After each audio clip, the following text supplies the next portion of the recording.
Thing goes off, he's tagged, finds the wall bang, trying to go for the 2K, he's able to pick it up, he's got one more player to get into it, right up in front of sight, and he's somehow he's not. Any other strategy right now, going to the defense now. Is he going to have time for this? Is he going to have time for this? Is he going to do it? Oh my god, he does it, the ninja gets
Don't you think it's time to up your game?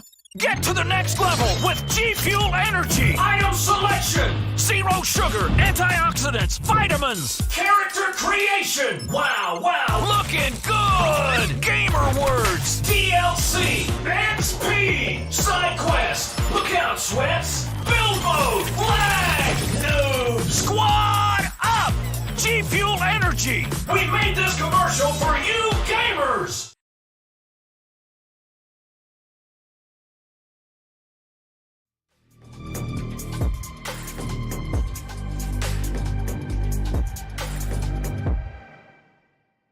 Good afternoon, everybody. Welcome back to some more Critical Ops Pro League action.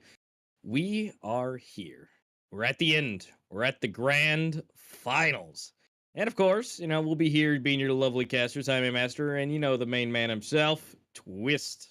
Hello everyone, I'm here. I missed my train, so I thought I would not be able to cast the first game, but I'm here, I made it, I'm ready to cast it. We have arrived at the finals. Like, this is what months of Critical Ops action has built up to, and I'm just excited to get into the best of 5. But of course, we have to talk about like a little bit, stuff about the tournament, how it actually works, maybe for the people who are just tuning in for the finals. So yeah, there's been a lot of games that we've played. If we take a look at kind of how the league and how the format works, basically, these are the Pro League is the best 8 teams in the Eurasian region, also in the American region. But obviously, we're going to be seeing the Eurasian region today.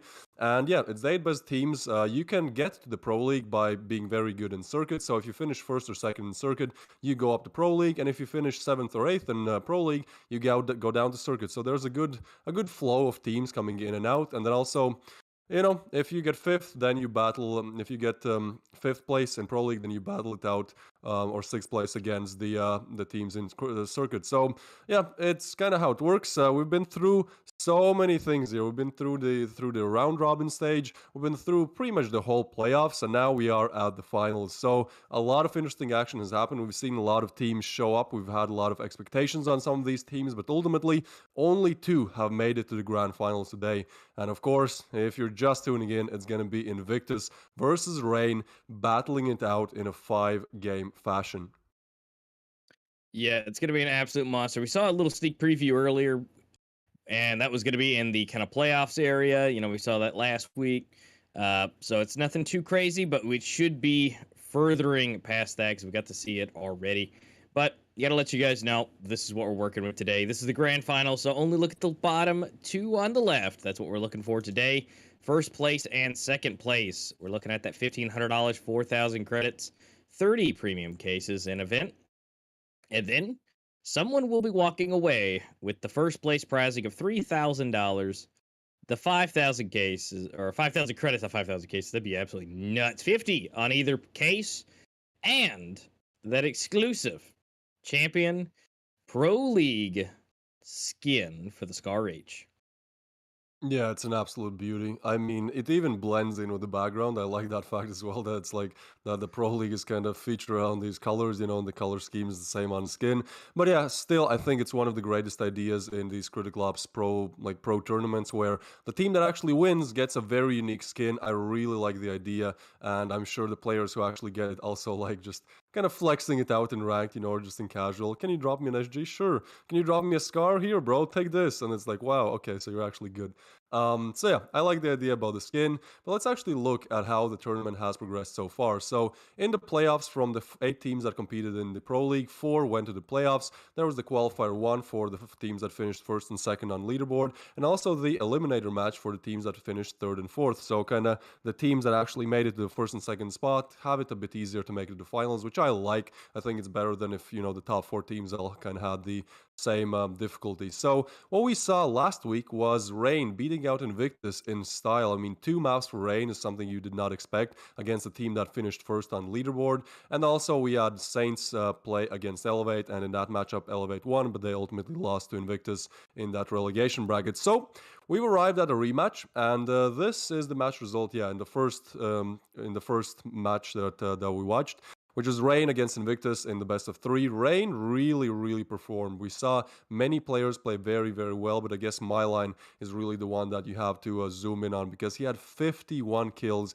on 2 maps. That's more than 25 kills on average on each map, and it's absolutely crazy to do that, even in ranked, even in Special Ops ranked, but to do that in actual Pro League against, like, technically the best team.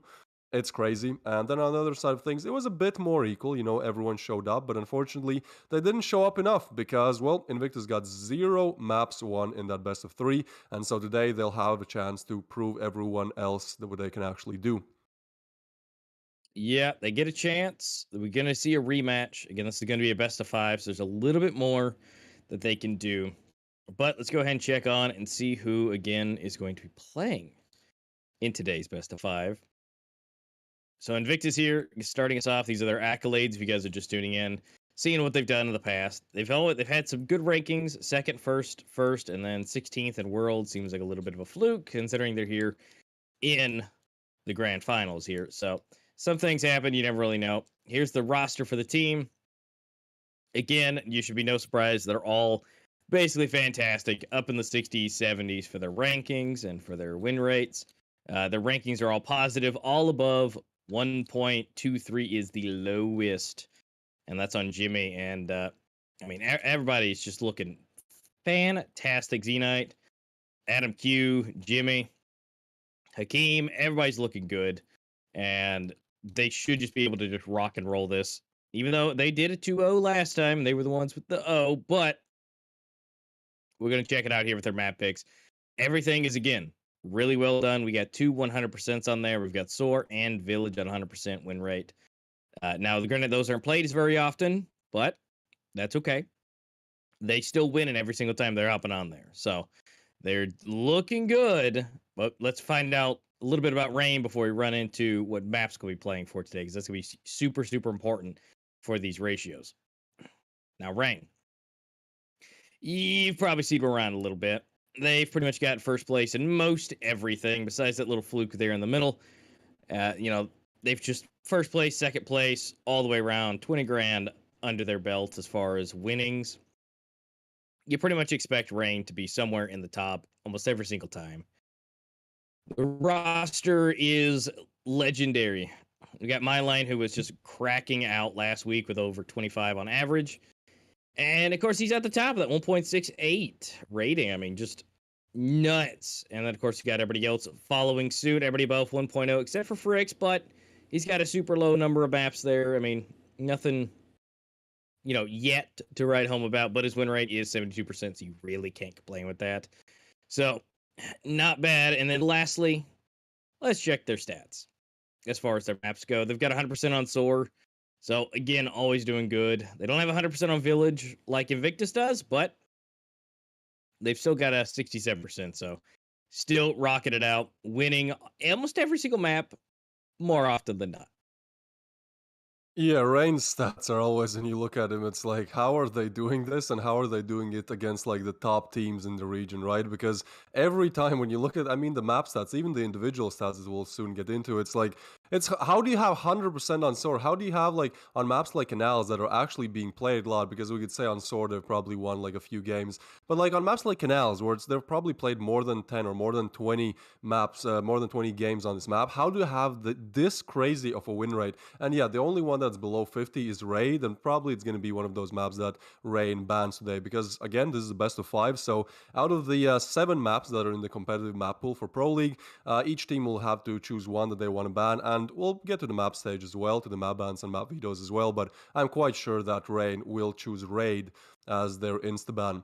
Anyways, let's actually take a look at the players here because we want to know who is going to be playing, and as always, I love that these players actually are starting to send in more and more pictures of themselves so that kind of you can associate, the name with the face, and that way it's just easier to understand, and I think it's a good addition. So we have Myline versus Z-Knight, formerly known as Vulgrant. And both these players are absolutely insane rating wise, both above 1.5 rating. And I think Myline has the highest rating in Pro League so far. So he's beating out Noxic, the guy who was in Circuit 1, Circuit 2, Circuit 3, I think even Circuit 4, who had the highest rating. Now, there's a new star in town, and it's Myline. And we saw last week how capable he is again. He got 51 kills in 2 maps played against Invictus. That's very hard to do. 64% win rate. I mean, Zenat has better win rate, but the individual rating is just not that high. And so, yeah, both these players, I mean, are kind of the stars of both teams, and I'm sure we'll see a lot coming in from them today. Then we have Venly versus Malik. I remember we interviewed Venly, I believe, at the end of Worlds. And he's in my opinion, a very like chill guy, very fun guy to at least talk to for the 10 minutes that we did. And I mean, he's also very good. Look at his rating, look at his win rate. He plays a sniper role, and we've seen what crazy stuff he can do with that T ratio. Maybe he didn't do it as much last week, but I think he has definitely peaked in his form for finals. I'm sure he's practiced a lot. And other sub things, we have Malik, one of the craziest entry fraggers that I've seen in terms of just being able to rush in, check multiple angles at a time, eliminate 1 or 2 players, open up the bomb site. So he's definitely someone you have to look out for if you are on the coalition side of things playing against him. Yeah, these guys really rock at home. Symboli, Hakeem, they're, again, super close together. Maps are almost identical. Win rate, slightly better for Symboli. And the rating is slightly lower. Again, a lot of things go into these types of ratings. Kills, deaths, assists, everything, including the wins. So everybody's looking super close together. I mean, this is going to be an absolute match of the ages to go back and forth between these two teams. Again, we got a preview of that best of 3, and it didn't go so well for Invictus, but you know that they've been practicing. And I mean, Lives over here coming in, and it's just nuts. I mean, look at that. Literally 100 maps more in the competitive sense here than Adam Q, but win rate is equal, and technically Adam Q's is higher. I mean, there's less stuff to go off of, but it'll even out over time. But the fact of the matter is still, they're here. It's the grand finals. And they've done their work, so something's going right, even though, again, the stats don't necessarily tell us everything. And there we go. Here's 2 more beautiful faces for us. Naxera and Mixage. Mixage, even though he's the IGL and his rating's not the highest, we've seen multiple aces from this guy. Multiple aces. So even though he's the IGL, it's nuts to see that he's still able to perform at such a high quality and high standard for himself. And of course, Naxera. We've seen plenty from Naxera being able to just come in, do the entry, whatever he needs to do. He's on specified role, so he's pretty much a jack of all trades. It's looking good no matter what. And then we come down here towards the bottom, but we got Faultless as the IGL, slightly below Mixage there as far as rating goes, but Faultless with the #1 highest maps played in the competitive since 148 maps at this point, which that will be increasing after this best of 5. He'll be rolling over the 150 maps mark as of today. And his win rate is, again, more often than not, 65%. Looking good. And then, of course, Recurse over here. Still higher rating and a higher win rate. So whenever he comes in, you should be expecting something good.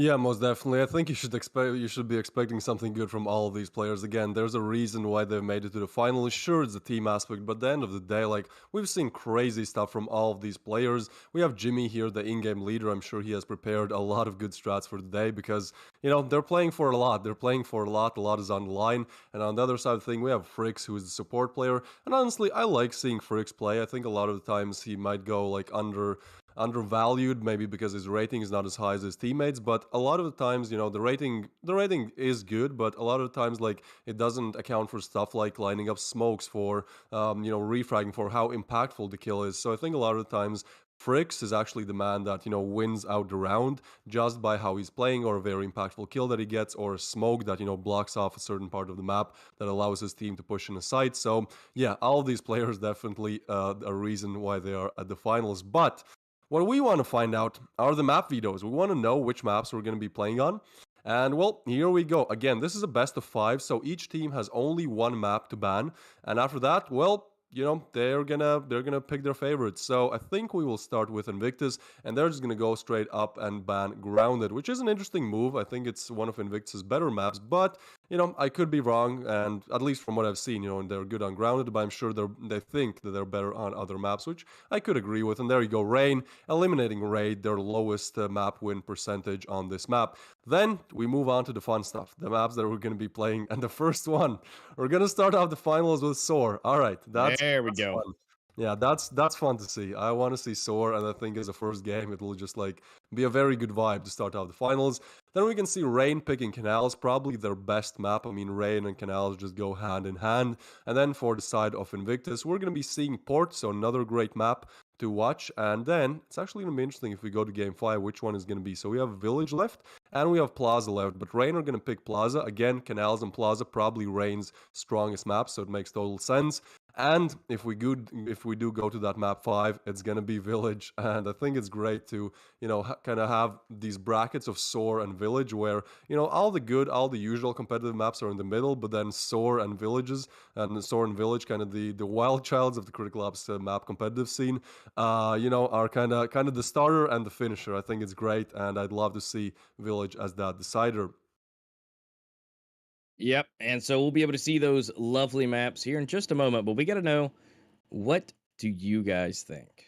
This is going to be for the community votes. If you guys hadn't put it in, you might have a chance to still do it. But, well, you guys have definitely spoken. And taking last week's matches into consideration, and you're at 93% for Rain and 7% for Invictus. Now, I know the last week, it didn't look too good. Invictus is working on it. They're bringing it back. But you guys have spoken. Rain is your guys' pick to win today. We'll find out if that's going to be true, or if the 7% of you guys know something that nobody else does, and be able to take all those sweet, delicious cases and credits. Yeah, most definitely. I think there might be a chance where, we saw how things went last time Invictus and Rain played last week. And so when you have to cast those points, you obviously want to go, like, even if the stats are a little bit in favor of one team, you want to cast it for the team that they are in favor for, because you want to get those points. So I don't think like it's that if these teams played 10 times, that Rain would win 9 out of 10. I think it's just more about the community kind of slightly tilting towards Rain. And because, there's only 2 options, they go for Rain. But again, I don't think Rain are going to win it out in 3 maps.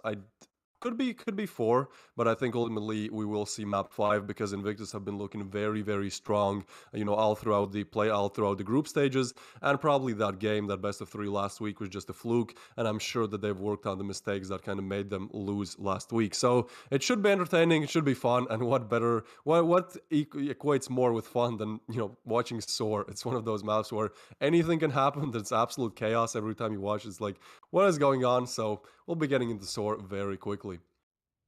Yep, we've got to figure out what side, what team, and what they want to do. They're going to go into the knife round, figure out who's going to be able to get the chance to choose what side they start on. It'll be very important for Invictus. give them a little bit of leg up on this, considering right now they're the underdogs. They need all the help that they can get for this decision. They've got to be able to take this knife round. Let's see if they can do it. And it looks like that is a resounding yes. And so Invictus going to be able to choose what side they want to start on, whether it be the Breach or the Coalition. And then again, they're going to see if they can have the easiest time for them to have this leg up on the first one. Because I really think Soar is going to be that pivoting point. As we see the map picks going back and forth, I fully expect whoever chose it to win it. But right here with Soar being such a wild card, I fully expect it as a possibility for either side to take it. Yeah, most definitely. I think also Invictus really need to win their map picks because we know how good Rain are on Canals and Plaza, and so if that doesn't happen, I think Invictus are going to be it's going to be very hard for them to actually win on Rain's map picks here. So they're kind of in a disadvantage at that, but I think Invictus can definitely show up, and especially because they chose Soar, it should be very interesting. Now look at this. Everyone rushing in, Symboli getting the first one, kills going all directions, Malik with another, Hakim gets another, so now a 3v3 situation. The other just what is happening? Hakim kind of seems like he was lagging out there. Either way, he goes down, and Symboli and Myline are low, but the thing is, Mixage is alone. Oh, that's a clean headshot. Gets another one. She's going big, and Symboli's low. Is that clutch? No, Symboli denies the 1v3, but that was a very, very good attempt there. So Rain take the first round, but honestly, I believed in the clutch, especially with the HP on Symboli there. Yeah, that was way closer of a call. If Mixit had made any connection, that would have been game over there. So that literally came down to who got that last and final shot off. So Rain getting that nice little early lead. They should help them out a little bit to be able to secure the bomb sites. So they should be an easy 2, but you never know when it comes down to, well, really either team. You can't really count out pistols because we've seen some absolutely nasty games where pistols outtake basically all rifles. So there's still a possibility if they can get one weapon, they can just really turn it. Faultless trying to hold it down. Hakim really low. And here we go, Symboli getting Mixage. Faultless for 2, Malik for another, and Fricks for Jimmy. And there we go, Myline fishing off Malik. An easy 2. They're at least able to get Faultless down, so that's at least a little bit of economy hit. But nothing too crazy. Now it's going to be time to buy up and really show them what they've got under their belts. I mean, this is going to be the first real round for Invictus. Let's see if they can take it. Yeah, playing on a Breach side on Soar is just hard, man. Like, honestly, I think it's a map where if you get 3 rounds on Breach, you're pretty much good, just because how powerful Collision is. Soar is one of those maps where there's like 3 points of congestion, right? There's like mid, there's long, and there's pool. And if you get past those points on Breach, you're pretty much good to actually go for the plant. But the thing is that it's very hard to get past them, and it's very hard to entry. For example, here on pool, if you peek, there's like 3 different angles that you can be instantly shot from. You have to pretty much check 3 different angles as soon as you're peeking at the same time. And 1 or 2 of those angles are head glitches. And with mid, there's like so many different hubbies, so it's just hard. But what's not hard for Fricks is to get a frag and another one. This is what I mean. It's like a head glitch angle you can move around. It's just hard to take him down. So Invictus lose 2 players without an answer here, and Hakim actually comes in with a nice refrag. Now he is low, but Fricks, he's feeling confident. He already has 2 kills under his belt, so he's just gonna go for the peak there, but retreat back, kind of, gaining knowledge of the map control here. Now, the thing is, Invictus are moving in through A long, and Fricks is going to be watching that, so perhaps he could continue his kill spree. The flash does come in, and Myline is close to actually get someone. He does get Hakim, and now the problem is Invictus are overwhelmed from so many different directions. Myline gets another and almost a triple, but Z-Knight, he stays strong. He gets a double, and now another chance for a clutch, but again, denied. Rain are not letting these clutches happen today, and Axera is going to finish off Z-Knight. So that's 3 on the board for Invictus here. Now we can see the Friggs double, gets 1, and then, jumps around, kind of maneuvers around the tree. It's just hard to spot him, and even when you do spot him, it's just hard to kill because there's so many different angles you can take after getting that first frag. So that's a very clean 2-piece there by Friggs, getting Rain up to 3, and now Invictus on Eco once again. Yep, they're going to have to try it, going pistols again, see what they can do, if they can at least maybe get a nice little head pop. They're going to be running straight from pool, looks like. Making their way over. Bomb hanging out in the bag. They're trying to see what they can make some connections. Faultless, see what he can do. Jimmy, there we go. Starting in it, getting a first head pop. Fricks taking down Mixage. So, trying to give it a little information back and forth, but you know, if they can maybe retrieve a weapon, this could change everything. But again, it's getting that one weapon to be able to change the entire slope of everything. Myline getting the Keem. Faultless might be able to get one. No, Myline's going to be able to want to come from the side and get it. And Faultless for the last. It's looking like a nice, good start. I know you said, if you get 2, 3, on the side of Breach, it's you're doing good. But, they definitely need to be pulling some of those now, because what you don't want to see is a 0 on your scoreboard and Rain continuing to rise. Even though I know they can stay calm in the moment and the situation, but it's definitely not good for the mental game. Yeah, especially on Invictus' map, you'd expect them to start racking up these rounds soon, because if they don't, it's just going to be so hard to actually, come back from that disadvantage on the Coalition side, especially mentally, if Rain even gets 10 rounds, it's just hard once you switch. There's just such a long way to go, so hopefully Invictus do figure it out soon. I mean, it was their map pick, so I'm sure they have some good Breach side strats prepared, but for now, it seems like Rain are just good at denying these pushes. And actually what's interesting is that when I check the poll on YouTube, 41% of people actually say that Invictus will win Soar, so I think it's way more lopsided when actually points come into question. But just on Soar, people are maybe favoring Rain a little bit, but still, they do think that Invictus might win. Now, that percentage might go down, as time goes on, especially if Rain continue this dominating stance they're on right now. But the thing is, Invictus are looking kind of good in this round. They're pushing in, Malik getting that opener frag as well, and so many angles to watch. And Jimmy, that's a big one on Fricks. He goes down. Now Myline, he has to hold the line here. Does get one, but so many angles to watch. He will get pushed, and Mixage takes him down. Exactly what Invictus need, shutting out Rain in a style. There are 3 players remain alive, and this is the lifeline that they needed. Getting the first one on the board. If they get another round, perhaps Rain have to go eco. So this is looking very good for Invictus right now. And honestly, again, like, Soar being so Coalition-sided, so one-sided for Coalition, if Invictus get 2 more rounds in this half, they still have 7 more rounds to do it, they're good. Like, honestly, they're good. Maybe mentally it affects them a little bit, but just in terms of pure logic and pure stats, like, they're doing fine if they get 2 more. So, it's definitely not all over, and especially with Friggs being so careless, they're pushing up. I mean, Jimmy, he's gonna take that frag any day, and the thing is, Faultless is on a deagle, so he'll probably get found soon and eliminated as well. He does make his way back to CT there, so that's good, but he actually goes for the peak.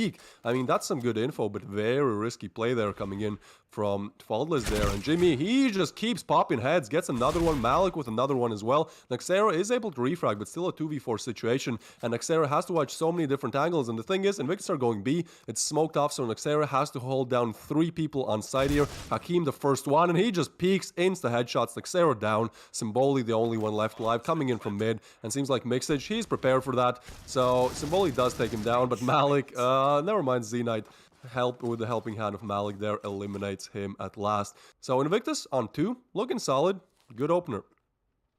Yeah, they're doing great, and of course here's their source statistics, if I can get the word out. We got 4 and 3, and they've won 100% of the time. So somebody today will be losing their 100% rankings on Soar. Whoever it will be, we'll find that out after I don't know, 18 more rounds or so. And so here we go. We're going to go for that nice rush. Here's some pistols. Malik getting a nice 2-piece. I mean, they got to try everything they can. Try to rush it as much as possible. And as of now, it's just down to 2 players left. Fricks and Xera. Not too bad. It's, not a bad position for Fricks. But again, it's an entire team of rifles. So this should be a decently easy way for Invictus to be able to. There we go. Malik and Mixes for headshots on each. So they've quickly turned it around. Invictus, they're only 1 round separating them from a tie. And so they should be pretty good. They should be pretty good to continue moving on. Might be able to tie this up because Rain doesn't have everything that they would probably want. I mean, armor's not looking the best. They do have some smokes and some flashes, but not everything that they would absolutely love to have. So this could be an easy tie. Didn't look too great at the start, but I think Invictus have finally found their footing, and they're able to really start working their way out now. Yeah, honestly, Invictus are looking great, especially with Jimmy opening this one as well. I mean, Rain, they don't really have any utility here to deny pushes of Invictus, so Some smokes are already fading long. They only have 2 more smokes. Now they have 1 flash. That's it. If Invictus use their utility properly, this should be their round any day of the week. And especially with Fricks already down, like Rain have to watch so many different angles. You can see Myline here struggling. Now Symboli, he does find 1 frag on Hakim. I think that was the lurk. But bullets are flying each direction. So Symboli does take a little bit of damage. Same with Faultless. But Invictus, they're playing it slow. I think they know that there's like not really any utility on the side of Rain. So they're probably thinking how they can actually use their util to take advantage. Now Symboli is holding in a pretty nice position. I mean, if somebody goes through that smoke, he should have the advantage in that duel. But the thing is, if he keeps spamming through the smoke there, he'll be found out. But seems like he does hear some info. Some footsteps perhaps, going towards reception there, but doesn't peek. Now, Nexera's position is very risky, but Symboli actually gets another one faultless. It's just falling apart for Invictus. He gets Jimmy, so now it's a 2v4. They know that at least one player is reception. Mixage is alone with the bomb, which is even worse. And Malik here, yeah, he just gets sandwiched there, so great round by Rain. Great recovery from 4-5 to 4-1. That's absolutely amazing to see. Now Mixage, he might actually catch someone off guard here, but Myline just so good. The top-rated player in all Pro League just jumps around, gets that aggressive peek, takes Mixage down, and gives Rain a good fighting chance. Because I think if Invictus got the 4th here, it would just not be good for Rain once they actually get to that breach side of things. We can see Symboli actually really showing up big time today, together with Myline, but you know, most of the time you can expect Myline to be at the top of the scoreboard, hence his rating, but Symboli, yeah, he's doing some good heavy lifting here. Same with Malik, and I think Jimmy, even though he has negative KD, he has got very crucial kills. He has gotten those opener kills, you know, just kills that matter, that are actually impactful. So great game coming in from Jimmy as well. It's generally just very hard to actually have a good KD or a good rating playing on the breach side of Soar. So props to Invictus for keeping it competitive for now. Yeah, everybody's looking really close together. The only thing that stands out, at least as of right now, before anybody dies, was Myline was the only one that was changing everything as far as the scoreboards go. So that's really the only thing that's changing it. Although now we're going to see Myline go down, so that's not going to really help out anymore. So now at this point, it should be a little bit more even. Nexera able to swap it out for Jimmy. Nothing too crazy just yet. 4v4. Rain just chilling at 5. Invictus at 3. Invictus really trying to bring these rounds back up. But honestly, as of right now, they should be pretty solid. If they can get any more rounds, that would be fantastic. Yeah, but as of right now, they're sitting good.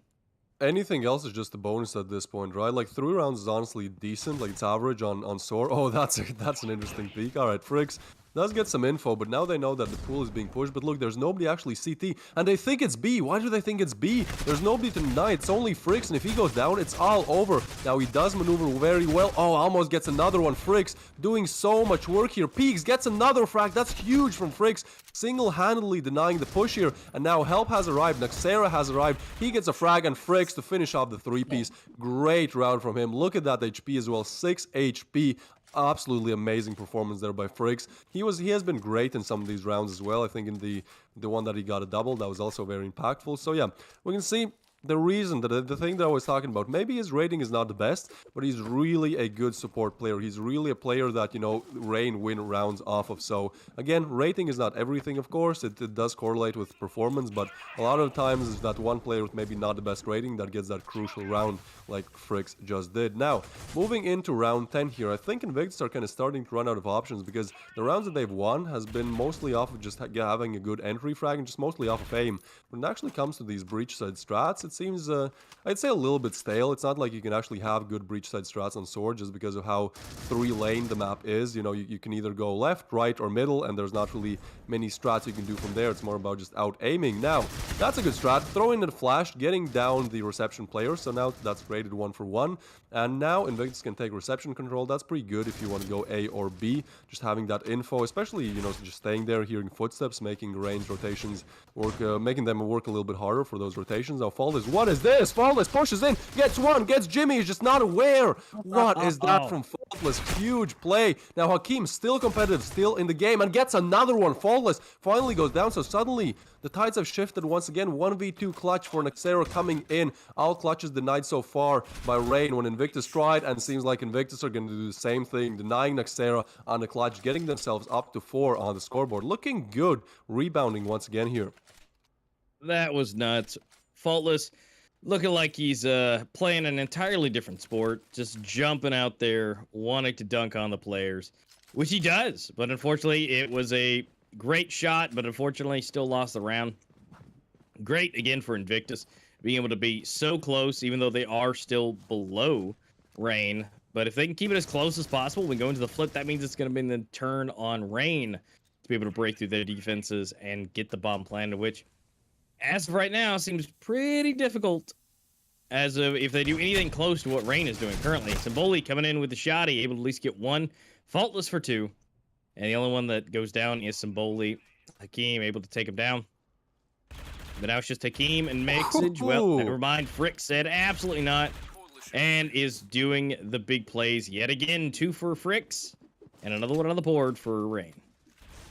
Yeah, that was clean, man. That was just clean. Through the smoke, nice headshot, finishes it off with another one. Here we can see that crazy faultless play. I don't know what this is, man. Jimmy just not aware, just never expect someone to just literally push and jump through the smoke, jump on Jimmy's head, take down one, and then backstab the other one. Absolutely crazy there from faultless. But yeah, Fricks, again, I think 3 rounds have been won by Rain off of what Fricks has done. Off of Fricks getting a nice double or even a triple as we saw the round before. So he's very, very impactful in terms of just getting rounds. Now, Symboli is actually going to be the one denying Jimmy's entry frag. I think Jimmy entry frags a lot. Like, he is the in-game leader, and sometimes it's good because if you entry frag, you can kind of die and then, you know, focus more on the strats. Meanwhile, if you're the kind of support player as an in-game leader, it's like just harder, you know, because you have to focus on both the game and the strats.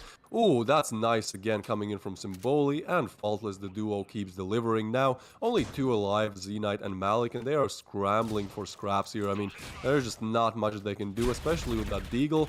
Fricks is going to eliminate him once again, so Z-Knight for the last round struggling with that KSG, but it might be good in short range, long range, not really your best friend. So that's going to be Invictus on 4, Rain on 8. I think both teams having a very solid performance here. Now, 4 rounds on Breach is definitely good, but still, you have to do the comeback here. We can see Fricks here definitely showing that perhaps the comeback is not coming because he's good. His aim is very on point today, very sharp, very crisp. And so, Rain now advancing on the Breach side of things. Seems like they're going for 3 towards long and 2 towards not balloons. Why do I want to say balloons? Through umbrellas there. But I think they'll just slow down. They sometimes on Soar Coalition pushes, like it's more. It happens more often than on other maps on pistols where Coalition just decide to push one lane and, you know, go for the backstab. So I think they're just waiting for the push, which is not going to happen. Invictus just playing the usual default here. So eventually they'll have to make a move. They might try to fake it a bit on umbrellas, you know, get a bit aggressive on umbrellas to tilt some of the players, shift some of the players of Invictus towards there. But it seems like now actually Pool is going to be the one exploding in terms of map control. And then 2 players on umbrellas still looking for lurks, looking for backstabs, looking for anything that they can get and surprise in terms of Invictus getting caught off guard. Now, the thing is, they're all moving towards Pool, and now Symboli gets the opener here. Malik tries to refrag, but so much to do here. Hakeem, he is getting caught. Nexero takes him down, but Mixage with a big frag. Friggs, though, takes down Malik, so now a 2v4 situation, and Rain already on side. This looks like a pretty hard retake, especially with both players going down. It's not really going to be possible, so Rain getting the pistol is just not good. It might even be one of the final nails in the coffin for Invictus here, because off of this, Rain can now buy up, probably get to double digits if they play their cards right, and from there, they only need 3 more rounds, where Invictus need to string together 9. So, not really the best situation to find yourself in mentally, but I still think Invictus can, you know, keep it competitive, at least get a few rounds here once they get to those rifles. Yep, absolutely. They should be able to keep it level, but again, like I said, this is going to be that rifle round. I think that pistol was probably the most crucial at this point for them to be able to take these early rounds and tie it up at least a little bit better. But unfortunately, yet fortunately for Rain, they're able to take it. So this should be that solid double digits. And then it's going to be Invictus to have to really retake that and hold it down. And I mean, it might be possible to see one push for another, but unfortunately, next area, take it both down. Hakeem hang out in the back, fully flashed, and unfortunately, it looks like Fricks is gonna be able to get here to the side. He's wiggling with him. He's having a good time, but the knife comes out and he gets the clean headshot, and that's gonna be Rain on double digits. 10 on the board for Invictus. Symboli looking great at the top. But look at that. 10, 10, 10, 12, and 15. Rain is just saying so close together and so high. I mean, everyone on double digits, and the only one on double digits it's Malik. Everybody else is below 9765.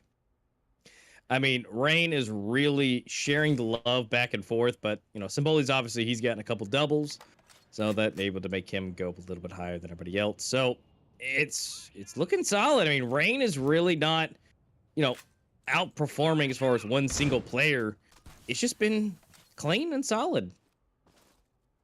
I think on the opposite side of things, Invictus just need that one player who shows up big time. For example, Z-Knight, right? Like, he is the top-rated player on the side of Invictus. His rating is like 1.5 plus, but he's not really doing, like, he's doing average, but he's not really doing those usual numbers. So I think if one player can just show up, for example, if Malik can get 3 more here, if one player can just, like, inspire the rest of the team that we are still in this, we can do this, because I can do this, you know, you guys can do it as well. I think that's really what Invictus need here, because if they keep this kind of lukewarm performance going, where they're getting rounds here and there, you know, they're getting frags, but there's not really one standalone player that, you know, does it. There's just not much heart in it. So I feel like Malik, if he can get another one, perhaps like deny the push completely from pool, like that's going to be big for Invictus just mentally, you know, just rearranging, reassessing, and, you know, getting back into the action. So Malik still dancing around the Lamborghini here, and the one player is crossing, but the Jimmy takes him down and gets a double. That's what they need. That's exactly what I mean when I talk about inspiration. And Malik finishes it off. Great duo, Jimmy and Malik. They're holding pool. So Invictus get their first coalition side round, and I think this is what they need. Look at Rain's economy. They're probably going to buy up, but I mean, the money is not really the greatest. So if Invictus can get another one here, we're probably looking at 7 to 10 scoreline. So it's looking good. It's not looking great yet for Invictus, but at least they got the first rifle round. That's crucial, especially after losing pistol. You want to be able to rebound and, you know, get back into the game as quickly as possible. So Invictus have that going. Rain still doubled the amount of rounds on their side, but now they have to play on the harder breach side. And so, oh, Hakim might get overwhelmed here. Does get Symboli, but he's just gonna get pushed. Jamie! There you go. He gets a triple. That's exactly what they need. Now, Friggs, the only one left alive, and I don't think for long. He is able to get one. The Deagle is superior in that gun duel there, but Jimmy is still staying strong, and now pushing, shooting, but Fricks takes him down with the KSG. Oh no, not like this, Invictus. You had a great start. You had Jimmy getting a nice triple, but now you don't want to let this one slip. And Fricks does peak, and Z-Knight stays strong. There you go. The rating does pay off, and he gets the frag there. So Rain actually went eco on that round, so I think it might have been a better decision. Because now, you know, they're going to buy up, and it's going to be harder for Invictus. We can see Jimmy here. Nice rating, good win rate, especially good rating for being the in-game leader again. If you haven't been the in-game leader, you probably don't understand, but trust me, it's way harder to play because you can't really just focus in on your crosshair and, you know, just stay vigilant on that. You have to think about the strats, you have to call rotations. I mean, on collision, it's a bit easier, but on breach, it's just like so hard to combine those two. So props to Jimmy for actually, you know, delivering in the kills department as well. Yeah, definitely. And, well, they're making it work. And, I mean, whether it's Jimmy or Mixage, they're both technically classified as in-game leader.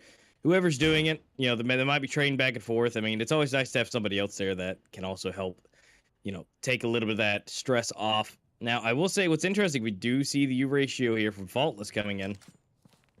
Kind of late in the game, but nowhere near too late. I mean, it just depends on how Faultless can use it. So, they're going to see, they're going to try and throw it off. You know, kind of make it a little bit more interesting. Now, some damage is coming in. Unfortunately, not able to make it work. Malik taking down Faultless and Mixage from my line. So again, starting off 2 going down, making it a 5v3.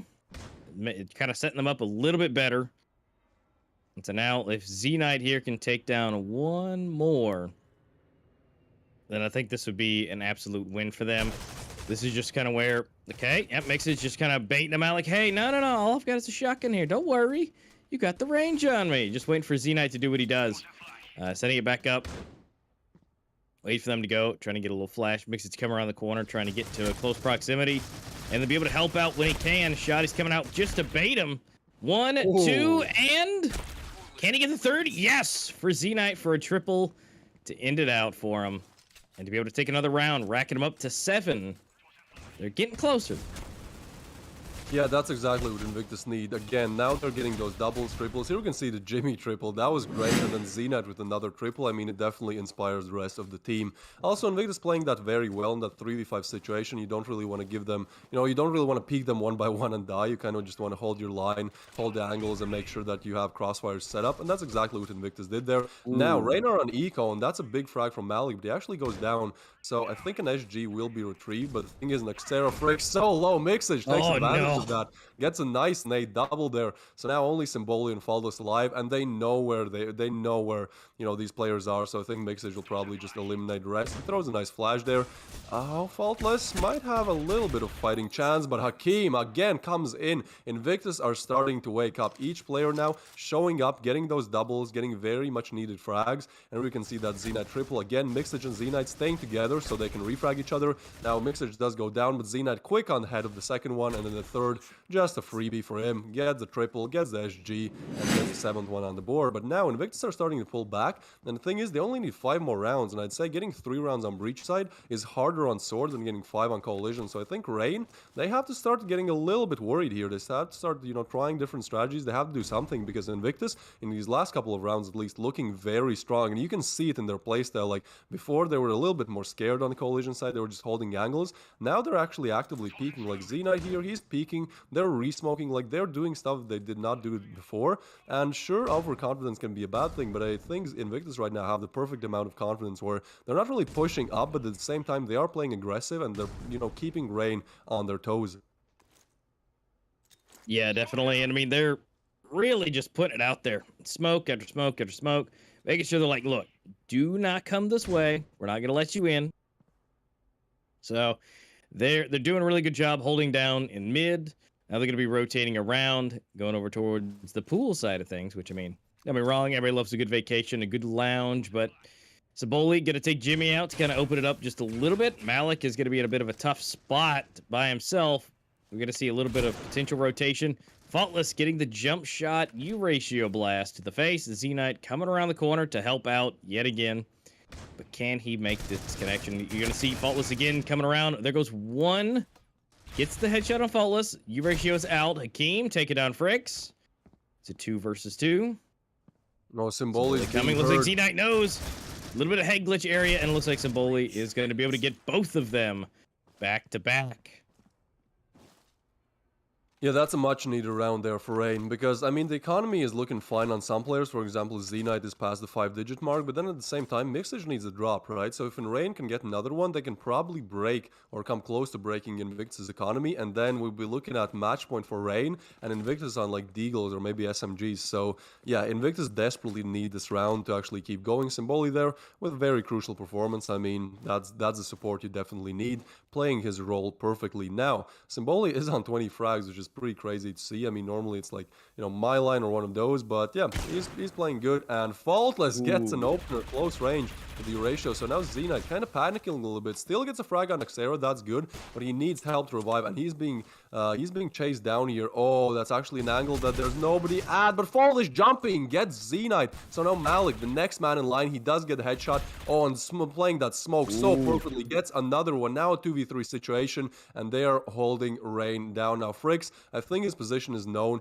He doesn't, whichever way he goes, he'll meet a bullet to his head pretty soon, unless he's able to just perform very well in terms of aim. Now he does get one, and he's gonna go for the plan, but Jimmy, he's waiting just for that, takes down Fricks, the bomb retrieved as well. So now Symboli, the only one left alive against 2 players, and I think that Hakim will just play it on crossfires. If Jimmy peeks here and goes down, might not be the best decision, but yeah, look at this. They're just ready. They don't really want to give any advantage to Rain. Whichever direction Symboli peeks, he'll get shot from the other one. There you go, Hakim. As soon as he starts shooting, Jimmy peeks as well. Great crossfires there. Great refragging there from Invictus, and that puts him up to 9. So Rain, if they buy up this round and lose it, then we might be looking at tied game, because they'll have to go eco the next one. Yeah, it looks like they're going to go for as much as they can. They're buying up. We do see Fricks chilling with...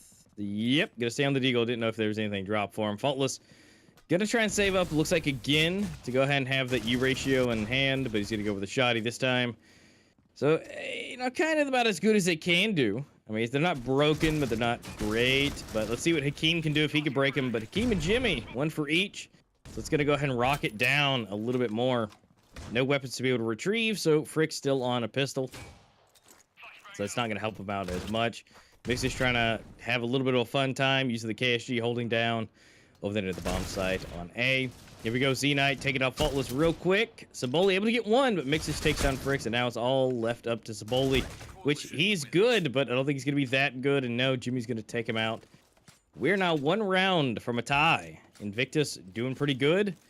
Locking it down. Everybody's scores have come up. They're still really close. Almost, they are in sequential order. 12, 13, 14, 15, and 16. And Saboli chilling at the top still with his 22, but it seems like there's been a little bit of falling behind. My line at the bottom, 10. I mean, yeah, sometimes it's an off map, off day. But definitely need a, if they're going to be able to stay in this, my line more specifically needs to bring that back up. You know, not necessarily we have to have an expectation on him, but yeah, it's kind of expected for my line to be the best of the best. But maybe Source is not his thing.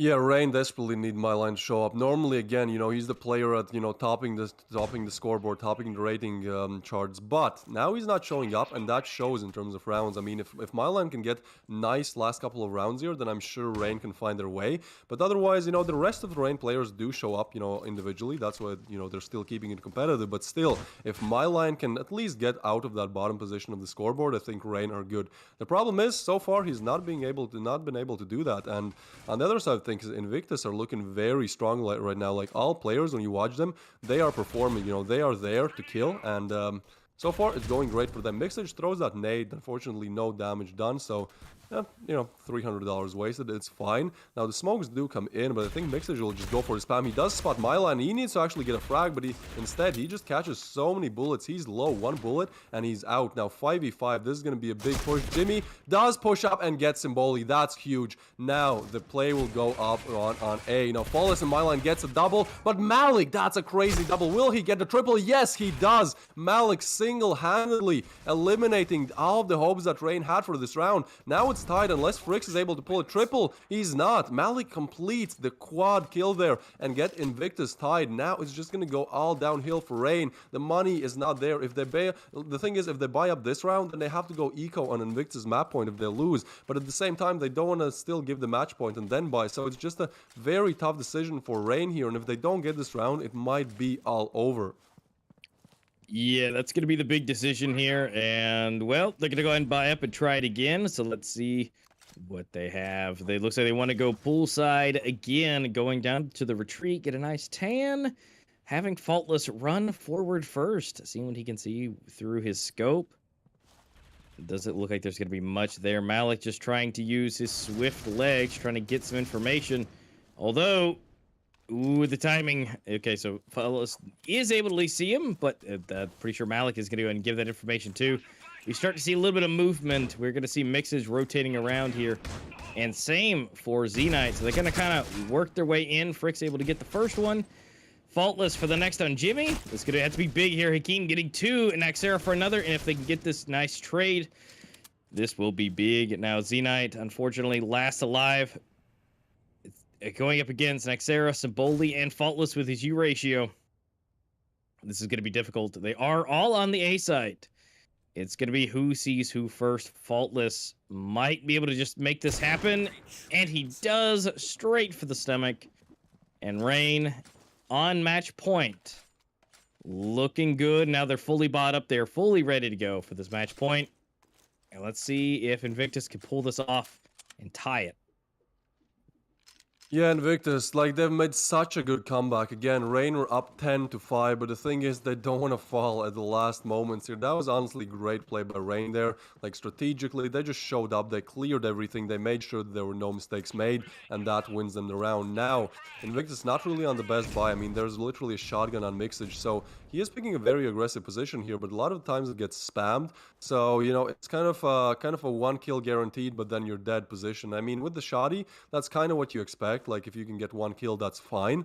But at the same time, like, INVICTUS kind of struggling in this round. Now, I don't think Mixit has played in this position. Now he gets spotted, Yannick just spams and Falls, gets another one on Z-Knight. Malik is all falling apart for INVICTUS. Only 2 players left alive. Jimmy has to go huge with that scoped AR, and he's getting smoked up. He's getting flashed. Nobody's peeking. Now he has to reload. Now they're going to cross because they know he has run out of bullets. So Hakeem and Jimmy have to go absolutely nuclear here. The bomb does come in. Hakeem, the only one left alive. 1v4, getting overwhelmed from many directions. That's going to be Rain taking the first map, taking INVICTUS mapping 13-11, rebounding in the last rounds here on Soar. So that is huge for Rain. Now they just have to stay strong on Canals and Plaza, and they are good. INVICTUS just making these finals even harder for themselves, even though they tried, just not able to get it over the edge. And so 13-11, close, but not exactly what INVICTUS wanted. Rain starting off very strong. Yeah, definitely not what they were looking for to get. I mean, again, it makes things really difficult as being that this is the first map, and it was INVICTUS's pick. Like you said, Canals and Plaza should be fairly easily done. But, you know, this is going to be a bit of an uphill battle already for INVICTUS, but they've definitely got it in their back pockets. They definitely know what they're doing. I mean, it came down to a 13-11, so, I mean, it wasn't exactly a shutout, so they were super close, and it really came down to that one to last round. I mean, if they were able to take it, it probably would have been a walk home for them. So it just came down to the small nuances. But Rain able to take the first one. Congratulations, getting the first point onto the board. So congratulations to that. But we do have to get the next set of matches up together. We got to make sure everybody's looking good, looking pretty, and going into the next set of rounds. But we do have a lovely interview. We do have this absolutely gorgeous, beautiful person going to be interviewing Jimmy, and we'll be back after the short break and this interview with INVICTUS. Yeah, see you guys after the interview. All right, everybody, welcome to a team interview, another one on the books, and we've got here Jimmy from Team INVICTUS. Welcome. Thank you. So you've worked your way through all this. It's been an absolute crazy time here at Pro League, right? So now that you have reached here into the grand finals, what are some of your thoughts on Pro League as a whole? Yeah, I really do like the Pro League, you know, the fact that it's like about consistency, you know, so even if you have a day, like a bad day, you still have like other weeks where you can catch up on points and make it into the playoffs, which I really do like a lot. And yeah, I like the finals bracket as well, how you have the lower bracket. You know, we wouldn't be in the finals if there wasn't that lower bracket to climb back up. So yeah, the format is really great, I think. Yeah, I really do enjoy the points that you guys can earn, and then also the round balance really comes into play at some point to where, like, say with Rain, you know, they would have technically been third place, but that round balance came in and really saved them, brought them back up, right, before we even got here. So I think it's really interesting how they do it, and the fact that it really rewards you guys. So where if you get 13-5 or 13-4, that really sets you guys ahead. And plus, I mean, we can't just not talk about the round balance. You guys have the absolute most rounds out of anyone positively. So even if anyone got close to you, it would absolutely save the day. Mm-hmm. So you guys have been putting in a lot of work. And first, we'll start off talking about, you know, you guys kind of as a team. But really, I want to talk a little bit of highlighting of Mixage. So we've gotten two main clips, but we'll show one about Mixage just absolutely just dominating in a 1v5. So is there anything special going into his breakfast? Or, I mean, is he just like chugging gamer fuel? Like, what's the secret there? Yeah, like ever since Mixage took over the IGL role in the team, he's been able to pull strats that are not only more tailored like for the team, but more tailored to his own preferences. So he basically gets to do what he wants. And when a player like him gets to do what they want, you see what happens. He just goes insane. Well, I mean, that's fair, I guess. I mean, once he's able to call the shots, he's like, I got this crazy idea. Let me show you how it's done. Yeah, exactly. Well, I mean, you can't complain with results. I mean, you know, we tend to have some other clips of him just absolutely acing it. And so that's just great. And I'm sure that's makes things, you guys as a whole as a team to feel great, confident, especially when just more than one of your teammates are just absolutely just rocking it out. Yeah. So for the next clip, we've seen some really good stuff coming through, and this one's specifically for Z Knight. So it's a 1v3 clutch, but more specifically, I want to know a little bit deeper into what really goes through the spot to where he looks like it's going to be a fake defuse, but he just pushes right out and goes for it. So I want to know a little bit more in detail of like what makes it a fake defuse, or when do you think it is versus when you just push out like that and go for the kill. Okay, so I think the smoke plays a huge part in this clutch, because when he hears the enemy defuse, he knows for that split second during the defuse, the enemy will not be watching the smoke. And that gives him the timing to get out of the smoke without the disadvantage of the gray screen and put him in a much better situation. Then he can see if the enemy is faked and off the bomb, or if the enemy's still defusing, like behind the box or whatever, he can just go ahead and kill them. So yeah, I think the fact that there's a smoke plays a huge play. And if there wasn't a smoke, I assume what he would do, maybe counter 3 in his head, then check on the bomb. So even if the enemy fakes it and kills him, it still wastes an extra 3 seconds, which could be crucial in the bomb timer eventually going off.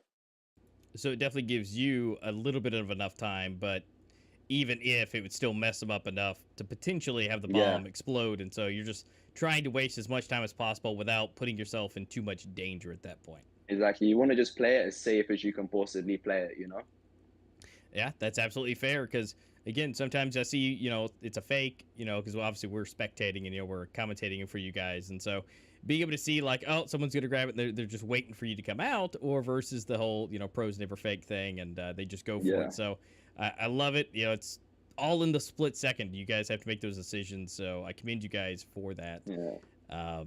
But as we've come through, we've made our way through Pro League. We're here at the Grand Finals. Is there anything challenging that you guys have seen through Pro League itself that you guys have had to change or do as a team as a whole that's kind of come about thanks to Pro League? Yeah, I think definitely the fact that you play every team is a huge challenge. For example, in Circuit, you can see in your bracket, there's only about 4 games to qualify into the finals. So you can see the teams that you're going to play before and just prepare for that team in particular. Whereas with this whole league format, you have to play everyone. So it's not just like we have to prepare for Rain, we have to prepare for E8. You have to prepare for literally every single team. And obviously, some teams are better than others. Everyone's got their own different play style. So just being able to adapt to play against anyone is a really big challenge. Yeah, because at that point, sometimes subs will be in, sometimes they won't, which one player can make or break, as we've seen in some of these other matches that can absolutely just make rounds happen. And so I can see how that could be absolutely a huge challenge, not only with individual players, but then just playing everyone. Although I do see that as a little bit of a plus. You guys get experience against everyone. If you're just because you're seated higher doesn't mean you're playing against everyone all the time. You do get that variety. Mm-hmm. Well, with all that being said, I got one last thing for you. Is there anything out of all this experience that you would like to see in Season 2 Pro League that you didn't see in Season 1? I think it's run really, really smoothly. I would like to see the lower bracket final game being streamed. Like the game to qualify us into the finals against Elevate was not on stream, and like that is a really big game. Like as in the whole tournament, you get to see which the other team gets into the finals, and I think a lot of the viewers and fans at home would definitely be loving to watch that as well. So if like in the next season that game could get streamed, I would think really good. Yeah, just a little bit more variety to be given out to where there's more entertainment for everyone. Yeah, but with the tournament and the format as a whole, I think it's been run like really, really well. Good. We appreciate that. We definitely try to put the hardest work into it, and hopefully we can remedy a little bit of that one specific issue, and maybe we can have some more streamed matches coming forward, because there have been rotating matches from week to week. Some are streamed, some are not, but definitely that might be something to look into, to have that last qualifying match be able to be streamed. Well, cool. Jimmy, it's been an absolute pleasure. I know that you guys have a lot more games ahead of you. It's going to be a best of 5, so good luck. I know you guys will be tired. It's going to be a long day. I'll be right there beside you as well. And we'll get back into the matches after we have this little break. And we'll throw it back to, well, myself and Twist coming back again to have some more matches with you guys. Thank you.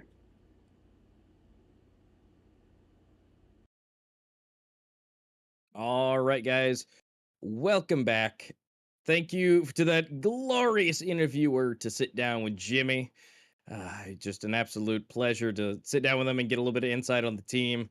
And learning that Mixage is pretty much the guy calling the shots. And, when he does fantastic, it's basically his own plays. It's him allowing him to flourish and do what he wants and being the game leader. But what is flourishing and what's good for you guys is going into the next season of Ambers of Victory Season 3. Signups will open on May 1st. So make sure that you go to the URL on screen or in the description. play.mobileesports.org/app/ambers to get the extra details on that. There's $1,600 up for grabs in total. And you'll be able to see all the extra details, rules, and descriptions and everything for that up on the website. So go ahead and check it out. Get signed up over there. You have another chance to get some extra cool cash, credits, cases. And there are some exclusive skins waiting for you if you do win. So again, that's going to be signups opening up on May 1st. Yeah, most definitely. I mean, again, I always heavily encourage everyone who can and who wants to participate. If you enjoy watching these games, why not try to, be there themselves, be there yourself. The worst thing that's going to happen, you're going to lose and you're going to get some experience. And oftentimes that experience translates, into other areas of life. For example, you have to learn how to be good with people. You have to learn how to talk with people, how to, get over difficulties, how to talk in a way that, for example, inspires the team if you're an in-game leader, or in general, just, how to work well in a team. So always, when we have these tournaments, go try them out. It's going to be great, even if you lose. And if you win, you get extra credits, you get extra fame. Maybe you make it to the Pro League. There's always that option as well. So yeah, do sign up. But we have a second game on our hands. But before we do that, we want to go over the map recap so far. So let's see what happened on Soar. Again, I think individually it was very close. Like players on both teams really showed up. But ultimately one team was better. And as we saw, it was Rain. It was close. Invictus made a very, very good comeback, but it is what it is. And so Rain take Invictus' map pick, and I think this pistol is very interesting. Like, here we can see it's a 1v3, right? And then one player shows up big time, right? It's like 1v3, yeah, it's over. And then almost the clutch comes in from Mixage. He's able to get a very nice tap there, get another tap here, but it's not enough. And even though Symboli was low, he was able to eliminate Mixage. So great attempt there. After that, Rain take kind of a fast road to success. I mean, they get like 4 or 5 rounds in a row, but Invictus do come back in the later stages of the game. But unfortunately, in those dying embers of the game there, those final last rounds, Rain simply better. Yeah, I mean, they were able to just secure it right at the last bit. I mean, again, great comeback from Invictus. As you can see, it's 4-0 right now. And it's definitely a hard time for Invictus in the earlier stages of this. They did great. I mean, we got to see some really good stuff. I mean, Mixage, Z-Knight, Malik here able to get that first round onto the board. And they were able to continuously rack it up.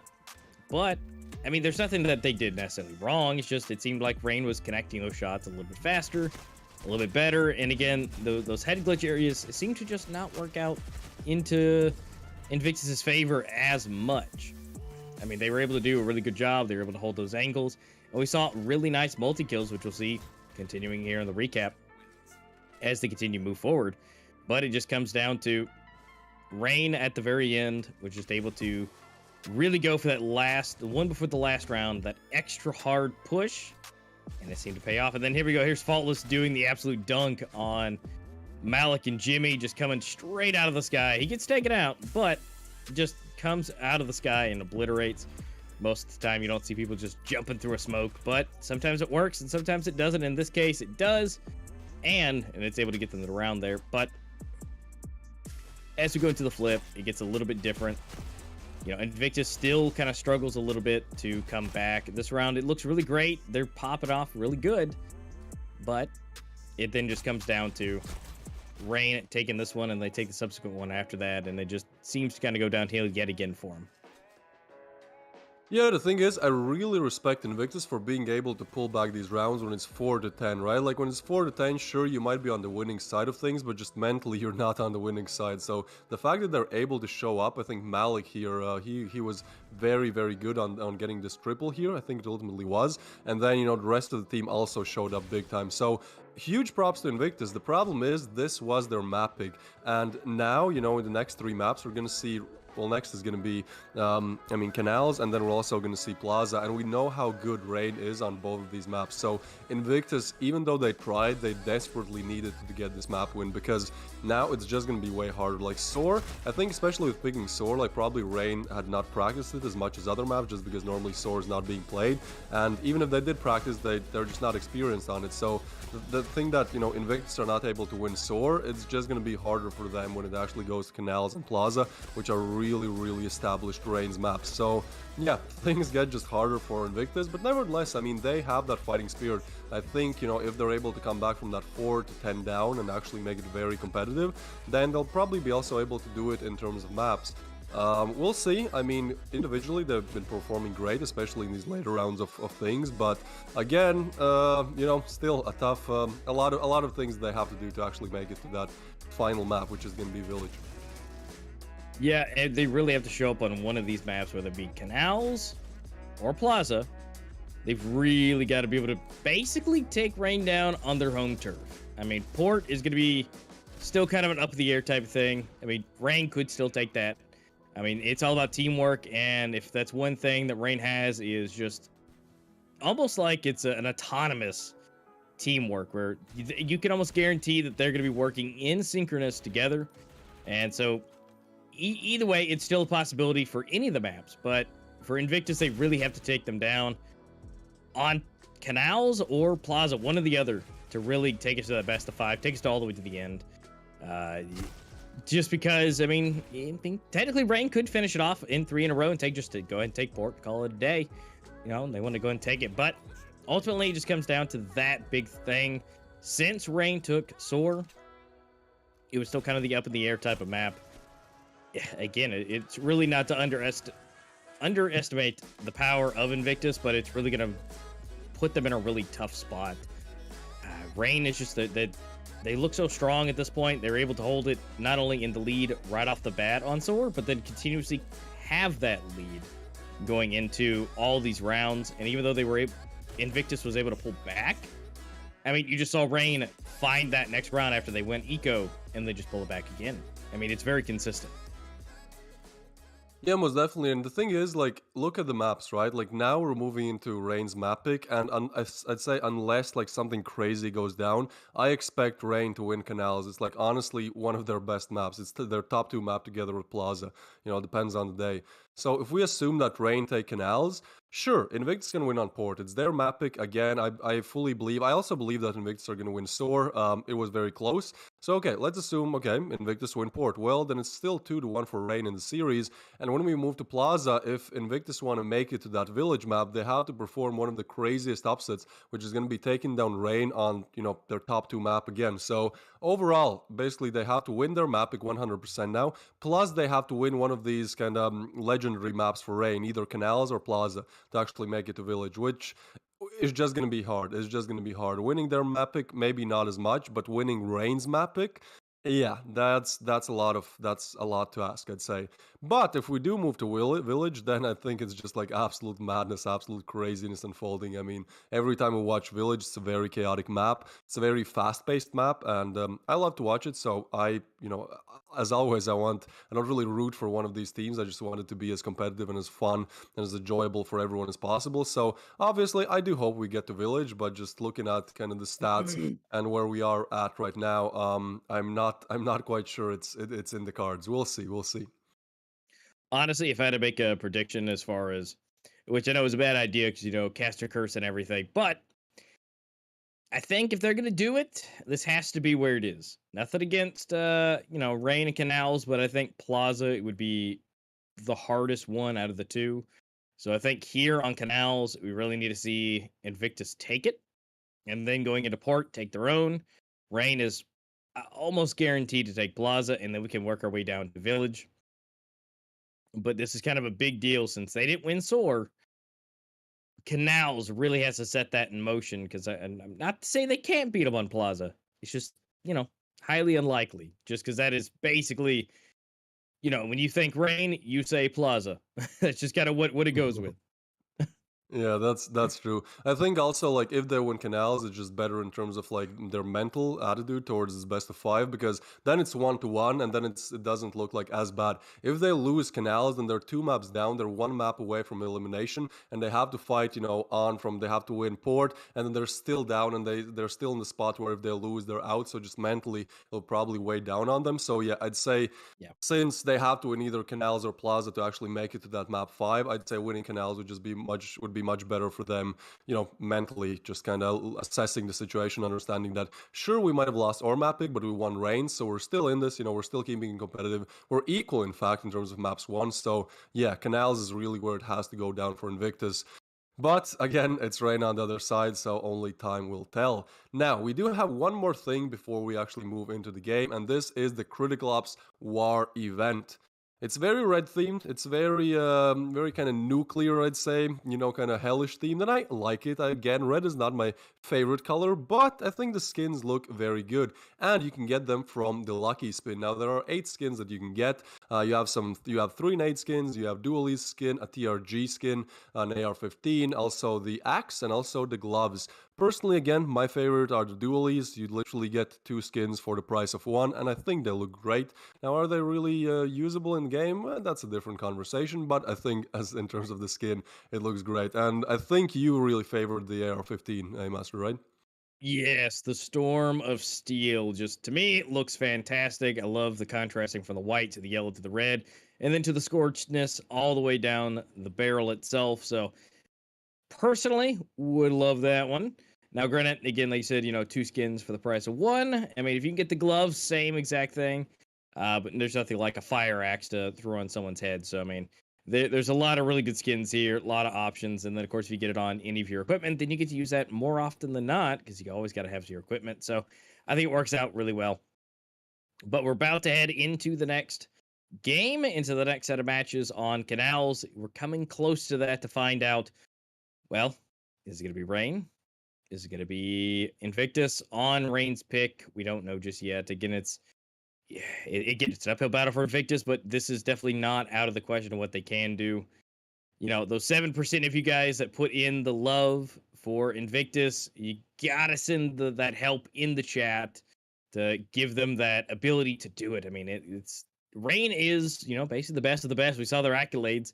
They were basically first place, second place on basically everything. I mean, there was that little middle point where it kind of looked a little weird, 4th, 5th place, but, we'll just ignore that. They basically got first place all the time. So they're definitely hard to go up against, and we can't underestimate the top team in basically the entire world, considering they were able to win Worlds. Yeah, most definitely. Again, this is such an uphill battle for Invictus, but what we saw on Soar was at least that they have this fighting spirit, able to pull back those rounds. So I think regardless how it goes, I think we're still going to have a competitive game on Canals. And the thing is, like, we've been hyping up Rain, like, oh, they're so good on Canals. Well, yeah, they are.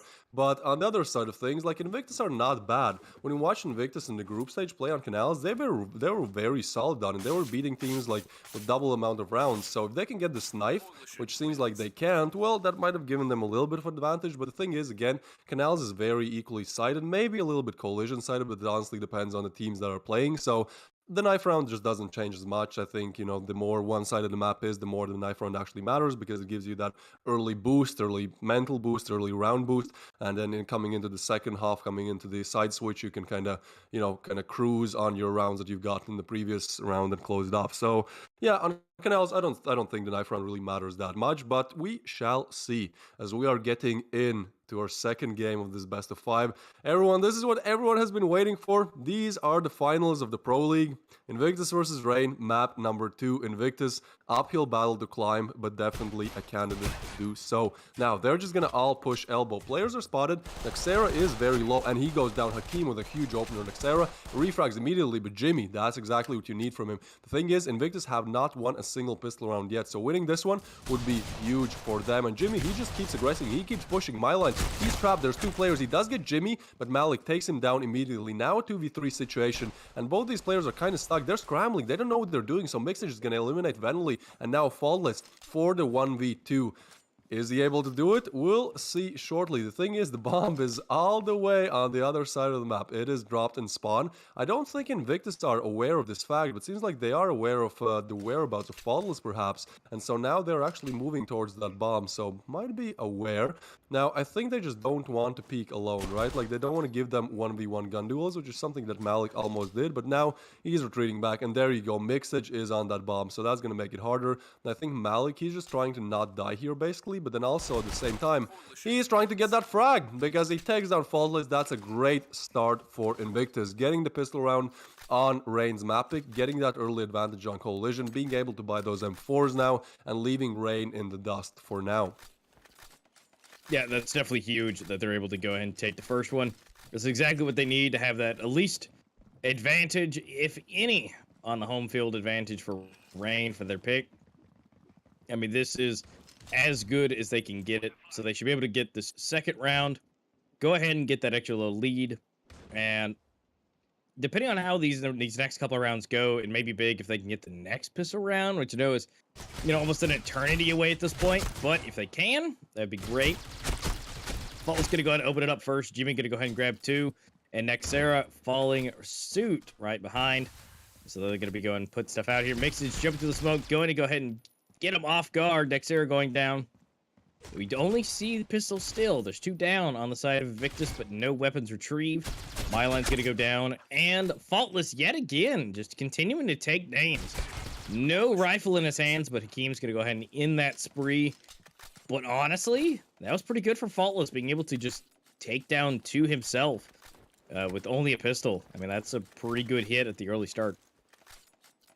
Yeah, definitely a very good opener for Invictus. Now, I saw a poet in the chat who said if Myline unleashes his storm, then it's all over for Invictus. And I tend to agree with that statement, because the thing is, Myline was bottom fragging on Soar, right? And Rain were still able to pull it off. So I think if Myline shows up to his usual performance, where he's taking names, where he's taking frags, getting doubles, triples, topping that scoreboard, it's going to be even harder for Invictus. They were really lucky that Myline had a bad first game on Soar, but now it's actually going to be Venly opening it up on Jimmy. Very nice frag there. So Xena now spamming through the smoke. No shots connected, and Faultless just taking names through the smoke here. Hakim, the only one left alive, does get the frag. That is big, and a double. Huge from Hakim, denying the A-side push. The only one left on B, though, is Malik, and seems like Rain are very quick on rotation here. The bomb is making his way through mid, and since Invictus are not watching it, he'll probably be able to get there. So Malik has to get at least two here, but he's getting overwhelmed. That's a very good spot, actually, because that way he can check both Cafe and B long push. But I think it's a very common one, so might get pre-fired, might get smoked off, might get, just utilities used against him. And so Wive Jiggle peeks him, and Nexera goes for the frag, but Malik so good, so quick on the trigger, still alive, does go down finally. Now a 1v2 situation. Mixage getting a crucial frag, pushing in, and another one huge from Mixage, keeping Invictus in the lead here. 3 rounds for them, the complete reverse sweep from what we saw on Soar. Yeah, doing great. I mean, if they can keep doing what they did, or at least got happened to them on Soar, it's going to be huge. Invictus at 3. Range hasn't been able to grab one. They're going to have to go pistols again. Now, they are going to go all deagles, which, with Faultless and Venly, I mean, having deagles in their hand, including Myline, if he's able to activate with it, I mean, that's going to be still a hard time and a hard press. Mixage is about to get overwhelmed, but a grenade coming in, dealing a decent bit of damage, able to throw the flash, getting 2, not a third, but Malik able to pick off 1 himself and go ahead and trade it out. Potentially 1 more. This could be a Malik and Mixage M&M play, which it is. Malik able to get it with a pistol on Nexera to show some beautiful skill and rack it up to 4-0 already. Rain not able to find any of those rounds, surprisingly. But Myline not doing the worst this time around, so there's still a good chance. I mean, Venly chilling right there in second place, and Faultless, again, doing great up first. But they've got to be able to make some of these connections. They're almost at a 5-0. Now they're going to be fully bought up yet again. Vinley may be able to show off really good with that U ratio. I mean, he's really good at holding down basically the entire middle part of the map entirely. Naxera for 2, Mixage, Z-Knight for 1. And here we go, Z-Knight showing it again. It's a 3v2. All up to Naxera and Wives. Ooh, Jimmy with the backstab doesn't even need the scope, so the only one left alive is Naxera, but not for long. Actually, Malik taking down both, and that's Invictus on 5. Yeah, the complete reverse sweep. The thing is, like, both of these star players on Invictus and Rain didn't show up, right? Because Z-Knight is the other, like, top-rated player on the side of Invictus, again, like 1.5 plus rating, and he was, like, in the middle of the scoreboard on Soar. Like, he was doing good, you know, he had his rounds, but again, a little bit of that Stardust was missing. But I think with how he is playing now, like, he's showing up big time, and when my line isn't, this might be the key to Invictus' victory here. Yeah, 5 rounds already, and the thing is, like, if they get their 6th, their 7th, they are good, and so 7 more rounds to go. Invictus so far looking flawless, just executing perfectly, again on one of Rain's best maps on Canals. Hakim again opens it up. Invictus getting all of these opening duels, that's very crucial, making it 4v5 so much harder. Now Jimmy might have gotten a little bit too aggressive, but Mixage quick on refrag, and Hakim does shoulder peek, spot 1 or 2 players, so I think now they're just going to hold it together with Z-Knight. They don't want to overcommit, they have that 1 player advantage, so, you know, some info would be good, but I don't think they want to trade the possibility for a kill for a possibility to actually die. So, meanwhile, Rain are going to make it towards B, and again, there is one man there, Malik. Last time he was good, he got 1, he got info, he denied him for a while. This time he's spotted, and so he's probably gonna just stay a little bit. He doesn't want to re-peek because Wives is on a head glitch angle. Does get flashed. Oh, and that's perfect positioning from Naxera. Yeah, just stuck there. Malik, not really much that they can do. So again, Rain shifting the odds, planting the bomb, and now Invictus have to play on the retake. And the thing is, Naxera is very pushed up here on A main. They might not expect him. I don't even know if Invictus want to go for it. I mean, some time has already run down the clock, and they're not really close. But Hakim, again, very crucial player. He's been doing very good in this best of 5 so far, getting those very impactful kills on Soar as well. So now 2v3, they're coming in. 2 players are towards Cafe, but they are stuck together. 1 flash and it might be over. Now Wives does get 1, and Z-Knight refrags. 1v1 situation now. The clock is down. Wives is flashed, but he's gonna peek and finish off Z-Knight, getting the first one for Rain on the board. Finally, Rain able to get 1. There was almost not. I mean, it really could have went either way on that one. So, but ultimately, they're able to get that point onto the board. And of course, here's just some lovely Canal statistics for them. 18 versus 38. Usually 61% for Invictus, and then 74 for Rain again. Basically, 3 out of 4 times, Rain's going to take it. But this may be that 4th out of the 3. I mean, currently right now, 5-1. And Invictus still looking good. I mean, they've still got basically everything they could probably use to need. Hakim not looking the best, but he also doesn't have a whole lot of cash under his belt. So they want to save that up, see what they can do. But if Hakim can retrieve himself a weapon, I think that'd look pretty solid. And he's going to be pushing out together, maybe to be able to get that. But no, going to be taken down, but helps out. So you know, able to take down my line with that. So a little bit of a sacrifice for that, but at least it works out. Mixage able to pick off 1, so that's going to be Vinley down. It's looking a lot better for Invictus at this point, now that Vinley and Myline are both out. They don't have to worry about the U ratio still. Naxera, though, nice snipe shot on Jimmy across the map, but although Naxera is low, it's even at least. Yeah, that is true. I think using Hakim as bait there to get a trade is very good. I mean, he has an XD45, so that was a very nice play there from Invictus. But still, keeping it competitive, 3v3. Now, Naxera is low, as you said, but they are moving towards B. It seems like Rain, whenever they go B, they know there's normally only 1 defender, so they just choose B, which might work out in their favor. Now, Malik's positioning, normally he plays towards Cafe. This time he's taking a more aggressive stance towards B long, but that kind of exposes him from different angles. He can get peeked from upper cat, he can even get peeked from Cafe. So Z-Knight now, he does get the info, but Malik not standing strong this time. Oh, Z-Knight, he spots 1, but Mixage, he helps him out big time. So now 2v2, the bomb is being planted. Last time, this retake went towards the side of Rain. They were able to clutch it out in a 1v1, but I think a 2v2 might not be the hardest. He doesn't spot him. What?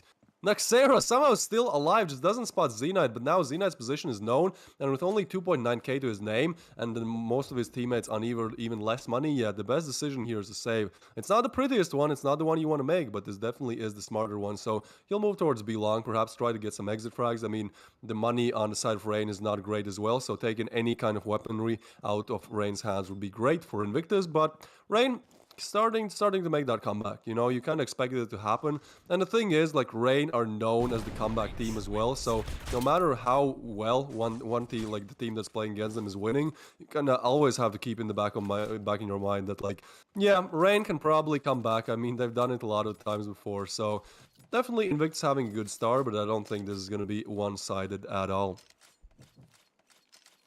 No, definitely not. I mean, it's looking solid. Rain has a good chance to bring this back again.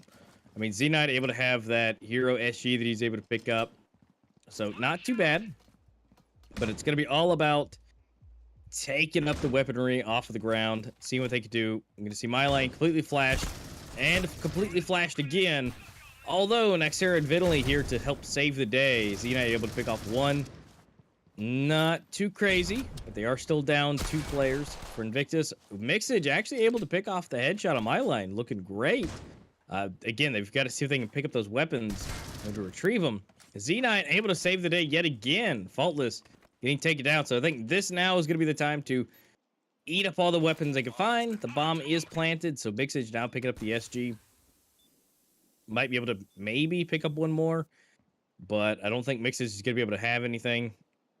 But that's going to be okay. Maybe Jimmy can help out with that here at the very end, at least.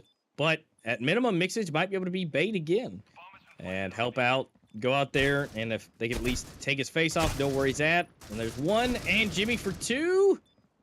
Ooh, this is close. And it is. He's able to get him from the side and go for the defuse. So that's going to be a 6th round for Invictus versus Rain, still chilling at 2. Yeah, that's a huge round for Jimmy, because I think, you know, Invictus might have let that lead slip a little bit. I mean, Rain getting 2, but the fact that Jimmy is able to come back in, come back strong and, you know, take it, that just shows that Invictus are definitely here to play and to win. Now, if we look at the previous encounters, it does seem like Invictus have won a little bit more, but I don't think it is, no, it actually is. It's 1-1. Okay, I don't think, like, it's like that one-sided. Like, most of the time when these teams meet, like, it's a very competitive game, and that's what we've been seeing this far as well. Now, Mixage, he opens it up strong. Again, having that Eurasia presence on Canals is very important. If you have a good sniper, that's almost like having 2 players, and Mixage is definitely a good sniper. Now, not able to connect any more players here, but they're also not giving him the easiest of chances. Now, what is easy is for Keem to find Myline there. Again, Myline is on 4 kills. Normally with 1.6 rating, like, you'd expect more, and that's definitely what Rain need if they want to win this Canals. Now, Malik gets so much damage in, but the thing is, Mixage is on sniper, right? So that damage might not even give him anything unless he switches out for a rifle. Now, he is moving in from the CT side of, from the elbow side of things, I believe. Oh, and this might be very good timing. He also has the AUG, takes down Wives. So now Faultless, half HP. He does have very good positioning. He's towards elbow. So many angles for Mixage to clear. Faultless could be in so many different ones, and I think he might just make the aggressive peek here. You know, once he hears Mixage coming in sight, oh, does get a little bit flash, but Mixage definitely at a disadvantage here, and that's just gonna be a connection for Faultless, but needs a bit more there. So Mixage gonna tap the bomb, gonna throw the smoke. Oh, Mixage, this is huge. He's holding it, but Rain actually win it out. Faultless in the dying seconds. Wow. Defuse taking down another player, so that's going to be 3 on the board. We're going to see Jimmy, that very crucial 1v1, gets 1, and then just out positions Vanley, gets the second one, gets defused. But yeah, Rain still holding on. You know, now it's back to back. Now Rain are back into action. Yep, they're making their way back. They're still down by 3, but not too bad. I mean, it's not the worst thing in the world, especially once Rain is able to go into the defensive position. It might make it a little bit easier on them, but the fact that they're able to get 3 so far, again, it's not totally terrible just yet. Jimmy, he's got the hero AUG. He's going to be able to try and come in here, help his team out, you know, use him as a little bit of bait, but be able to come out here and get some kills. We're going to see at least a 1-for-1 back and forth, but looks like we're going to see Jimmy coming out here, being the last one alive. 1v2 against Nexera and Faultless. He's got to be able to try and get him on kind of an off angle, which might be here, using that nice little head glitch area. Okay, so he's going to be get it down to a 1v1. Bomb is actually not in anyone's hand. Jimmy may be finding this. They're going to make him meet here, and that's going to be Naxera to take him out from the distance and not even needing to get the bomb. So get another round for Rain, slowly bringing it back. There are 2 rounds separating them. I mean, it's looking pretty good, but this is going to be a full buy now for Invictus. They might be able to hold him down yet again. Yeah, Mixage is just taking names this game. 14 frags to his name. And again, he is that crucial Eurasia player. So it just shows, you know, when you have that one player show up with that sniper on Canals, like it's game over a lot of times for the opposite team. But Rain are still keeping it competitive. I mean, Invictus, they kind of have to get 7 rounds, I'd say, because it is a little bit more collision-sided on average. But yeah, Rain, definitely after that 5-round streak or 4-round streak that Invictus had, like they are getting back into this. And Z-Knight getting a bit too aggressive there, so he's going to be taken down 4v5 now. And seems like whichever direction Rain go now, it just works out for them. Now Hakim, very crucial on the A side, gets one, and Malik, that's a big frag. Hakim still staying strong with Faultless, gonna eliminate him now, a 2v3 situation. Jimmy, he's a good clutch player, but he has to go big. Malik on the other side of things, they're gonna move into the site and sandwich it. We'll see if it actually works out in their favor, with Wives playing around the smoke perfectly. So now Jimmy, the only one left alive, and Faultless, great round from him, getting those crucial impact frags. Finishing off Jimmy, getting Rain to 5, and perhaps making it all equal as we head into the side switch. Yeah, this is really going to put a damper on things. This is going to be the no holding back, no nothing. We're going to see everything being fully bought up. Every bit of money spent. Only $600 remaining. That's all they have left. And so now we're going to be seeing potentially that tie score. But let's see if Invictus can hold this down just one more time. Just one more time is all they need to be able to get a little bit of that lead. And then again, if they could take that pistol round, that would be absolutely huge. But what's huge is Wives just jumping up in here like a madman, taking him down. Wives being the last one left with a little bit left of HP, but that is not enough. Going down. Invictus getting that 2-round lead, going into the switch. Now, if they could take this pistol, this would be absolutely huge for them. Because if they could take this, this gives them a really, really nice lead. Yeah, I think Invictus are way more than Rain, kind of like a cluster team. Like they get a cluster of rounds, they get like 4 or 5 rounds, and then they lose. They're gonna go head to head for a while, and you know, let Rain take a few rounds back, and then again they get a cluster. So yeah, if they're able to get something, Mylan, that's just nasty. Gets another point of damage in. So now it's a 4v5. The bomb will probably go down, and Faultless does get another one. So Venley gets another one. This is looking bad for Invictus. The bomb is not even down. Mixage has to do so much, and he is taken down. Rain again, staying strong, staying competitive, and actually just completely shutting off that pistol play coming in there from Invictus. So they're looking good. They'll be able to buy up, and probably Invictus just, yeah, full eco, maybe a full eco B-long rush. I mean, if you can even get some weapons out of the hands of Reigns, I'd count that as a W with like P250s only to your name.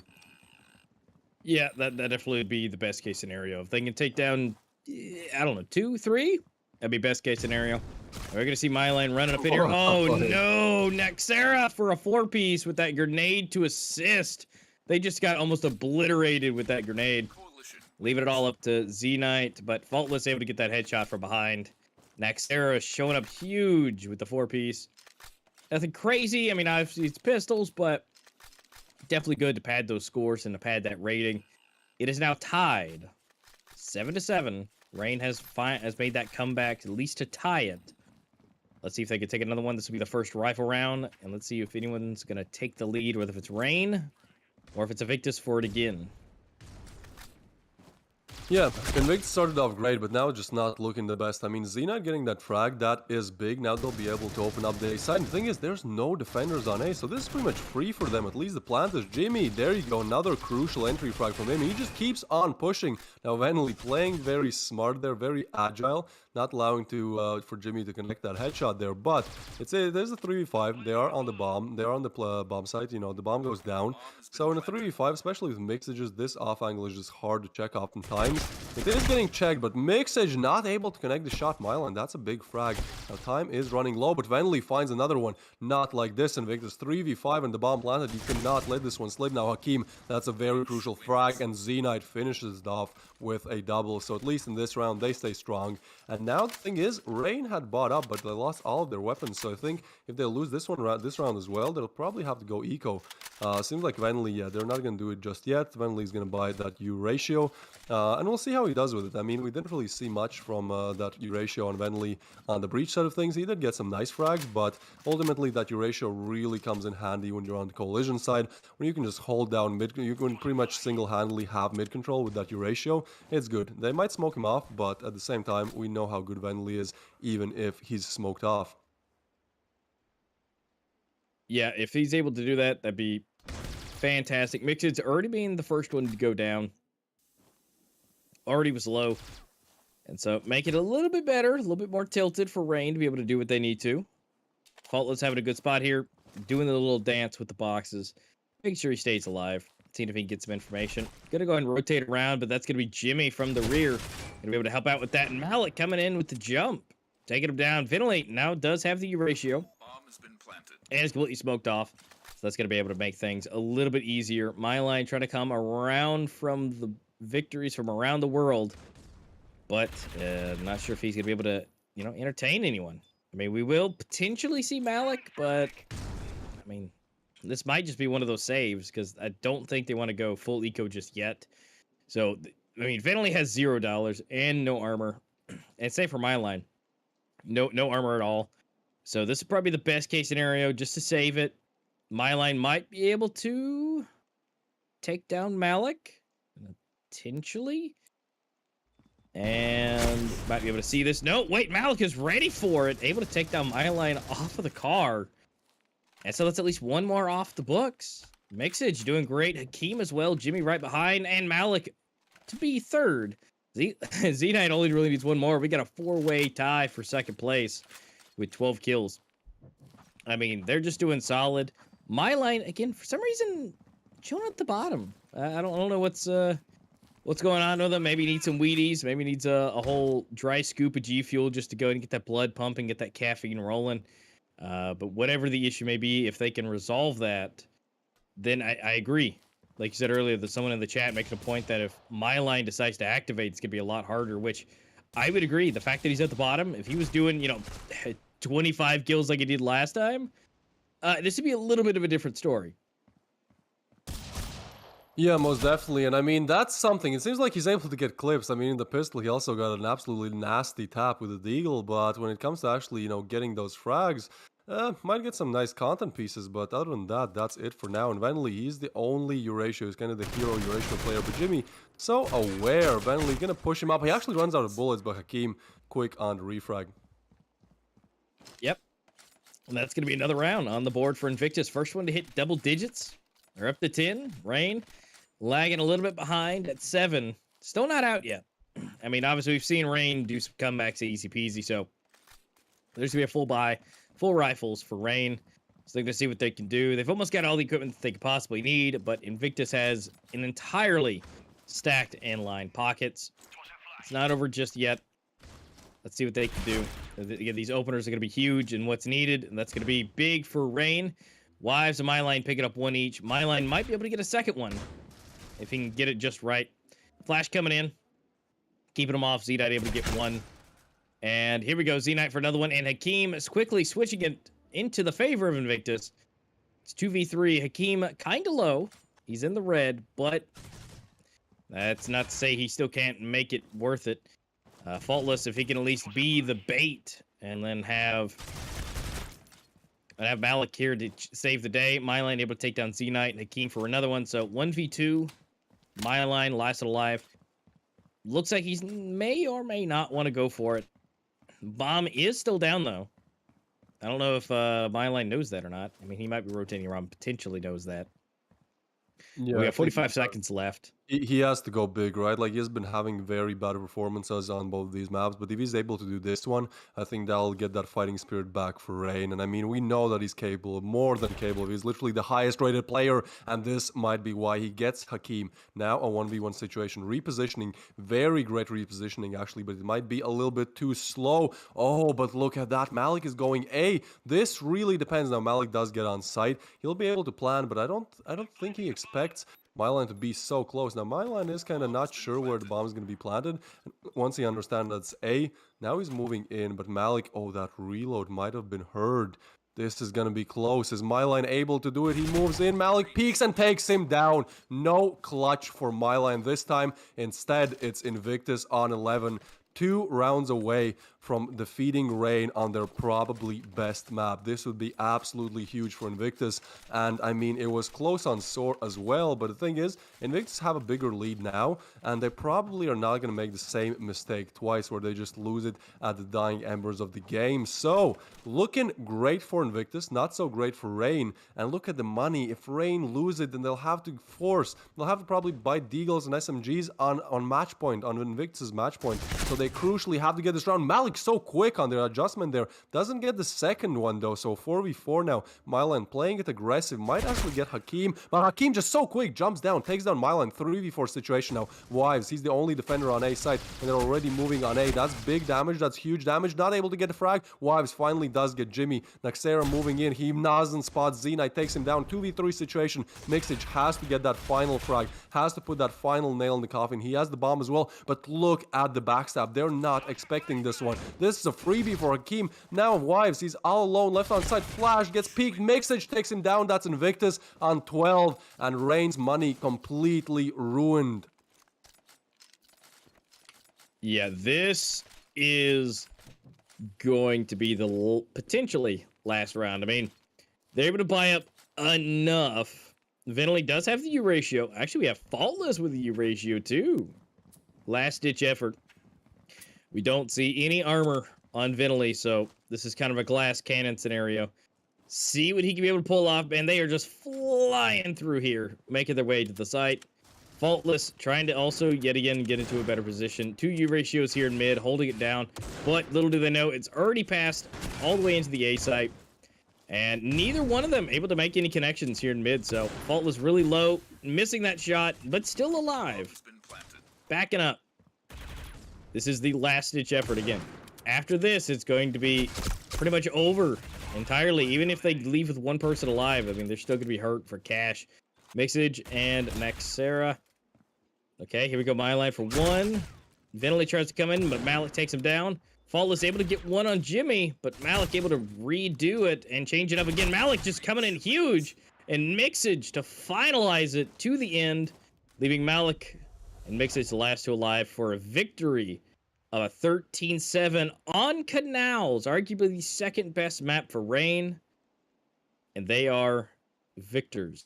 And again, as we talked about in the pre-show a little bit early, this is what they needed. Not only for the mental game to be 1-1 on the scoreboard, but the fact that this was arguably the only one besides their map pick that they could be able to do. Because Plaza and Rain just kind of go together. By all means, Invictus could take it there. But the likelihood of it is low. So this was the exact thing that they needed to do. Now, granted, did they have to do 13-7? You know, they didn't have to do it that bad. I mean, that looks really good for them. But the fact they did it in such good fashion, I think, is a really good testament of what their abilities are. And they were really playing on a whole nother level that we saw on Soar. So congratulations to Invictus for making it to a 1-1 on the scoreboard. I think they did almost a flawless job on that one. Yeah, most definitely. I mean, I'm the most surprised by the score, right? Like, I kind of expected that Invictus are at least, able to win on Canals. Probably Rain still in favor in terms of the odds, but sure, Invictus win. But 13-7, they get like double the amount of rounds almost that Rain did on Rain's best map. That's just not good. That just does not breathe confidence for Rain, right? And so as we're heading into the next map, which is going to be Port, which is Invictus' map pick, it seems like Invictus could actually take the lead in the series, which would be very crazy, like something that I did not expect at least. So yeah, it's just getting, the tensions are rising. It's just getting interesting. Hopefully we do get that map 5. But before that, we still have 2 more maps to go. And before that, we have an interview. This time, it's going to be with a Rain player. We're going to see Fricks talk with Mantis. And enjoy the interview.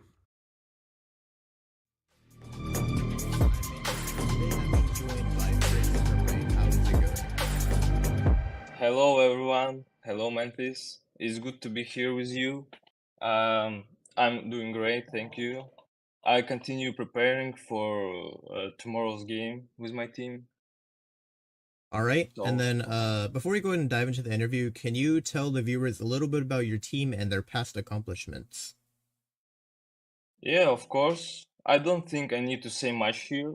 Rain are already so well known in our community, and the victory at the Worlds tournament made us more even popular than ever. So I would say only great players, smart captain, and very friendly team. We're ready for any difficulties. All right, yeah, I know Rain are, the world championships of 2022, and I'm expecting good things from you all. All right, so my first question for you is, now that we've made it to the grand finals of the Pro League, what did you think so far about season one as far as the format? We're very happy to get to the finals. I wouldn't say that it was surprising, but it's always nice, especially such a strong organization of the tournament, everything at the highest level. And we're thinking only about our last game here. Of course, we want to get this beautiful Scar skin, and we know our opponents. They're strong and smart as a team. And I think it will be interesting finals. I couldn't agree more. I think it'll be interesting, and I am jealous that you guys, or either you or Invictus, will be getting that Scar skin. I kind of want that. It's a very nice skin. Um, all right, so there were many incidents where I could say Rain was performing well throughout the tournament. For example, let's get this clip rolling real quick. We have a Nexera 3K spray down over here on Soar, and I want to know, does your team often excel when playing on this map? Because usually Soar is one of the fewer picked maps. I wouldn't say that we have the strongest sword, but this is really interesting map for me, and we study it well. So today will be a real test for us on Soar against Invictus, I guess. All right, well, obviously, good luck versus that map on Soar. And then we also have another moment here where Rain had a very good clutch. We had my line in the 3K clutch. I think it was a 1v2 towards the end. That clip will be playing as well. And I wanted to know, it was really tight despite the fact that your opponents were on an eco buy.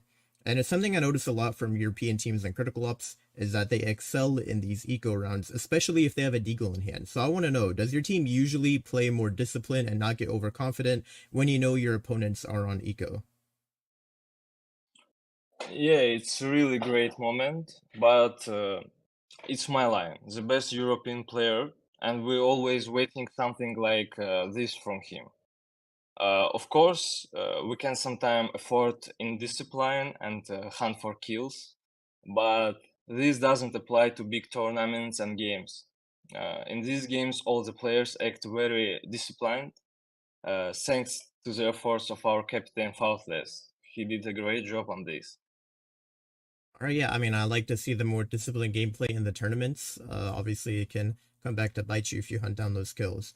But I want to dive away a bit from the specifics of your matches and focus back on Pro League as a whole. So I kind of want to know, have you found Pro League to be a little challenging in new ways than before, especially with the introduction of the duo regions competing? Um, every tournament is a new challenge, and it always feels new. We have been on the pro scene for a long time, but every game still feels like a final. You look forward to it, and you want to show your best skills and delight the fans. And I think that's one of the things I like the most about watching the Eurasia tournaments is that it feels like the skill gap is much smaller between the top teams versus you go over to the Americas. There's only like a small handful of teams that really stand out. So Mm, I like that every game is like a close game, and it's not like you already think you can just know immediately who the winner is going in. So I do like that a lot yes. about watching you guys play. Yeah, All right, same, well, same thing. yeah, Thanks. yeah. So we are getting close to the end of this. I do want to know, what would you like to see in season 2 of the Pro League? The main thing I would like to see in the Pro League season one or season two is of course an increased prize pool.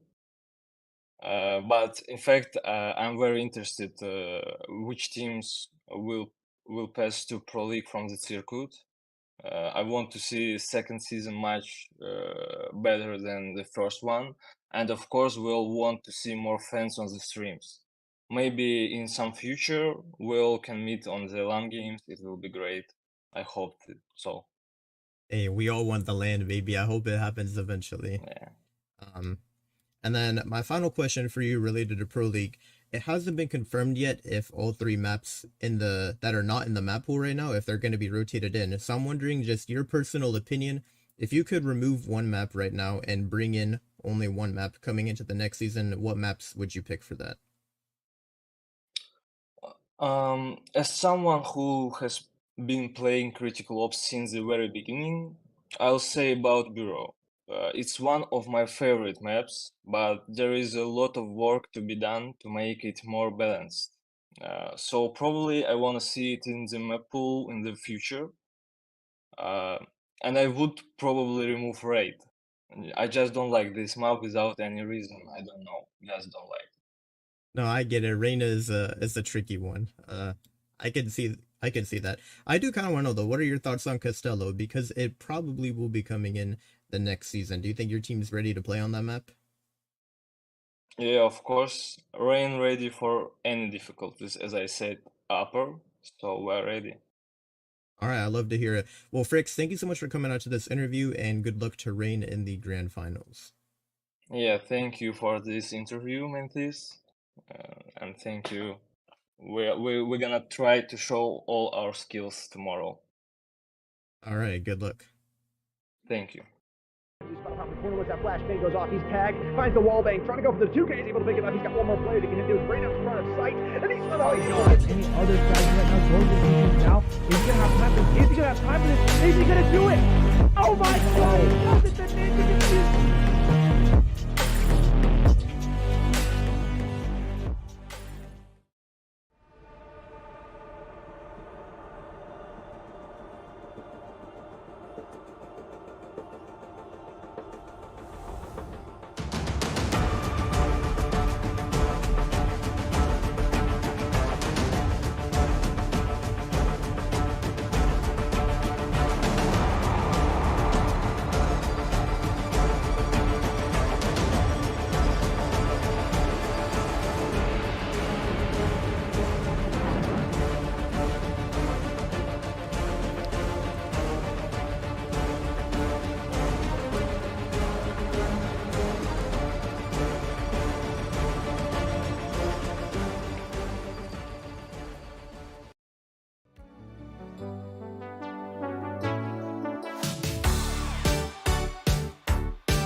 Don't you think it's time to up your game?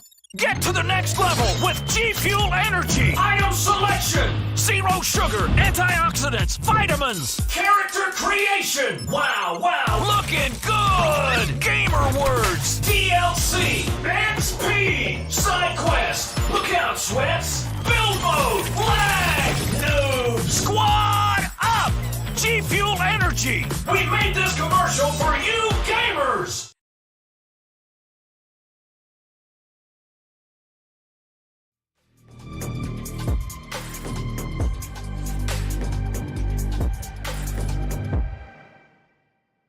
Welcome back, guys. If you're just tuning in, welcome.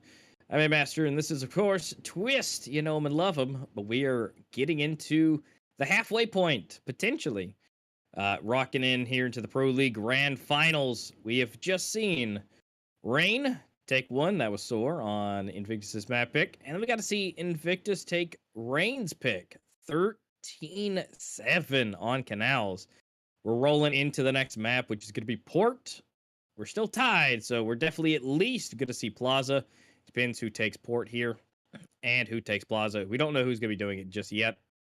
But what we do know is what we just got done seeing. Canals was honestly really, really interesting to see Invictus just really shut it out. And I think you summed it up during the match, saying that they get these chunks of rounds. You usually would see Rain take a few, and then here comes Invictus with a whole nother chunk, 3-4 in a row.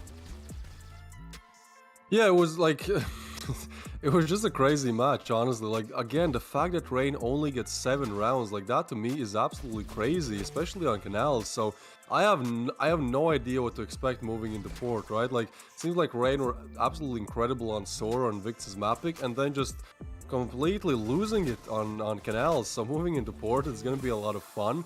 But yeah, the thing about the chunks is kind of true for Invictus. Like, here they get 4 or even 5 rounds in a row, I believe, and then they'll lose. They get like a few rounds back, but at the same time, like, they're letting Rain make that comeback, and then again they just get that chunk at the end that ultimately pushes them over the finish line. So it's interesting to see. It could be, it could show that maybe they're not as mentally prepared as Rain are, because when they're doing good, when things are great, everything is great, and then as soon as they start losing badly, because it's not going as good for them anymore. So we'll see how that comes into effect in these next at least 2 maps, perhaps 3 if we do get to Village. But yeah, honestly, Invictus surprised me a lot. I think like Rain were playing decent, sure, maybe some of the star players like Myline were not exactly showing up like they usually do, but at the same time, like, you not underestimate the fact that Invictus still got 13 rounds to 7, and they did it in very, like, I'd say chill fashion. Like, at no point it seemed like, oh, this might be very close, this might be over. I mean, when there was like 7-7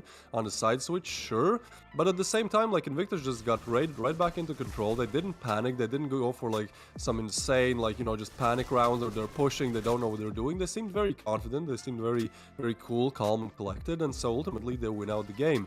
Now, I think one of the players that was performing very, very well on the side of Invictus was Mixage. Like, we saw him, on the top of the scoreboard in the first half. I believe he had like 14 when the rest had like 7 or 8, and just having that one impactful player who's actually Mixage is the in-game leader. We had some background info, in one of these breaks, where it's actually not Jimmy that's doing the IGLing, now it's Mixage, and because Mixage is a very aggressive player, he's a very pushy player, and now he's also the in-game leader, he's able to really gel those two very well together, and he's able to entry frag, he's able to finally go for the strats that he always wanted to go for, and it seems like it really does work out in Invictus' favor, especially on that breach side of things, because yeah, Invictus had a very, very solid performance on the breach side here. I mean, they were just pushing in, they were taking names, they got like 5 or 6 rounds in a row. So I think Invictus have found an in-game leader that's maybe not exactly better. Like, I still think like Jimmy has historically done a very good job at in-game leading, but maybe just like more suited for where the team is at right now. So yeah, it's great to see that it's working out for Invictus. And since port is again one of those maps where on the breach side you can really play aggressively and you can really push in, you can like instantly rush vents, you can do so many different things like that, instantly take mid control. I think it's going to be interesting. I think we're going to see a lot of good stuff coming in from Invictus on the breach side of things on port. Yeah, this is where it's going to come into play, where the team play is going to be huge, and we saw both sides being able to really work together autonomously. And I do agree, Mixage's stats and his strats and everything that he's bringing to the team, I think is working out perfectly. And especially for a map like port, that should come in handy when you really have to get into those areas, and you get them into really, really fast. And so that aggressiveness is going to come in a really good handy. And if the team follows suit, there should be some refrags going back and forth. Obviously, it's not going to be a clean sweep, but if they can at least take out more than they lose, then that's a win, at least in that type of an altercation. And ultimately, if they can get into it, get those bomb plants, and just use those abilities and those skills, it should be looking pretty good for Invictus to do this. But Rain, on the other hand, also works autonomously, and they're able to go back and forth. I mean, this is honestly the best pairing to really showcase on one of the maps that takes the most cohesiveness. And so it really is just going to turn into a really interesting time. And honestly, I have no idea which one will do better than the other, because we've seen great on Soar and great on Canals, one for each team. So at this one, I think this one's going to be a coin toss for me. I don't really know who's going to take this one, but what we can let you know is you can take your position and sign up for the Ambers of Victory Season 3. The signups will be opening up just after the grand finals finish. This will be May 1st. The link will be in the description, or you guys can go over to play.mobileesports.org, /app/ambers to get all those details. There's $1,600 up for grabs. There is a skin, there is an emblem for you guys, and of course those credits and cases.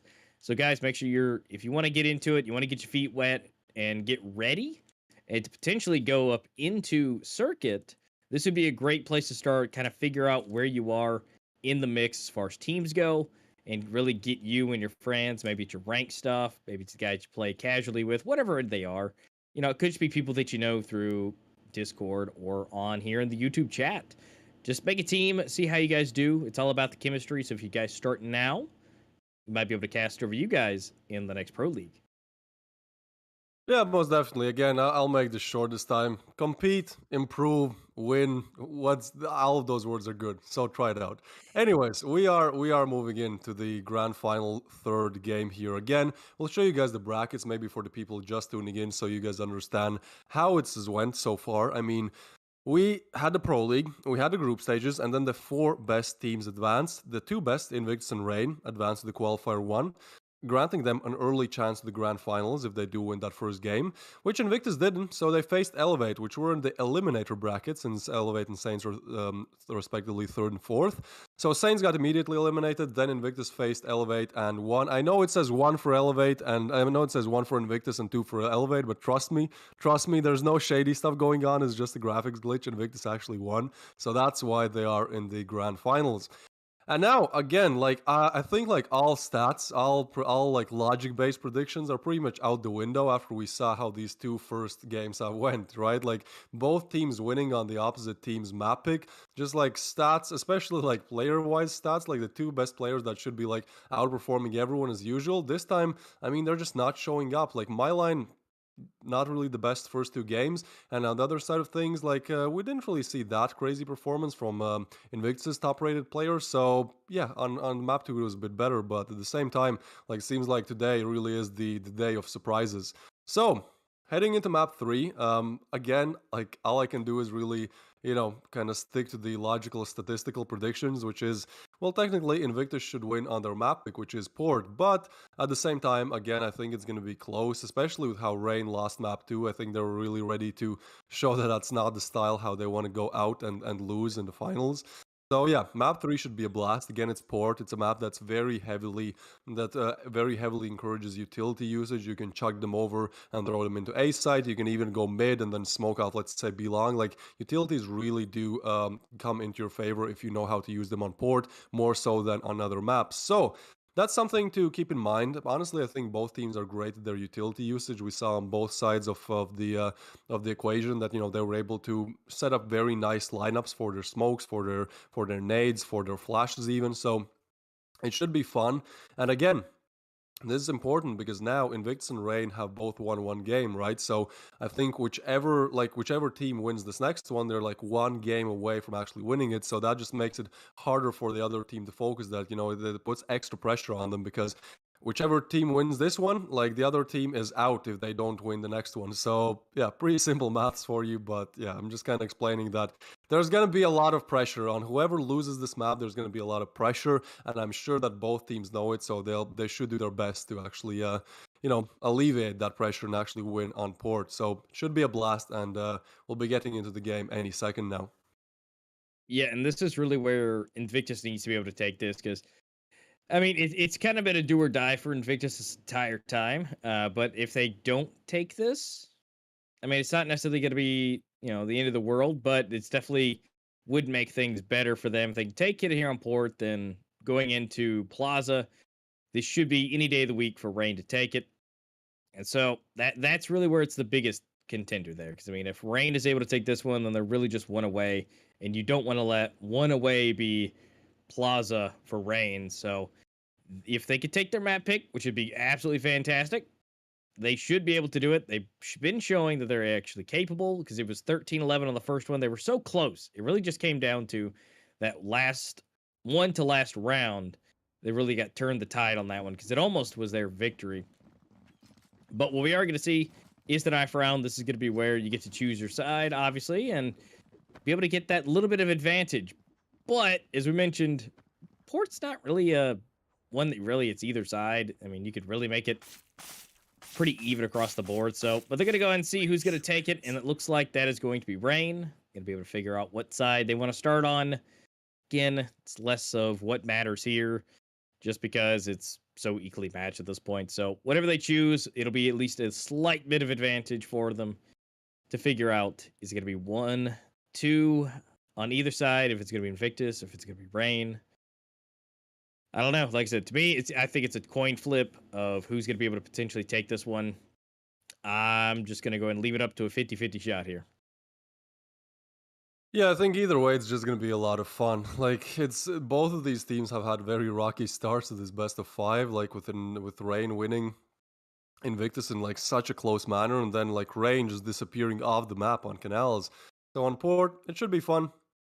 And then obviously we are going to have at least map 4, whichever team wins this. And on Plaza, again, statistically, technically, it should be Rain's map, but we saw what happened on Canals, which is also in that Rain's map department. Now Village, I think if we do go to Village, it's just going to be an absolute like all-out brawl. Like you don't even have like in the pro scene, like I don't think there are really that many like established strats and like established lineups and ways how you play, established defaults on the coalition side, let's say. So I think, yeah, on Village is just going to be a brawl, especially with like if we do go through, the tensions are going to be so high that it's just like we're going to see a lot of fun stuff. I think we're going to see what this pressure does to these players, because even though they're good and they've been in this situation before, like they're all human, they all feel pressure, and when you feel pressure you tend to make very interesting decisions a lot of the time. But I'm getting ahead of myself. We are heading into map 3, which is port, and we'll see. We'll see how it goes. May the best team win.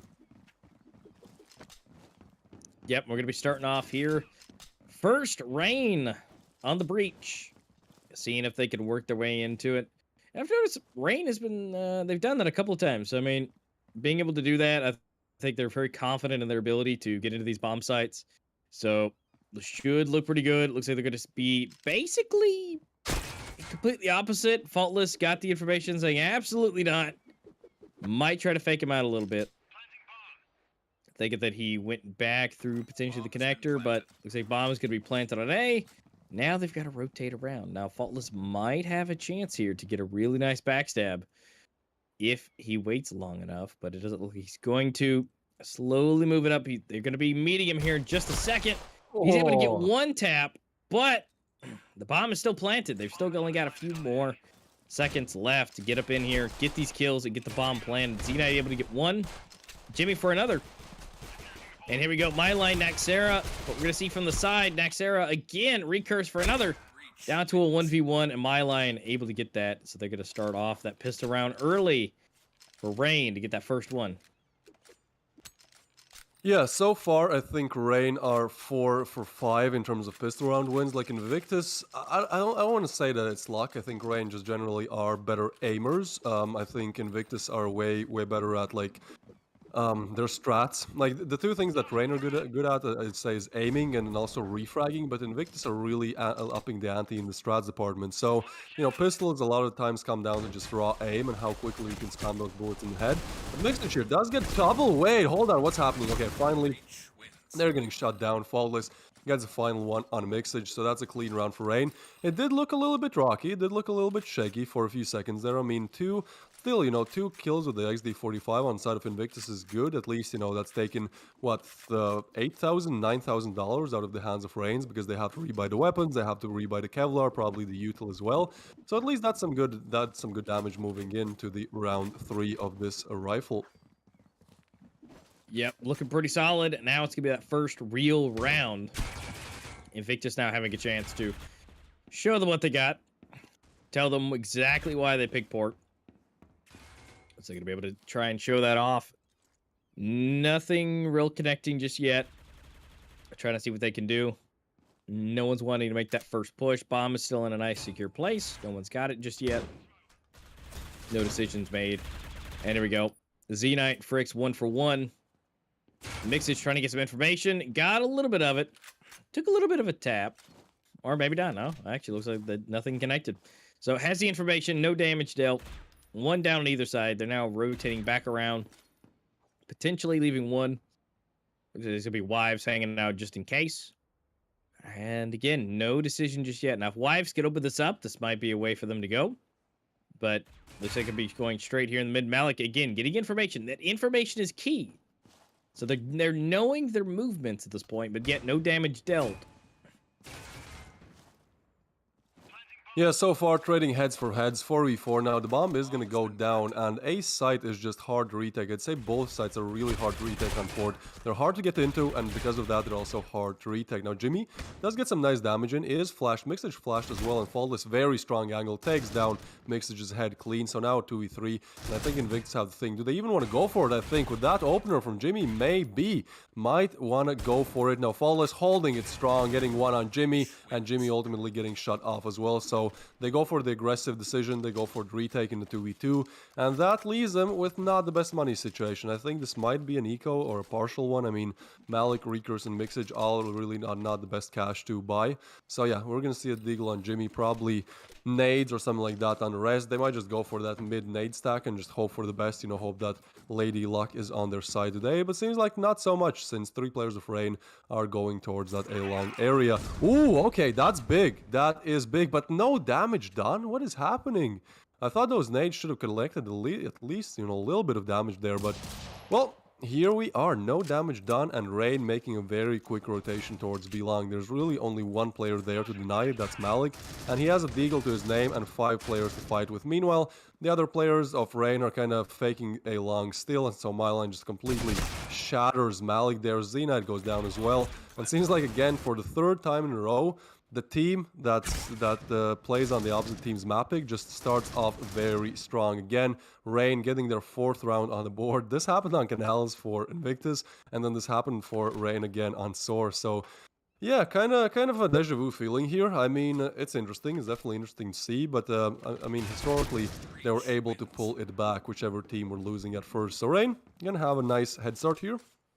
And moving into round 5, I think Invictus will buy up. If you look at the scoreboard, I mean, yeah, it's still early, but Nexera doing good. Myline on 4 kills as well. I mean, he's kind of equaled out with everyone else, but it's good to see that he's gotten, you know, half the amount of kills that in 4 rounds that he got in the whole game, pretty much, in the last one. So Myline is waking up, and that might not be what Invictus want. They definitely don't want to wake the beast, because when he's alive, we know how good Myline is. Yeah, bad things tend to happen, at least for whoever's going up against him. I mean, at this point, Mixage is at the bottom, so again, if he can bring it back, that'd be great. Malik hasn't really activated just yet either, so there's just a possibility, there's still some time. Nexera able to get Jimmy off first, so we'll see. We'll see if they can activate, if they can feel good and do good. Nexera, yet again, being the one to pop off early. Oh, wait, he killed a player on A from mid. That's a crazy spam coming in there from Nexera, but I mean, that's a very good one. Mixage gets one, finally, but Malik so flash somehow actually gets the frag. Oh, that is big. That makes it into a 3v3. Myline just spraying through the smoke. Mixage, he's going to be angry about that one. And Malik, he knows they're close, and he's not able to connect the shots. Zenite, the only one left alive. The star player, is he able to do it? He takes down Myline now, turns it into a 1v2. They know where he's coming from. They're smoking him off. They just need to stay patient. They just need to hold these lines. They need to make a crossfire, but Fricks might actually get eliminated. Wives, though, not checking that side, but Flicks gets Zenite. That's 5 on the board for Rain, starting off very strong again on Invictus' map pick. They are struggling for scraps here, so they need to make that play soon. Yeah, they really do. I mean, 5-0. I mean, again, deja vu again, but now, theoretically, if it's going to be deja vu, here we go, Invictus. This is your round to be able to pull this back. You've got everything. You've bought up. You've got all the weapons. You've got all of the utility that you could possibly buy, and pretty much almost that you could hold. Now, they've really got to find their way in here. I mean, Nexera is just racking people's faces off. So, I mean, that's making it really difficult. Jimmy, Malik for 1 each. So, evening it out, looking great. But evening it out just doesn't seem to be enough. They need to be able to take it that's ahead. A clean one, but gets taken down. So now 2v2. Jimmy and Recurse, they are good in these clutches. Jimmy definitely a clutch player, but not for now. I mean, he gets taken down, faultless, clean adjustment on head, 1v1 situation down. Bomb is dropped towards spawn, and I think faultless, yeah, he gets hurt, he gets spotted. Invictus, again, getting their first one on the board. It seems like 5 is the cutoff point. I think both on Soar and on Canals, as soon as one team gets those 5 opening rounds in a row, the other one somehow wakes up. So, yeah, history just repeating itself once again. If we look at the map stats, I mean, they're not really the greatest for both teams. That being said, like, again, they're both above 50, but kind of, you know, expecting that from both of these teams, it's still not the greatest. Like, when both these teams have like 80-90% win rates on some other maps, Port seems like a map where, you know, it could really go either direction. No clear favorites. Now, again, it is Invictus map pick, so technically they should have prepared a little bit more for it, but we'll see how it goes. Jimmy, very aggressive. He knows how important that mid control is, both on Port and Canals. If you have mid, you have a lot of info, and he gets a frag as well, not able to get away. Myline, quick on the refrag. 4v4 situation now, bomb gets taken, and so 2 players left on A, 2 on B, but I like this aggressive stance from Invictus. If they peek B long and see that there's nobody there, they can send another player towards A. The question is, can they do it quick enough? Rotations on the coalition side really take a long time on the side of Port. So, Malik still not peeking. They are kind of... Oh, look at this. Mixage is checking mid. Yeah, that's a very nice spot. I think he actually spotted my line there, but just not really shooting now because he knows as soon as he starts shooting, that angle won't be given up for him for free again. Now, Mixage on the other side of things finally does take down my line, but look at this. They're moving in from behind, almost getting double, but Z-Knight there gets a double. This is what you need from Z-Knight. Big plays coming in from the man himself, and that's Invictus on 2. Yeah, that is a nasty spot for information, because you see them just bouncing around trying to get anything they can, but little did he know, was able to be seen. I mean, it's, again, it's those pixel angles. I would swear to you, their corneas are touching their screen to see those just little spots change, especially when they're shooting through them. I mean, just absolutely nuts. But look at this. Rain, pretty burnt out, all on pistols. Here comes Jimmy, Malik, Jimmy again. We're leaving it up. My line. Can he do it? They're going to get a nice bump. Jimmy yet again. Jimmy not going to be able to get that that ace at this point, but can he get Fuller? No. Recurse is going to take him out. And Recurse coming in. He's coming in to show us that he knows Port some of the best. You know, technically Invictus has never lost on Port with Recurse on the team. So technically, out of that like 60-some-odd%, Recurse is at 100% win rate on Port, so not too bad. Yeah, most definitely. I mean, some of these players really have their favorite maps where they can just accelerate and perform extremely well. Maybe it's also the team aspect, you know, maybe Recurse has some great insights on how to play Port, but seems like Invictus, again, they're just pulling back. Look at this Z-Knight, triple and a quad. Yeah, this is the Z-Knight that we know and love. Just absolute menace, bringing down Rain players one by one.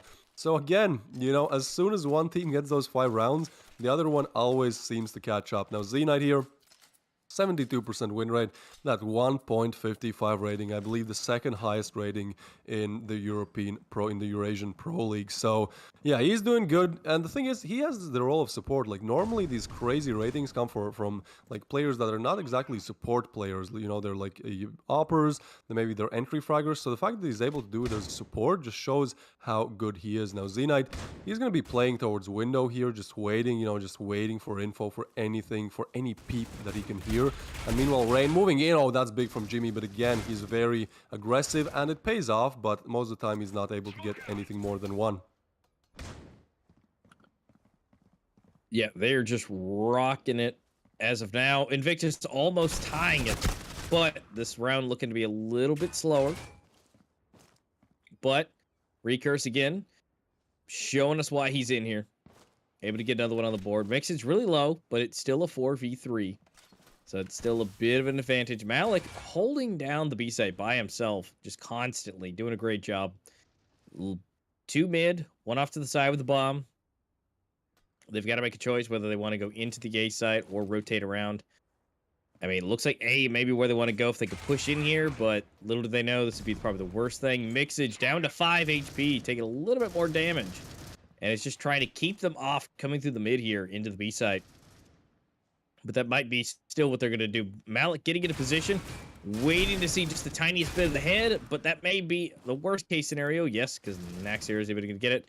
Z-Knight rolling up in here. Can he get Naxera? They're about to touch each other. Naxera is able to get the quick flick. Same for Fricks. Leaving it up to Recurse. I know he's good, but can he do a 1v3? And maybe I say that, but it looks like he's about to. He's got to get the reload. They're just mere boxes away from each other. Ooh, that almost touched him too. Getting that wall bang. Here we go, Faultless. Using his big brain here, and he's still able to get it. It's so hard to go up against Faultless. I mean, again, as I mentioned in the start of this, 148 maps played. Technically, at this point, he's got 150 maps played. It's hard to really counter against him, but Z-Knight is one to be able to do that. He getting hit the sights little 4-piece on the 9th round. He's good, but Faultless has that experience, and he continues to show it. Yeah, most definitely. When you've played that many maps, like, you pretty much have been in every single situation, and it's like you can visualize where the player is going to be. But Z-Knight, that's a huge opener. Takes down Fricks, and no way for Rain to refrag on that one. So that's going to leave them in 4v5 situation. And Jimmy, look how fast he is. He's so aggressive, Jimmy. And when he does that, a lot of times it does work out. Z-Knight gets another. Oh, so aggressive. So good. 13 frags to his name. Looking to go for that double KD here. Wives the only one left alive. That's a nice frag on Recurse, but not really anywhere here where you can go from A long. I mean, mid is getting cut off, and if he goes back, it's cut off as well. So Z-Knight finishes him off. Double KD, and yeah, it's interesting to see, because now if we look at the scoreboard, it's like both teams, both players that were not really performing that well are starting to wake up. My line maybe, you know, still struggling a little bit, but Z-Knight not really having the best first map, and then the second one kind of mid, but this one he's showing up, and when he does that, you know, Invictus are able to string together so many rounds. So Invictus are definitely looking to go into the side switch on an equal scoreline. I mean, that would be perfect for them, especially after losing those first 5 rounds. Like, that's honestly the most that you could ask for. But Rain, they're just gonna push B. Very fast approaches this round. I don't think Invictus are ready. There's one player that can really deny them. That's Malik, and he does exactly that. Quick though, quick on refresh. Follows with another. Jimmy has to jump around. Oh, does spot one, and another Jimmy gets a crazy double there. Fricks refrags on him. So now a 2v2 situation once again, slowing it down a little bit, waiting for Z-Knight to arrive from that A side of things, and so a double retake coming in from CT will unfold. Faultless, this is a strong position, but the thing is, you kind of have to peek at one point, and when he does, he goes down. Recurse takes him down, so now Frigg's the only one left alive, and I think his head might have been spotted, and there he goes, Z-Knight to finish it off. Equal all again as we head into the second half of this game. That was a fantastic comeback from Invictus. I mean, going down 5-0, and now they're coming back. It's 6-6. I mean, absolutely solid. Looking good. And now they get a chance to really use their aggression to their advantage. I mean, once they really started getting crazy and Z-Knight started really pushing, that's where we started getting the best stuff coming in. And now this is all aggression. Now they're on the breach. They're rolling up in here, and now if they can continue to use that aggression to their advantage, this should be fairly decent for them. Now, Wives is going to be the one to open it up. Mixage goes down, but let's see what they can do here, if they can make this pistol action happen. But again, we know Rain, they've been taking just about every last one of these but one for pistol, so they've got to be able to break that trend. But this may just be Rain any day of the week, because they're currently 2-4. And they still haven't even met Fricks yet with the Deagle, which may not even be needed. Malik's the last one alive, trying his absolute hardest, but Wives is going to go ahead and take him down. And that is another pistol round in Rain's pocket. They've just, I think, what is it, only lost one the entire time out of 3 maps? Yeah, Rain are very good on these pistol rounds. Again, it's 5 for 6 for them in the pistols. So Invictus did get that one, but I think, again, Rain are just superior in those pistols. I think a lot of it has to deal with just having a little bit better aim. But the thing is, Invictus are very good at stratting. Now they're pushing mid, and Jimmy actually gets one, but Fricks quick on refrag. Now, Fricks is getting overwhelmed, but Naxera with a huge help there, getting a double, still pushing in, gets a triple, and Z-Knight the only one left alive, but not for long. Naxera getting a triple in this round, very crucial for Rain's victory. And the thing is, like, Naxera is playing very well for playing in a new team, right? Because as we can remember, like, Naxera played for Crossfire at Turkish team in Worlds. So this is his first tournament with Rain. And sometimes, you know, these players take a while to adjust to different teams, to adjust to the different playstyles of different teams. But it seems like Nexera, he can just perform, you know, he can just show up, get those frags. And so he's doing great. He's definitely doing great for himself and great for Rain as well. 2 rounds in lead here, and INVICTUS struggling to really find anything, especially with Friggs getting that opener. Malik though, quick on refrag. Site is open, bomb is being planted, 4v4 retake probably coming in. My line might go for the spam, does get some damage in. And so, yeah, Rain is waiting for help to arrive here, but Jimmy's position is so good, he's not being hurt. He takes down 1, that's huge from Jimmy. 3v3 now, Rico's taking the aggressive peek, but Nexera shuts him down. And again, Jimmy, look at that positioning. He's just ready for so much, and Z-Knight playing it perfectly, evacuating from the side. The problem is the bomb is not really planted for him, but I think if they go for the spam, they might be able to do something. Jimmy not able to connect just yet. Oh, what is that? Z-Knight somehow is in that position. That's 1, but that's going to be it. So the defuse is coming in, and Rain get it. Accelerating once again. This game is such a chunk game. Like Rain getting 5, then INVICTUS getting like 6 rounds in 7, you know, 6 round wins in 7 rounds. And now Rain again building up that lead 3 in a row for now. Yeah, INVICTUS really needs to, you know, stop that chunk around. You know, Rain doesn't need to be able to get another chunk here because they're about to be on double digits. Now they've got a full buy here. They've really got to make something happen. It's huge because this is where they need to win this. Because again, going into the next map, going into Plaza is not what they want to do. Now, granted, again, we thought Canals, hey, that's not going to be a good one either, but they're able to still take it. So there's still some possibilities to take it. You know, they might feel overconfidence, and you better be able to use that to your advantage. But here on port, definitely would be a better bet to take it here and then give them a better chance going into Plaza. But they're just getting absolutely bombarded, flashes all through. Nobody can see anything. Faultless jumping in, shooting through the smoke. We're going to see 1 coming in for Malik, Y for 2. And now they're going to come in for the defuse. Now, the good news is they're getting the bomb planted. So they're able to have that money. They're able to stay into the fight a lot longer. Not have to go to any of these ecos. So that's great. Just in the sense of maybe, you know, an eco would be great to kind of reset. But again, you know, Rain first getting up to 10. INVICTUS falling a little bit behind at 6. Theoretically, though, this should be the round that, if we're following historical data, as we've seen today so far, INVICTUS should be able to activate here and be able to start taking some more rounds because they really don't need Rain to hit 11. Again, it's that mental game. They've already got double digits already. This is just where INVICTUS needs to really turn it up and make a plant or just an absolute obliteration of Rain. Yeah, exactly. I mean, INVICTUS is looking kind of dry right here, especially with how good they are on those breach sides of things. I mean, again, on Canals, they went from 7-7 to 13-7 playing on breach, so they're kind of lacking in that department right now, and it's just not looking the best. Oh, Faultless, what is that? Pushing in, gets a double. Z-Knight finally eliminates him. And a double, but Nexera and Friggs finishing it off, getting Rain to 11. So far, 0 rounds for INVICTUS on the breach side of things. Just not looking ideal. Like, if they want to make a comeback, they have to do it now.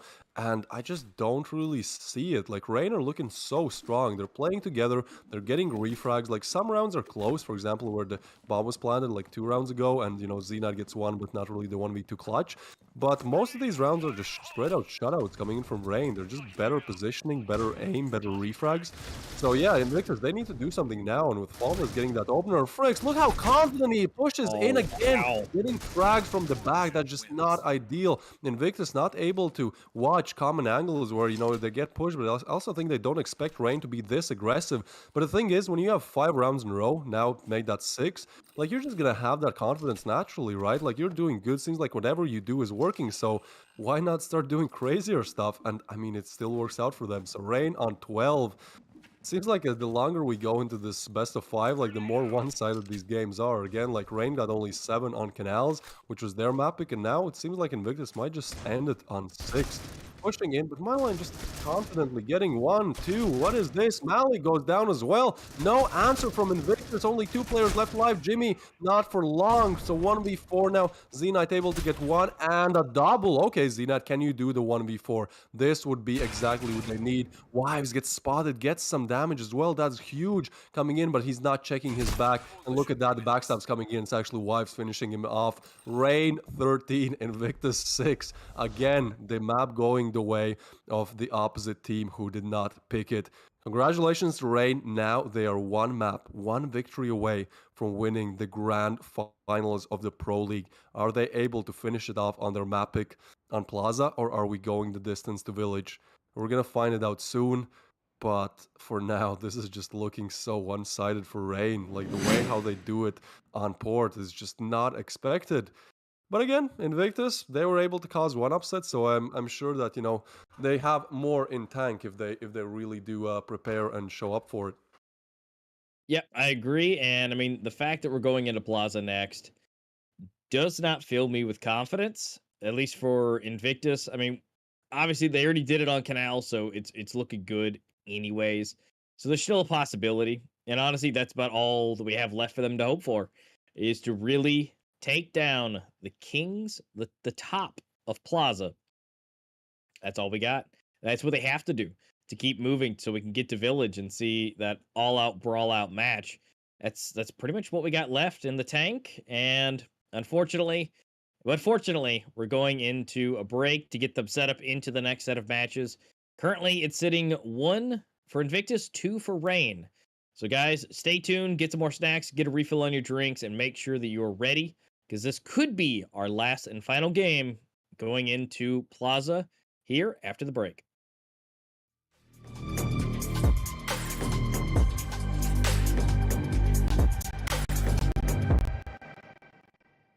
Frags for him yet, and seems like they're just leaving. Flames are just leaving the A side, get up to chance, you know, up to Muria, up to the idea that he's able to get at least a multi-kill there. But the rest of the team is grouped up towards B, which I kind of like, because most of the time, if the A push doesn't come in early, then it's gonna be B. And Flames seem to kind of have the pulse on the game of how things go, and so they have 2 players on B, 2 towards mid, and you know, if Elevate, most likely they will push B, at least they'll have good defense ready and waiting for them. Yeah, definitely. And Fallen Knight going up with his Eurasia and not really making it connect. Affection showing it again. 1, 2, 3, 4 on the way. Sides have shifted once again. A 2v3 in the hands of Flames, make it a 1v3. Now fair, he's a very good player, but is he good enough for the 1v3 when the bomb is planted? His position will most likely be checked on an off angle nevertheless. Like, this is a very tall order for fair here. He is moving in, and so far nobody is checking it just yet. Noxing is actually looking towards that CT direction, but I think once fair peaks, there's a crossfire, there's 2 players checking him, there's Ecstasy checking him. Oh, and he's able to get a double. There's no way. There's no way Flames win out like this. He reloads. I think he spots the last player. The time is ticking. The nade come frags in. Oh, the nade does some damage. He shots, but Kissel on 5 HP. 5. Just at least somewhat decent getting that. I mean, that almost could have broke them with Naxera almost doing that 1v4 clutch. I mean, that was huge, and huge, I think, hit to their mental play. It's huge. I think might cause them a little bit as far as where they need to go, what they need to do. They're still down by a few rounds on the board, so Rain, they're gonna do a little bit of eco here just to save up a little bit more. But then again, that doesn't mean they can't do this. I mean, with some of these deagles, it could be a little different. Unless Mixes wants to just go ahead and take everybody out.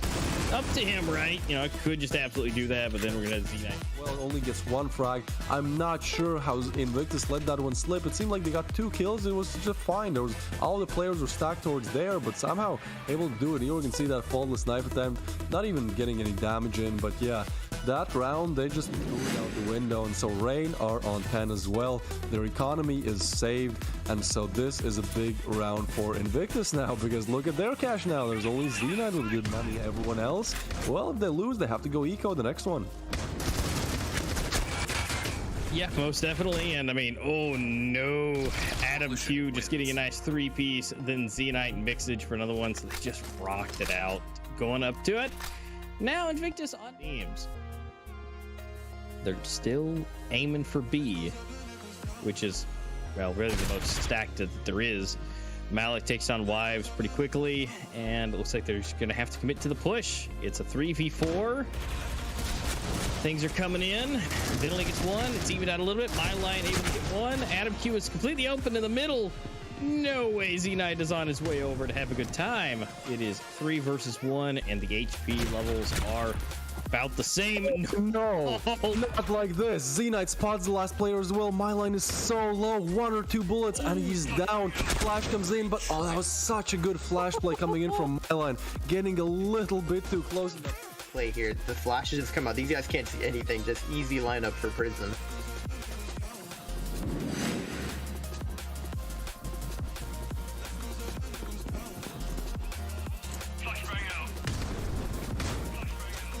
Round number 9 is underway. Not good if you're flawless here on the coalition side. If you want more maps than this, well, now I think they're ready to turn it up. After quickly picking up 2, if you can find a 30, he's not going to be able to do it. Choosing Pretzels, puts him down on the ground. Nox finding Pretzels, and Nakba going to eliminate Prism. Last player left alive here is Juice, and we'll see what he can do.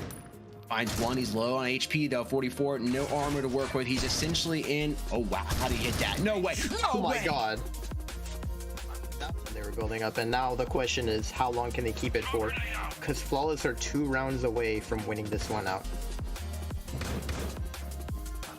Yeah, Dynamic Gaming definitely still in this, but they need to at least tie it up before they get match point. It's 9-12, so oh my gosh. Pretzels had an opportunity to hit the quad feed. He's able to do good damage though and drops 2 players. Caught Flawless off guard, they weren't expecting that. Tomato moved around behind here, but he's gonna get found out. I don't think they realize Juice is back here. Can also see Afro in the smoke, and that clears. Oh man, great teamwork. Knock is gonna put Juice down on the ground, but Kid Prism should have him. Blast some shots. I don't even know if they're gonna be able to pull this one off. Juice going for the dualies with the helmet. And a couple revolvers as well. Maybe, I want to say just looking at this buy that it's gonna be the B site that they choose to hit. I can't see any other way. No, Juice is actually going to contest mid there. Dude. And no, he gets taken down. The helmet can't even save his life. Oh my goodness. Happen here with the Deagle. Afro gets caught with his knife out, and the bomb has made his way a B long though. DYG at least able to secure the plant money. Yeah, Pretzel is already getting backstabbed. Tomato, oh, hitting a huge one-tap there. Oh, Mafia was not going to expect him to be there, but he's able to win the gunfight anyways. No way. By 2 here.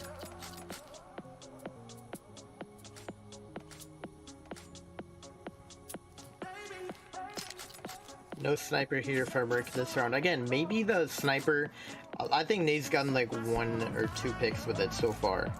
It's hard to use that sniper on the breach side, and he hasn't been 2 picks with it so far. Maybe economy-wise is better off to just stick with... I mean, if you need a scope weapon, go with the Scar, but like maybe not the Eurasia.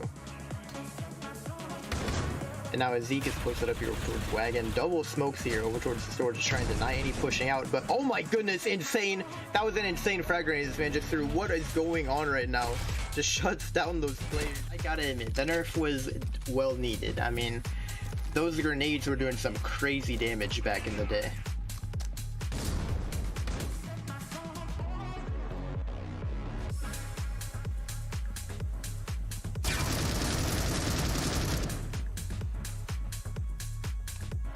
Oh, Nate, that's an interesting angle. I really want him to peek that again. Please do it. Oh, I don't think he knows he's pushed up. No, he doesn't know he's there. But Hoodie doesn't realize Nay's there. You got to see him. Oh my gosh. Yeah, his peripheral vision had to come in there. He doubles up on Audible. He's got his knife out. It's a bad move from him, but he oh my gosh. clutches it up. No way. 24 HP to the man's name. No way he gets this too. The frag? I'm not 100% sure. Max has just run all the way back to spawn. I'm not 100% sure why.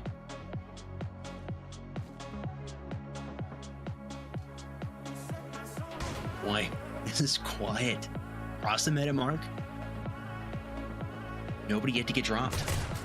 Oh, and now it's on Scott is going to take the first point of contact, spot all those players, but it looks like they're actually going to go through mid and fight these players over towards spawn. Vape is now stuck behind this truck. He's got to play his part as our artist with the duel. He's able to get a huge pick there, and Vape is getting the headshot onto Max of his own. Scott able to find a pick on his Zeke just as the last second. He's trying to turn the corner, and he's able to get the second headshot. The pistol headshots are insane from these players right now. And Scott, he's not done. He's still going, and he's able to take out artists as well. No armor.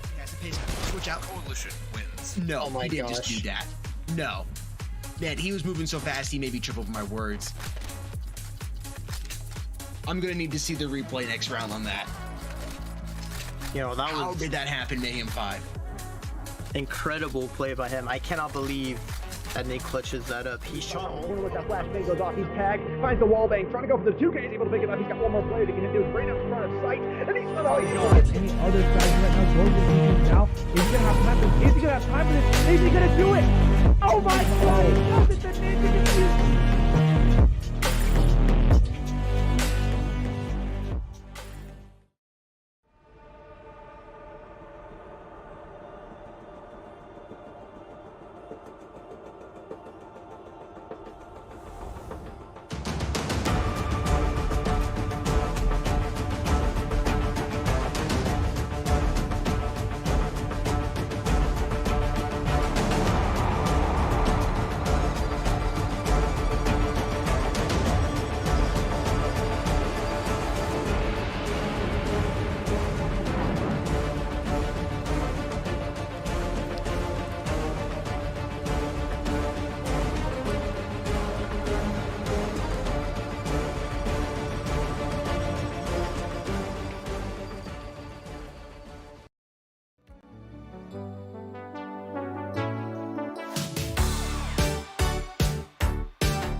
Hey, don't you think it's time to up your game?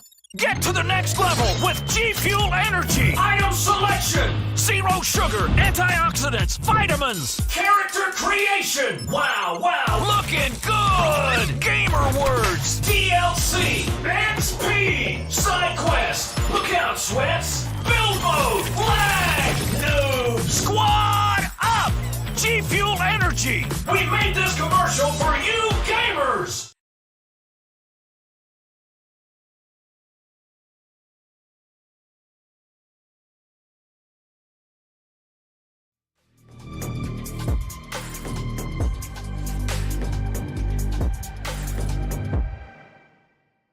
All right, guys, welcome back to potentially the last time coming back from a break. Rain is on 2, Invictus on 1, and we're rolling into Rain's map pick, which is going to be Plaza.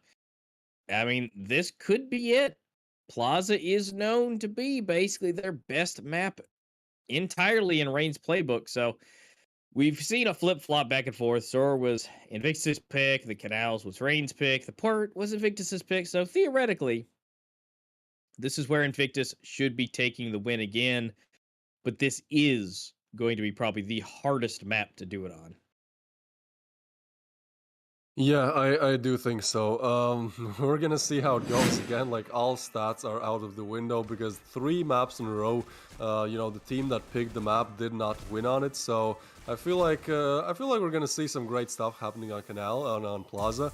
I don't think it's gonna be like as big of a shutout as it has been in these last 2 maps, just because I think Invictus, like, the pressure has definitely mounted to insurmountable levels for them, and it's like, well, now it's for everything. And so I think, like, any kind of, like, advantage, any kind of power that they still have, like, they're gonna put it all on the table. All the tricks that they've been saving up their sleeves, it's all gonna come out here, because yeah, if they don't win Plaza, Rain are your Pro League final champions. But I think Invictus definitely have a fighting chance. Like, sure, Rain are very, very good on Plaza. I'd even say that, I'd even go as far as saying that Rain are better on Plaza than on Canals. But at the same time, again, what we saw from Invictus on Plaza in the group stage was not bad. Like, they were not horrible at it, you know, they could definitely perform. So, especially when the odds are so high, I think it could really go either direction.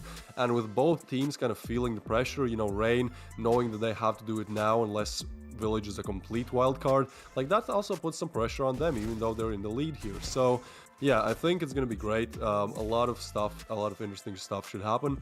Now, the thing is, if we look back at this board game, it seemed like Rain, yeah, they took that early advantage. They got those 5 rounds in a row. But then Invictus, like, once again, got their chunk, which they've historically been able to do. For example, Xena here, the crazy quad. And it was looking good. It was honestly looking great for them. But the only problem was, as soon as we got to that side switch, it was just not working out for them at all. I believe they got 0 rounds on the breach side of things. They were just not able to do much. And the thing is, like, Invictus are really good on breach. I'd say they're better on breach on average than they are on collision. Also, like, on collision, you can't really strat that much. It's more about just having your defaults on point, you know, having your rotations on point and having very good aim. On breach, it's not as much about aim and just, you know, holding down an angle and spraying down with the shoot button. It's also a lot more about strats, and I feel like Invictus are definitely outperforming Rain in the kind of strat department. So that's kind of one advantage, one upper hand that they have over Rain, because as we saw, like, Rain are very, very good aimers and they're very good refraggers. Like, that's one of the reasons why they're so good in these pistol rounds. So far, Rain are 5 for 6 in terms of pistol round wins. Well, why?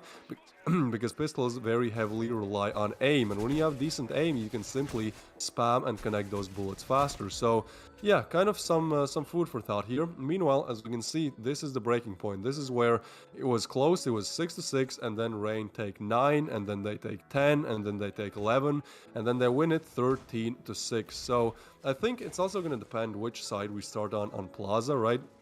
Because Plaza is quite collision-sided, I'd say more collision-sided than Canals or Port. And so if Invictus are able to start on the breach side, I'd even say that would be better because, you know, they're good on it, they're good on breach, and if they're able to do good on breach again and kind of break the curse that they had on Port, then they can move into the collision side with, you know, new build confidence in themselves again. But we're really gonna have to see, and I mean, yeah, there's definitely some hiccups to get over, as we can see in the replays here. Like, 7 rounds in a row for one team is just not something you want to see when you're playing in the finals. No, it's definitely not. And I mean, everything they tried, it just seemed like Rain had an answer for it. They were ready for it. They were able to at least flick and get back to where they needed to. But I mean, look, right here at the end, Mylime, he hasn't really done a whole lot today, but here he gets a 4-piece to end it. And I don't know if that's going to be like a bad omen or something that, hey, maybe Myline's about to, you know, do it again and bring it back here in this last, potentially final map. We'll have to figure it out here soon. They're getting into the lobby, they're getting ready, but this will be huge to find out what side they want to start on, because if they can get an early lead, that's about the best thing that you can ask at this point, be going into Plaza. We're crossing our fingers. I mean, this is exactly what they need to be able to get into and to keep going. But again, we cannot say this enough, that this is going to be difficult. I mean, unless Rain just fumbles this really, really hard on arguably their best map, I think Invictus is going to be able to have to pull every trick they have out of their back pocket, and everybody really, really needs to activate. Mixage, more specifically, he's been doing pretty good, but we need to start seeing, you know, his high-end area. I mean, he's one of the somewhat higher best ranked on there, but it's all going to come down to his stats, his strats, and what he's able to have the team do, you know, for this map. I mean, it's going to be hard because the way Rain sets up on Plaza, it's no one is more than just a sidestep away from helping out and getting it from the side. So they really need to peek, but they got to peek both ways, same time, just in case.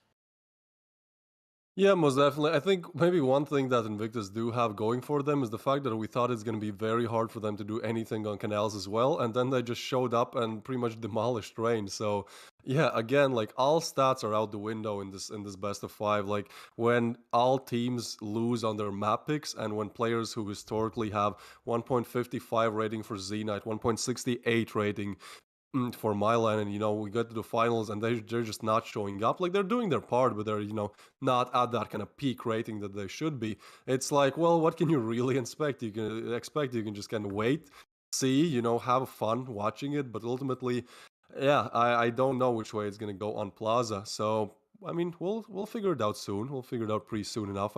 I believe all players are almost in the lobby, so we should be getting to knife round pretty quickly. But if Invictus win Plaza, then it goes to Village. And as hard as it is to predict something, I don't think you can predict anything on Village. Like, with how little it has been played, now actually in Pro League it has been played a little bit more in these playoffs, but in general, it's still a very underplayed map. And I don't even know, like, normally when I'm casting, I kind of know what to expect, what kind of collision setups and defaults to expect, what kind of strats, what kind of defaults to expect on the breach side. On Village, I don't know. I don't even know what's a collision default. I don't know if the default's playing 3A, 1B, and then 1 mid. I think it might be, if I'm correct, but then I've seen other teams do, like, other stuff, and so it's just...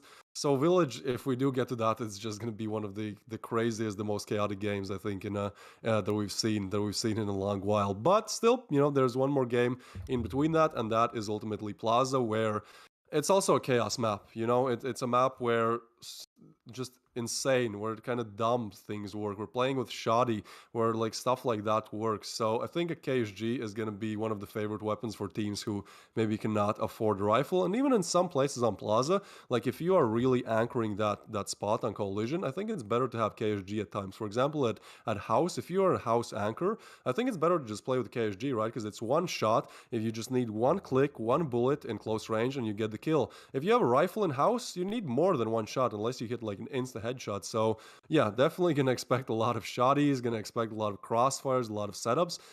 One thing we're not gonna expect though is a lot of that Eurasia action, because Plaza is very close range for the most of the map, unless you get to the B side or the mid of things. And so because of this fact, most of the time the players who do very well with sniper on other maps kind of underperform on Plaza. So that might be, not really what they want to hear for players like Vanley, who really love playing with that sniper rifle. But at the same time, we're gonna see maybe Mixage pulls out a crazy quad with the Eurasia. We never know. We honestly never know. And so the only way how we're gonna know is to get into the game. Again, Plaza is more collision sided than Breach, so I think the knife round is actually of importance this time, rather than on Plaza, or that rather than on Canals or Port, where it's like, yeah, sure, you win the knife, but it doesn't really give you a boost. I think on Plaza it is going to give a boost to whichever team actually wins it. Yeah, and the ratio, as much as it's probably not going to be as much as we're gonna hope to see it, but I mean, we have seen some pretty good strats, in the past, where people are entering with it and using that back area of A, which it can totally be used. And then we've seen in other games to where they're holding mid with it, and they're able to take whoever's rushing off to the side. They can just take one or two right off the bat. So if they're willing to try, it can pay off pretty decently. But that is a really, really big try. So we might see it once, maybe twice, but if it doesn't work, it'll probably be thrown out the window quite quickly. I think maybe it might be tried as far as being on the breach side. We've seen it work before, but will it work here today in the grand finals, being potentially the last map? I don't know if that's something they want to risk, or if that is the exact thing that they want to risk. I mean, we might see it, we might not, but what we will do is check it out for the knife round. We're going to be hopping into that really quickly and seeing who is going to be able to get that advantage to choose whether they want to start on breach or they want to start on the coalition. Whoever it may be and whatever confidence they have, we'll find out here in just a moment. Yeah, most definitely. I think like Invictus need any advantage they can get to this point. Like being one map down, being one map away, one loss away from losing it all, from losing all your months of hard work. It must feel just such a pressurous moment for them. And so there you go, Z-Knight. He gets a double. He gets a 1v2 knife clutch. You don't say that often, but he does get a clutch. So now Invictus will be able to pick their starting side. And honestly, I don't know which one is better for them, because sure, like Plaza is more collision sided, but then again, with that rare exception that we saw on Port, like Invictus are really good on their breach sides of things. So I don't actually know which side is stronger for them in this instance. I do still think that they'll probably just go for collision, because it's kind of the way it goes. But hold on. No, it does seem like Invictus are going to start on Breach. So this shall be interesting. Here we go. This is for everything. This is for all the marbles, everyone, right? Like, and if Invictus lose, we can see they only have one bubble. And Rain have two. So if they get that third one, it is over. And Rain, they're going to push long. Oh, Invictus, this is their lucky day. They're going to go belong and meet nobody there. The closest man, the closest point of contact is my line, and even he's retreating back to A. So we're looking at a 5v5 retake. These are a lot of chaos, a lot of fun. And I think Plaza is definitely a very chaotic and a very fun map. So, you know, it's a great combo. We'll see how that one works out. Seems like Invictus, they don't really want to stay all on side. They have 3 players allocated towards mid. And this is just going to be a brawl. Z-Knight taking the first peek but not connecting. Wives meanwhile pushing on. What a headshot is that? Takes him down. So now Naxera with a double as well. 2v4. It's falling apart for Invictus. They are able to get one. Maybe they can play on time. If they can just stay alive for long enough or get a kill. Malik moves in with one and still keeps pushing up. They're expecting him and he gets another headshot. What is happening with these headshots? It seems like they're shooting elbows and getting headshots. That is crazy. Either way, Invictus, they get their first one on the board. So well needed for them. And if history is going to repeat itself again, then Invictus get like 4 rounds in a row, because in the first 3 maps, whichever team won the pistol, they were able to string together like 3 or 4 more rounds after that. And actually, huge props to Invictus for winning their second pistol round of the 7 that have been played so far. That is very, very crucial. So they're definitely, you know, in good spirits right now. They're going to move towards Belong. It actually surprises me because most of the time Belong is very shotgun heavy, and you don't want that against well, rifles, but seems like Invictus, for them it doesn't matter, shutting off everyone, no player even on half health or less. So yeah, that's Invictus on 2, and Rain, now they buy up, but I kind of expect Invictus to get 2 more, just because of how things were going historically. Yeah, if it continues to repeat itself, this should be a 5-0, but Rain, I mean, now that they're fully bought up, they should be able to negate that, potentially. And look, we got my line with a shotty. He's coming in hard. I mean, he's going to be holding up here in the mid area. And so, I mean, he's going back and forth. I mean, he's got some good distance to cover, but he's getting into a little bit closer position here. And so if anybody pops that corner, their face is going to get blown off. I mean, they're going to be shot into, you know, into the, is that a mail drop? Or is that a mail drop? Where's the mail drop? My line finds one on Malik. That's going to be a spanner in the works. That's going to be a spanner in the works for Invictus. They don't want to lose it. He's so aggressive. Just jumps out. Doesn't really get much. Wives, though, gets a refrag on Hakim. And so a 3v4 situation unfolding. The bomb is kind of stuck in mid, and Faultless eliminates Invictus' player. So now 1v2. Z-Knight, he's good, but oh, he does connect with the KSG. But now it's a 1v3. He's stuck. He's just stuck towards CT. Like, there's no... If he goes A, he's dead. If he goes B, Frix is watching it. And if he goes back to spawn, he can't even do that because Wives is pushing in. And I think they know his location because Frix has not spotted him yet. So they kind of know. Oh, hold on. This might be huge. They just don't see him, but Wives, he's going to be careful on that angle. Anyways, hold it down while Z-Knight peeks. Get the frag, get Rain on 1. Well, at least it's changed up a little bit. I mean, we're not seeing just full-on, you know, 5-0. So this is kind of standard finally. You know, the first 2 get taken, and then we're going to see Rain take 1. So now, it looks like they're going to go ahead and go for a little bit of an early eco. They probably could buy a little bit, but they're just going to go ahead and say, nah, we're just going to go ahead and go pistol. Z-Knight, we go ahead and take the helm, see if he can take anybody out for us. Maybe grab some weapons. But they're going to go for the nice quick push to A, like they haven't done before. This will be their first time trying it here. They're getting a lot of things flying. Malik able to get 1 at least. Now Hakim for 2. Surprisingly, again, these are both pistols. Wives able to pick off 1. But Malik is going nuts. Another one for himself. Weapons are available for pickings if they can get in there. Naxera's going to have a little bit extra fun, but Mixage taking him down. And now it's to a 1v3. And it was all pistols but Z-Knight. And he really wasn't the main contender. Malik being the one to take down the most. And now weapons are starting to be retrieved. Adam Q now has 1. And it's going to be up to maybe Mixage to grab another one. Z-Knight able to swap out for the AUG. And so now Mixage able to have a weapon as well. Bomb is planted. And Adam Q, finisher. Going to go ahead and get Invictus up to 3. That was really clean for a pistol round. Yeah, most definitely. I mean, Naxera almost getting a double there. Like, I think that would have shifted the tides, but only one and some extra damage is not enough. But I think Naxera is probably one of the hardest working Critical Ops Pro players that we've seen or heard of so far. Because the thing is, we mentioned how he was used to play for Crossfire, a Turkish team, and now he plays for Rain, which is obviously a Russian team. And he actually has to specifically learn Russian to play with Rain, so he has language lessons with the team before games, and I think that just shows how much this man wants to win. If you're willing to put in that extra work, to have that extra chemistry, you know, to make sure that you can communicate properly with your team, it just shows that, you know, this man has showed up to play. And especially with this being his first tournament with Rain since leaving Crossfire, I think he's doing very well for himself. So we'll see if he's able to continue what he did on Port, because on Port he was very, very crucial for Rain's success. And yeah, but seems like for now Invictus are kind of not allowing that to happen. They're pushing mid again, 3-1 in the terms of score right now, and they're like Invictus. This is what I mean by having good breach side strats. We don't normally see this thing where just all players push mid. Like normally you either go, like you hug the sidelines, right? Like you go A long, A mid, you go B long, but you never really just push all mid. But it seems like Invictus are doing it very well. They push in mid, they get CT control, they leave 1 or 2 players there, and then they move the rest to house. This is a great setup to actually push B, and Hakim, he is back. That's a big opener. Naxera is going to shut down 1. He has put in the work, the effort to do it, but again, not good for 2. So now 3v2, and Faultless able to equalize with that Eurasia 2v2 situation. My line only on Deagle. That is so clean. Gets Adam Q. 1v2 situation now. Has to retrieve the bomb, has to plant. 15 seconds almost left on the clock, and he's getting sandwiched. Definitely not an ideal position. He's getting shot. Malik, oh, he does get one, but My line so good with the Deagle. Yeah, my line is, I guess, showing up, because on the first 3 maps, I mean, Rain was helping him a lot. He was doing all right, but yeah, now he's popping off, and especially with that Deagle. My line is very good with Deagle. Very clean shots, very clean headshot on Canals as well.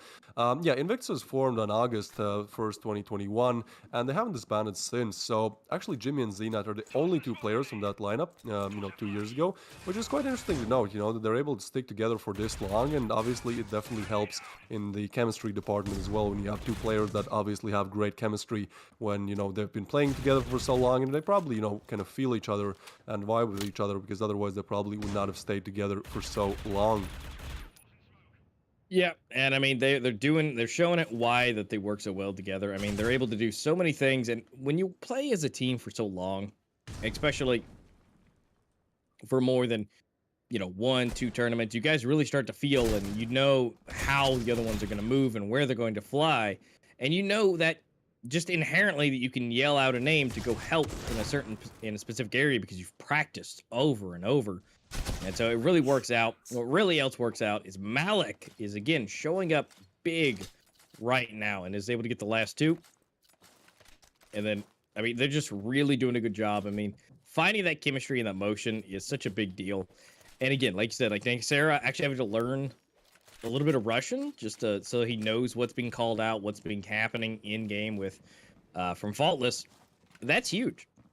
I mean, that is a huge amount of dedication, but the fact that it's working and Naxera is doing such big plays specifically today, I mean, they're just allowing him to do what he does. And so, I mean, it's showing both sides. It's just they really want to be here. They want to be able to take this win, and they're putting in all the efforts they can to make this happen. Yeah, most definitely. Oh, Malik and Mixage there. Nice kills coming in from them. Invictus. This is what I mean by them having good breach sides. Like there, it shows again. I really don't know what happened on Port, where they were not able to win a single breach side round. But whatever happened, they're over it. They've let that problem go, and now they are showing up very strong on Plaza, getting 4 rounds, and this one looks very victorious for them as well. I think, yeah, Rain, they have to debate if they want to retreat. Like the money is all right. Like it's not great. Like they could probably buy next round if they lose it, but seems like Naxera, he has already made the decision. He's just going to go retreat back to spawn, and probably my line, since he has a little bit more cash, maybe just scout around, try to find if you can get some exit frags, perhaps get some weapons out of the hands of Invictus, because even though Invictus are leading by 3 rounds, like it's still close, so their money is not really the greatest. Like honestly, if Rain win 2 rounds in a row, they probably have to go eco. So yeah, it's not like they're accelerating that fast just yet, but again, this is just not what you'd expect from Invictus on Rain's map pick, but it seems like they're going for the double here. They're just gonna do it twice to them because they're looking great on Plaza so far. Yeah, may have been a little fluke at the beginning. You know, like we said, we normally see 5 in a row and then start seeing them come back. So they a little bit of a, you know, switch there. But I mean, Invictus still able to continue to have rounds. And look, Rain itself is such an old name. Formed back in September 22nd, 2017. But the lineup has significantly changed almost completely in that time frame. But Faultless joining in 2019 and has stayed the entire time since. So Faultless being the longest running player for the side of Rain, but the team itself has continued to have its name shown. And I mean, it shows. They have had so many wins over the course of those years that they're just keeping it alive and keeping their names in the first, second place area, like we are today here in the grand finals, working their way towards being able to take that. But Invictus is not going to let that go easily. Mixage and Z-Knight taking one out each. And so it's down to a 4v3. Rain has a little bit of an uphill battle. Faultless, I think he might have the jumped on. Yep, Mixage able to get in there, take him out. And now they're going to have a 4 versus 2, trying to get into the bomb side of A, which is not great. And so this might be one of those saves yet again.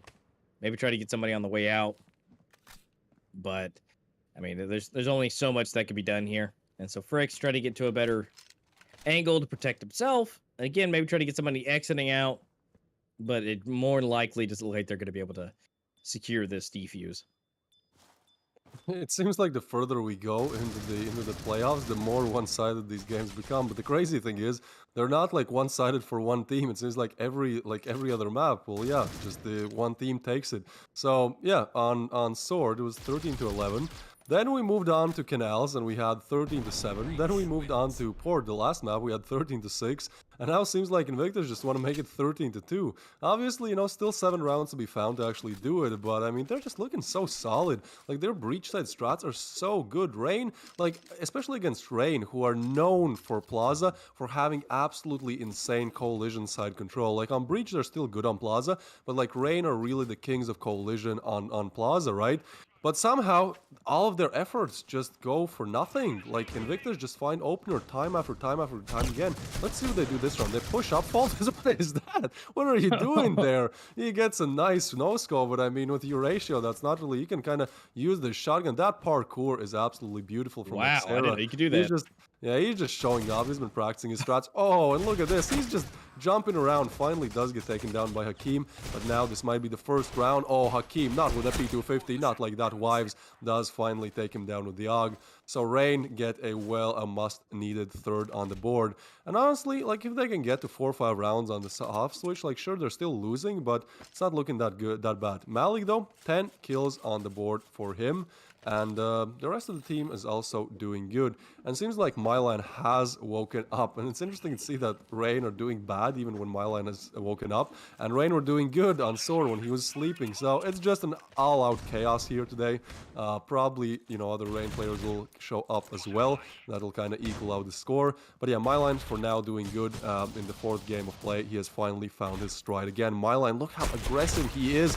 Oh, and they're just going to shut him down. Hakim, though, gets a very nice pistol frag. And the thing is, they're going to retrieve the AUG, and that is good because on Plaza, that gives you so much, and the site is open. What is happening here from Rain? Okay, sure, they might go for the backstab, but you don't want to give bomb plat to just pistols, but that's exactly what they've done, and they keep fighting with pistols. Z-Knight does go down, but now 2v3, only P250 is their name, and yeah, this is just going to be a shutout. Malik might be topping the scoreboard, but even he can't do much when he's going against armored rifles here. No, there's not much, but again, the money is looking better. They've got the bomb planted, so that's going to help them out in the future. So, I mean, the fact they still took out 2, gave some damage, and able to get the bomb plant, I mean, that's honestly super solid, about the best you can do. And so now, even though the Rain is able to secure a round, they put themselves in probably the best scenario possible. And so they're going to be able to buy everything up. Rain over here trying to squeeze that gap a little bit better. Although Rain looking really, really strong with that 24K in the back pocket, so should be pretty good for him to keep going until into the switch. So this is really where Invictus needs to push as hard as they can to secure these next rounds. and to be able to hold it down. Because again, as much as we know that, oh no, here we go for the barrel stuff. Nexera able to at least get one. Adam Q for another. My line, Hakeem trading them out. Down to a 3v3. They're making it into the bomb site, it looks like. Now they're going to have contend with Fricks a little bit. Things are coming out. Shots are being fired. Mixes takes him down. Wives trying to be a sneaky snake himself. He's going to be able to come up here, but little does he know, Hakeem is ready and waiting, looking up at him. Oh, faultless. No, not through it. Is he going to... Ooh, he's going to go for the pistol. He gets a break. But then he's still going to worry about Wives, and there we go. Faultless going for the defuse. Able to take that. Absolutely nuts. Popping off with the Eurasia. Yeah, I mean, playing with the Eurasia on Plaza is very hard, but it seems like when you're faultless and you can just jump around corners like quickscoping people, like it might not be the hardest thing. So yeah, great round there by faultless, and Reina really starting to pull it back. I know, I'm sorry guys, I ruined it, you know. Invictus were doing good, I was like, yeah, they're gonna win 13-2, and then they just get 3 in a row. So yeah, that's something, you know, just the usual caster's curse, no problem. I'll send the check to Rain later. But now this final round seems like, you know, Invictus want to get it. They definitely want to finish off the half like they started it, with confidence, with dominance, and faultless. Look how aggressive he is. He really is making that Eurasia work on Plaza. Like, he's pushing angles, he's taking duels that you normally wouldn't, and sometimes it actually doesn't work out in your favor. But look at these refrags, right? Like, Rain, in these last 3 rounds they've won, I think it's really off of refrags. We saw that on that, like, B long, B mid area where Nexera went down and my line was immediate on refrag, and we see it here as well. Like, normally on A long, you wouldn't expect a refragger to be there. Oh, but Wives' positioning is so good. He's not getting checked. He might even be trigger patient. Gets one, almost the double, triple. No, gets taken down. Z-Knight denies that triple, but double might just be enough. 3v3 situation now. Alf Invictus moving towards A, and the thing is, there's only one way. They're sending the bomb alone. Why? Z-Knight goes down, and so does the bomb. It is retreat, but Myline just holding down the trigger, staying strong, really showing up this game. Double KD now for him, and when Myline is showing up, it's just hard to do much. Hakeem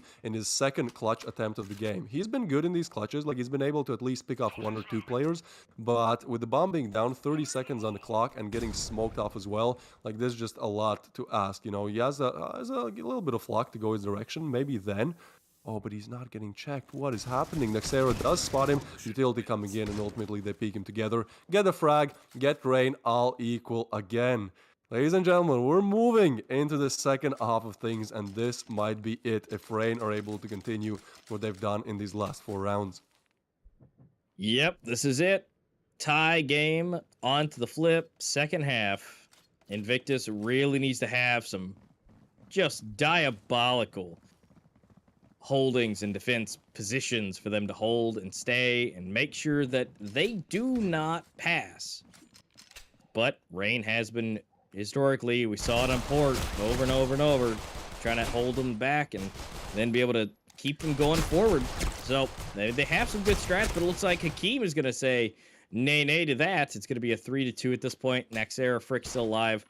It's at least in a better position for them. It's 3 versus 2, but they still have the bomb. So Rank can still circle back around, which is what they're expecting them to do. Now, if they double back around, that's a potential option to go back over to B, but being able to go back and forth as quickly as they are now, it's still anybody's game.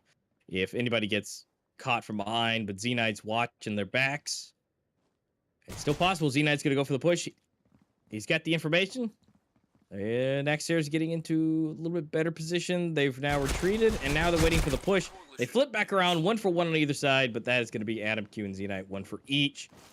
And so now, they're now into the lead again. For Invictus at 7.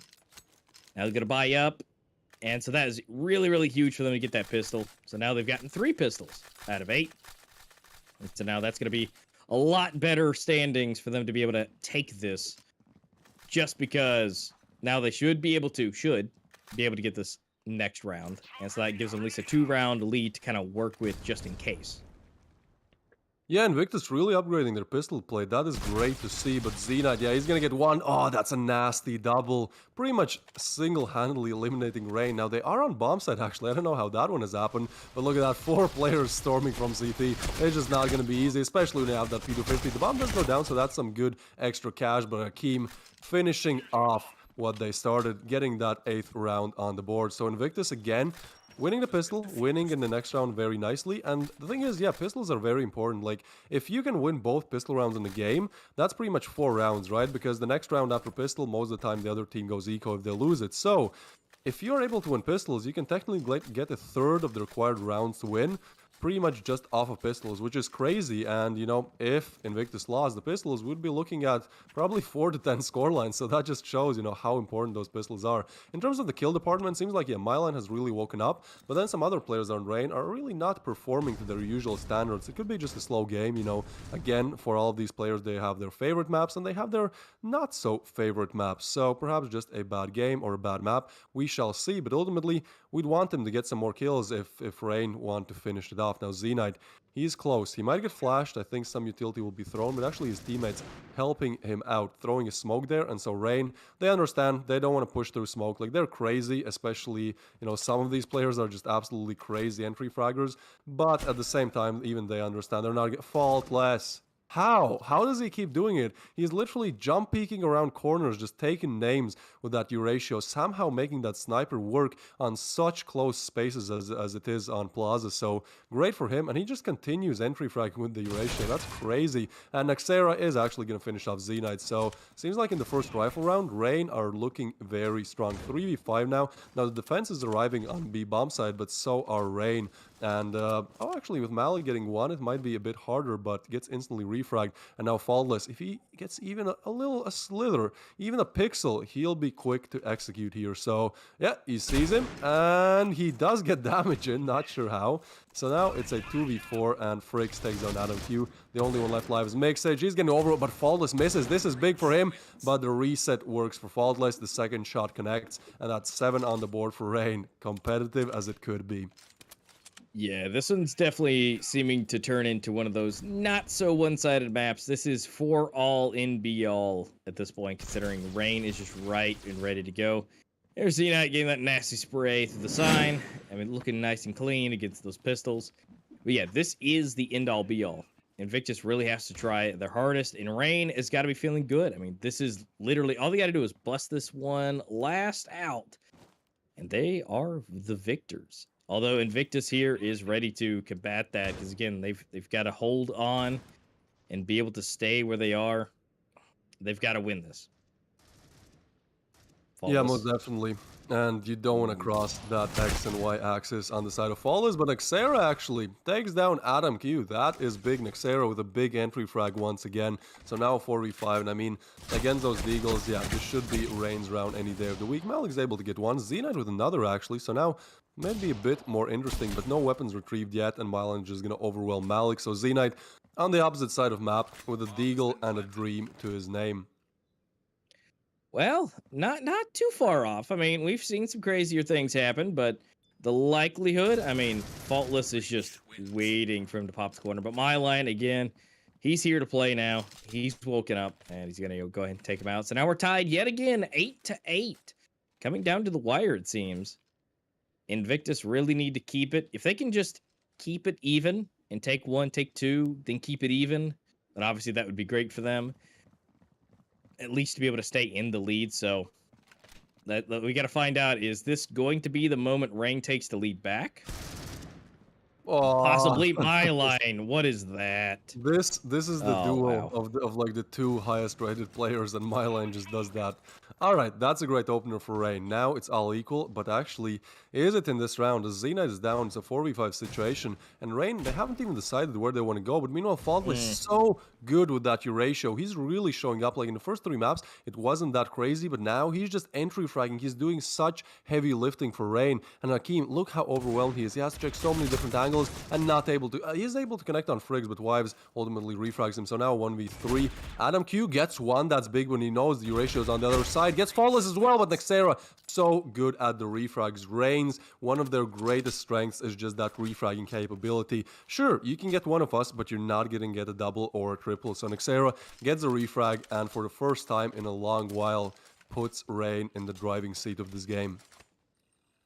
Yeah, and it looks like they might be going eco at this point, so Rain will be able to get up to double digits, and that is not good.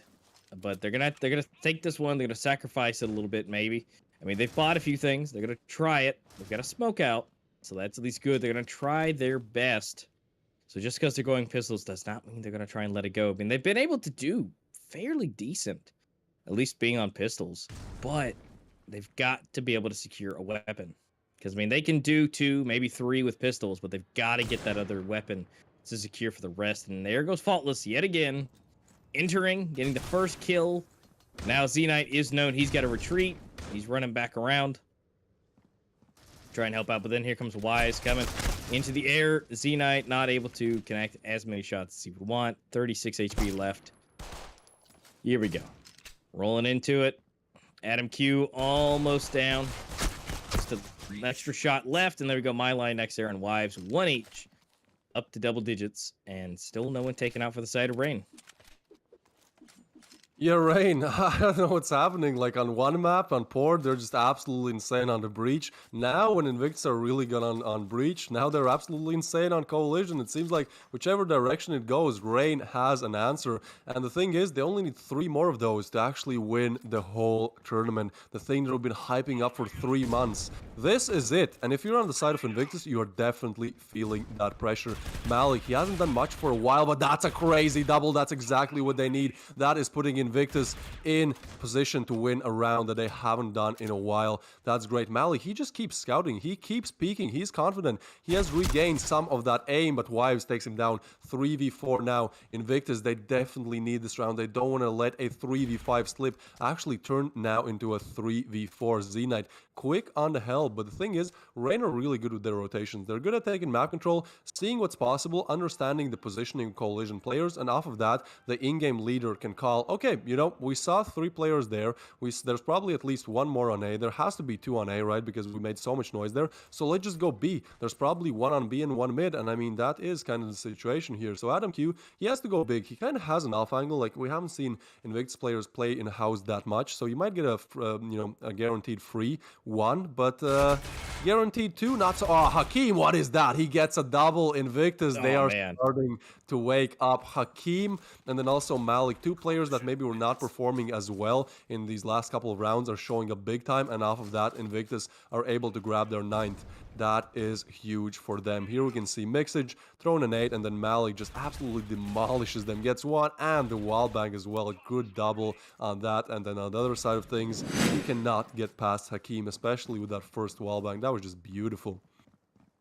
Yeah, and that was absolutely exactly what they needed to. I mean, don't get me wrong, Rain is fully bought up. They still got everything that they could possibly need, but they're a little low on everything, so this is kind of big. So if he can get these flash, there's 1 Z-Knight for 1, and here comes the grenade, potentially some damage, but not really. So they're at least able to open it up, at least take 1 down. Now we still may see a little bit of spam. We do. Nexair is able to get Z-Knight through the mailbox, but here we go.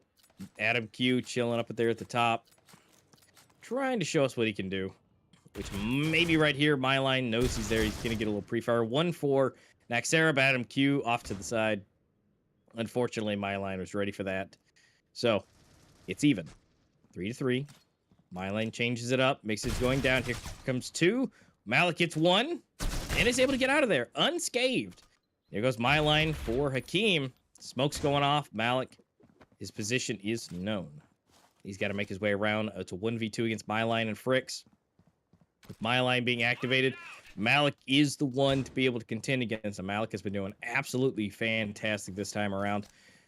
But if Fricks catches him at the same time that my line does, this could be bad. This might be all up to timing. Yep, my line does not see him. He's going to bounce back around. Fricks might be able to get him. And he does. So that's going to be Rain. That's a big one for Rain. Like, they are 2 away now. And even though Adam Q is trying, right? Like, he got that frag. You're going to see Keem as well. Absolutely beautiful first one. Good second as well. The thing is, just Rain are better individually, I'd say, in this map. Like, all of them are showing up. All of them are winning their gunfights. And on the side of Invictus, sure, some of these players like Malik or Hakeem can really activate and get that crucial double. But it seems like whichever player activates, like someone else on the team does not and just goes down without a fight. So, yeah, Invictus, so many demons to fight there. 4 rounds for them to get us to that 5th map, which I really want to see. I want to see like Village so much. but it seems like for now, Rain are just finding answers to all the problems that Rain are causing here. Now, Myline does actually get one. That's good, but a 3v4 situation now, and Myline takes down Adam Q as well. So Malik now has to be the solo defender. Hakim, that is big. Again, he is showing up such a crucial frag. Now a 3v3. Rain are going to push towards a Malik. Can he do it again? He finds one, gets some damage in 2v2 situation now. Rain, they're still not on site, and Mixage has arrived as the health. So now Rain are going to slow it down once again and perhaps make a rotation. Again, I'm not sure which side they want to commit. They probably expect one on A, one on B regardless. So they're kind of, the same problem. Whichever side they go, they're going to meet one player at least. But it seems like for now, they just kind of want to retreat back to spawn. Perhaps they're expecting that some players of Invictus are just aggressing, to take map control, and so they can get like a freebie from that. But either way, they are slowly making their way towards B. And well, the player there is Hakim, and he has been good in these last couple of rounds. But he needs at least one, right? Like, he does not want to give Mixage, even as good as Mixage is, he does not want to give Mixage that 1v2 clutch. So if Hakim is able to get one, I think it's doable. If he's not, it's just going to be so hard. He peeks and gets the gear and gets one. That is big for him. Fricks, his position is being heard as well. Mixage arriving, help on the way. He takes out the bomb. So interesting. Oh, there's no time. He is going to go plan, but Mixage takes him down. Invictus keeping it close, keeping it competitive. Double digits now for both teams. 3 away Invictus from that last map on Village. Can they do it? That would be absolutely crazy. Look at those Plaza stats. The stats are definitely pointing in their direction, but is the actual game going to turn out that way?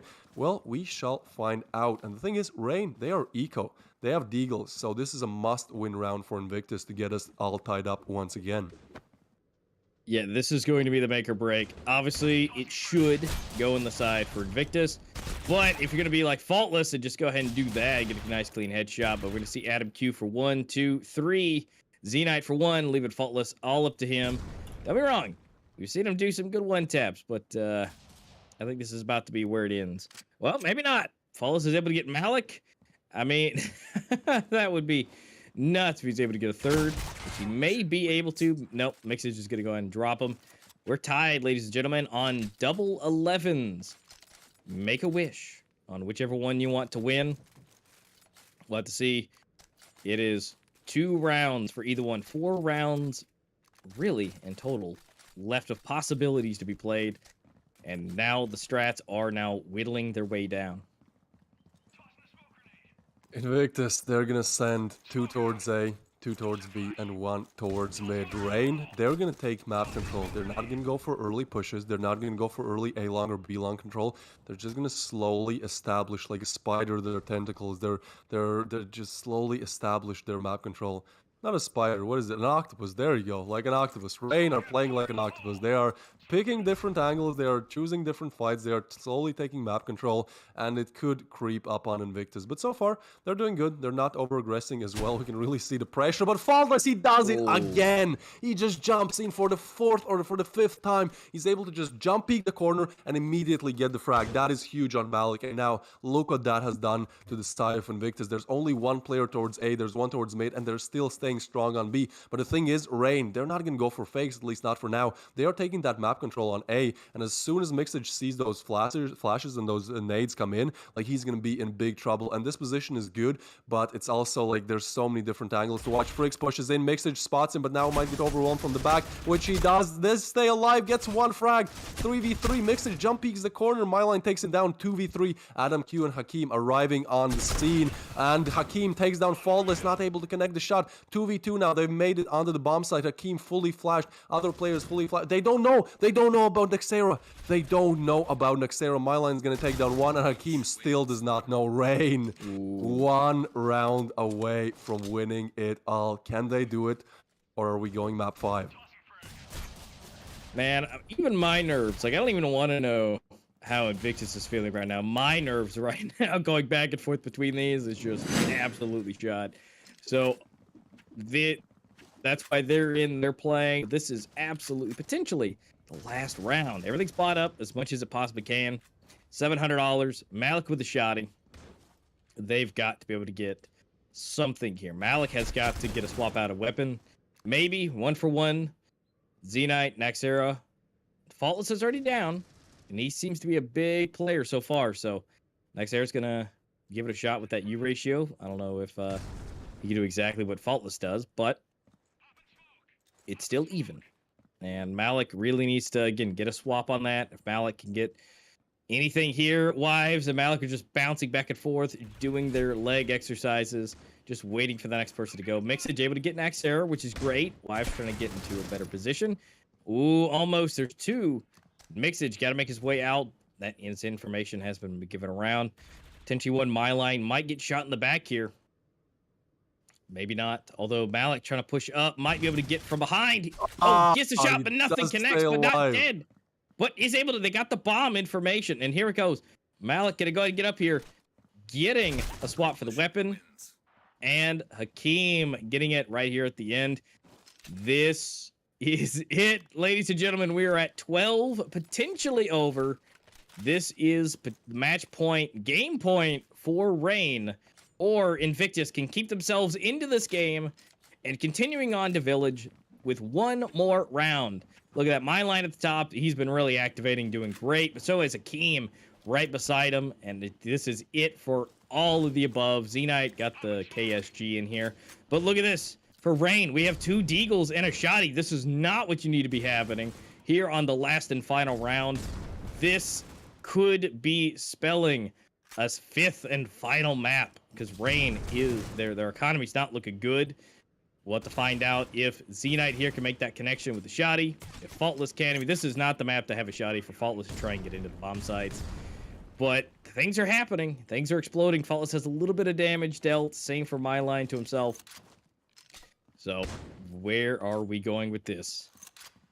This is so slow. Both teams just desperately don't want to make a mistake. Hakeem, first point of contact, spots one, but look how careful they are. Zenite is close. With that Shotty, it is one shot. It's better than a rifle in that direction. The question is, will he get flashed? Will he get peeked? Will he get smoked off or naded? He's retreating back. He gets some damage and gets away. He's so flashed, but he's able to make his way. Barely escape there. Now Rain are making their way towards mid. Mixage gets one. Nexair 3 frags. Zenite and Malik gets another 2. 2v4 now. Malik gets another one. 1v4 situation. Wives on that single shot. He swips it out for the gets one. Oh, almost a double. He keeps pushing on. He keeps pushing and gets Adam Q as well. Not like that, Invictus. Not like that. Not a 1v4 to shut you out of the finals. Wives spots one. He does not know where the other player is. He does not have the bomb. They peek him and Hakeem takes us to game number 5.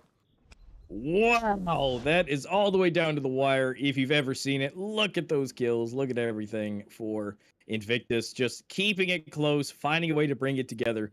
And we are going to Village for game 5. So close, right there at the end. Rain almost having it, but Invictus has that drive. Remember, ladies and gentlemen, you thought that it was going to be 93% for Rain, but we are going to game 5 because we are 2-2. Invictus showing that 7% that believed in them, that they have the fighting spirit.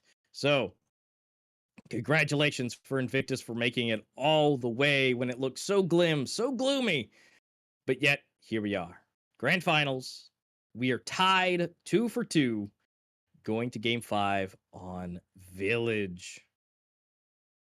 I think this is the best outcome. Like, unless you're like a die-hard, hardcore Rain or Invictus fan, I think your average viewer just wants to see entertainment and you know, see interesting games. And I think we are providing just that. Yeah. 12-12. Invictus almost choking that 1v4, but ultimately winning it out, taking us to game 5. This is gonna be so fun. Like this is gonna be so fun on Village, on all of the maps that you could have chose as game 5. We get Village. We are going to Village. Invictus completing the reverse sweep. When Rain picks a map, they lose it. When Invictus pick a map, they lose it. Well, nobody picked Village, so I don't know how it's gonna end. We're gonna see after the break, and this is probably one of the most entertaining finals that we ever had in the Critical Ops competitive scene.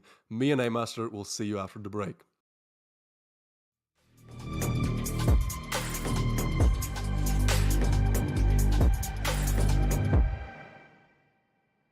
Frags for him yet, and seems like they're just leaving. Flames are just leaving the A side, kind of up to Chance, you know, up to Muria, up to the idea that he's able to get at least a multi-kill there.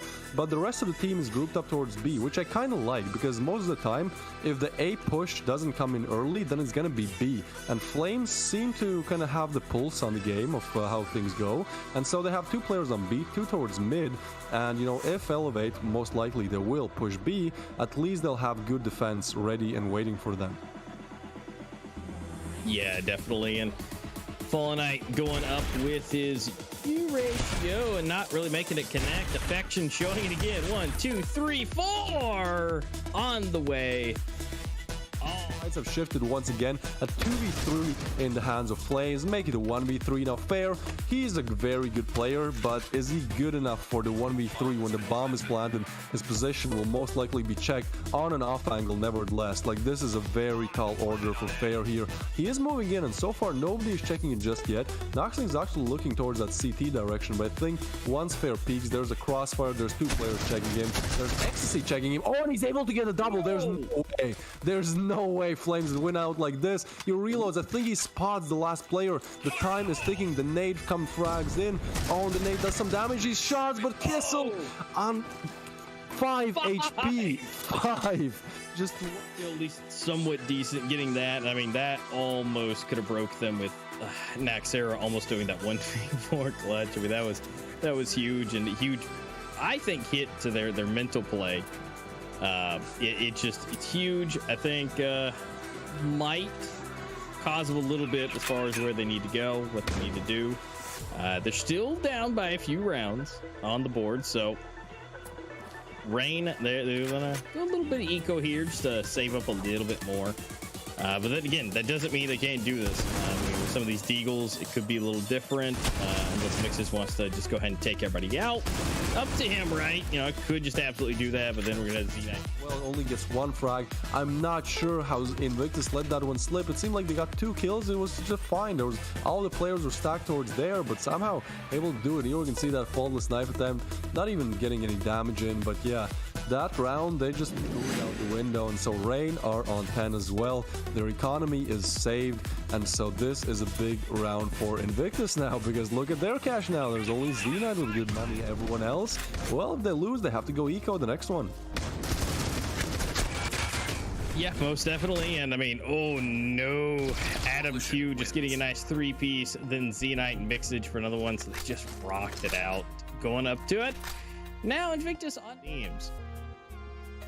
They're still aiming for B, which is, well, really the most stacked that there is. Malik takes on Wives pretty quickly, and it looks like they're just going to have to commit to the push. It's a 3v4. Things are coming in. It only gets 1. It's evened out a little bit. My line able to get 1. Adam Q is completely open in the middle. No way Z-Knight is on his way over to have a good time. It is 3 versus 1, and the HP levels are about the same. No, not like this. Z-Knight spots the last player as well. My line is so low. 1 or 2 bullets, and he's down. Flash comes in, but oh, that was such a good flash play coming in from my line. Getting a little bit too close. Play here. The flashes just come out. These guys can't see anything. Just easy lineup for Prism.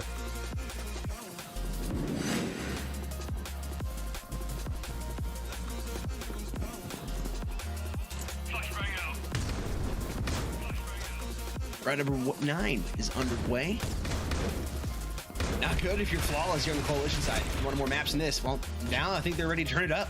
After quickly picking up 2, if you can find a 30, he's not going to be able to do it. Choosing Pretzels, puts him down on the ground. Nox finding Pretzels, and Nakba going to eliminate Prism. Last player left alive here is Juice, and we'll see what he can do. Finds 1, he's low on HP though, 44, no armor to work with. He's essentially in, oh wow, how did he hit that? No way, Oh my god. That's when they were building up, and now the question is, how long can they keep it for? Because Flawless are 2 rounds away from winning this one out.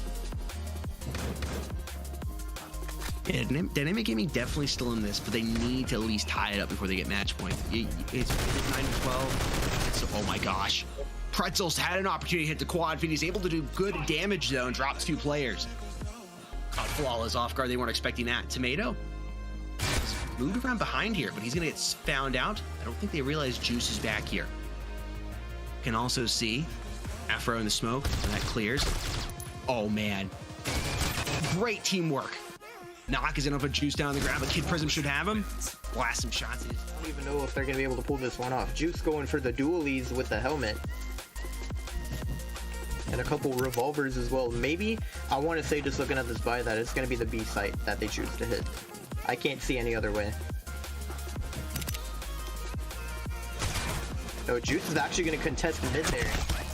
Dude. And no, he gets taken down. The helmet can't even save his life. Oh my goodness. Happen here with the Deagle. Afro gets caught with his knife out, and the bomb has made his way a B long though. DYG at least able to secure the plant money. Yeah, Pretzel is already getting backstabbed. Tomato, oh, hitting a huge one tap there. Oh, Mafia was not going to expect him to be there, but he's able to win the gunfight anyways. No way. By 2 here.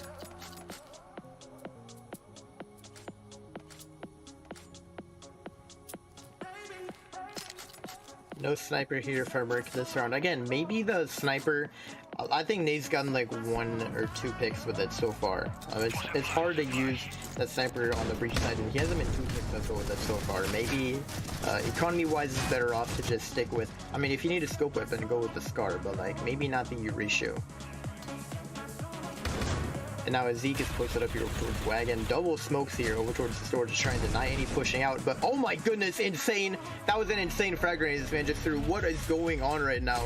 Just shuts down those players. I gotta admit, the nerf was well needed. I mean, those grenades were doing some crazy damage back in the day.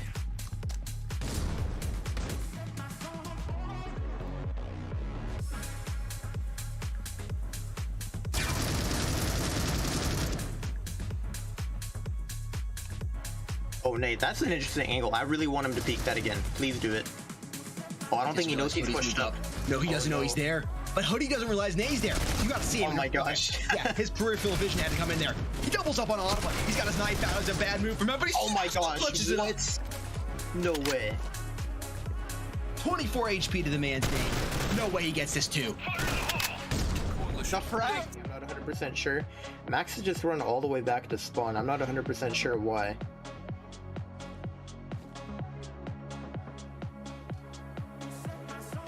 Boy, this is quiet. Cross the meta mark. Nobody yet to get dropped. Oh, and now it's on. Scott is going to take the first point of contact, spot all those players, but it looks like they're actually going to go through mid and fight these players over towards spawn. Vape is now stuck behind this truck. He's got to play his part as our artist with the duel. He's able to get a huge pick there, and Vape is getting the headshot onto Max of his own. Scott able to find a pick on Zeke just as the last second he's trying to turn the corner, and he's able to get the second headshot. The pistol headshots are insane from these players right now. And Scott, he's not done. He's still going, and he's able to take out Artist as well. No armor. Switch out. Coalition wins. No, Oh my he didn't gosh. just do that. No. Man, he was moving so fast, he made me trip over my words. I'm gonna need to see the replay next round on that. You know, that How was did that happen, Mayhem 5? incredible play by him. I cannot believe that Nick clutches that up. He shot all. I was saying he pulled out the pistol, then I noticed his opponent also pulled out the pistol. I guess they both ran out of ammo just from like baiting the shots out at each other. And you gotta be careful with that. Yeah. Spamming a lot, man. Like you can't just shoot the gun a bunch. You're gonna have to, you know, go for that reload and switch to the pistol when it comes down to it. Scott able to get 3. Oh my goodness, someone stop this man. And he's still going. And Artist playing a really aggressive angle on top of the dumpster. This is so risky though, because if they peek mid, you're a dead man. He's gonna have to reposition as soon as that smoke drops, and I don't think Merc are pushing quick enough where this angle is actually gonna be useful for M5. I don't know, maybe I spoke too soon. Hang on. He's still posted up here. And yeah, he's able to drop Nate. Gets his second onto a loose. This man is on fire right now. Able to pop the reload. Is he going to go for the repeat? I don't know. But the bomb has been dropped. And Artist always spots with all the timing. No way he's not dead. Okay. What? Somehow, he's able to get away from there alive. Going for... Oh, I thought he got the 4th. I was about to say it's going to be an ace. But what? Then you can't end it like that. Imagine if you got...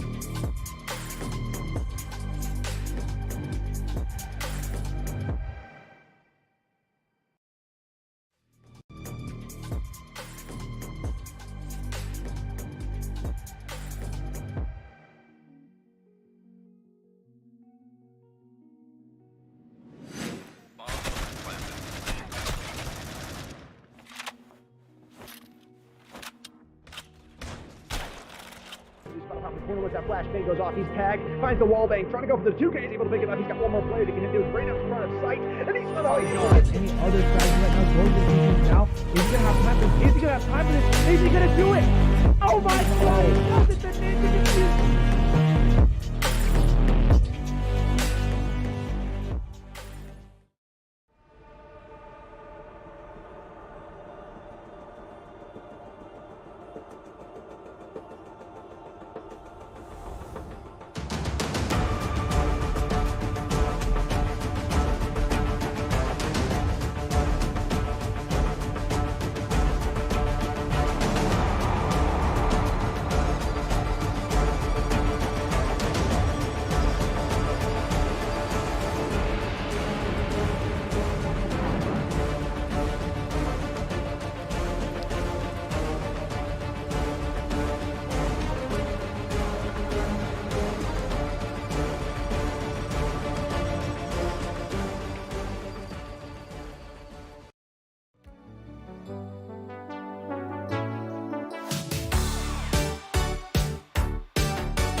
Don't you think it's time to up your game?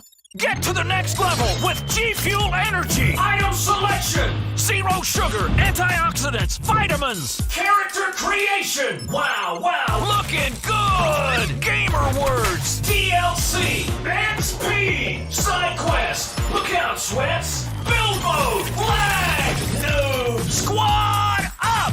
G Fuel Energy. We made this commercial for you gamers.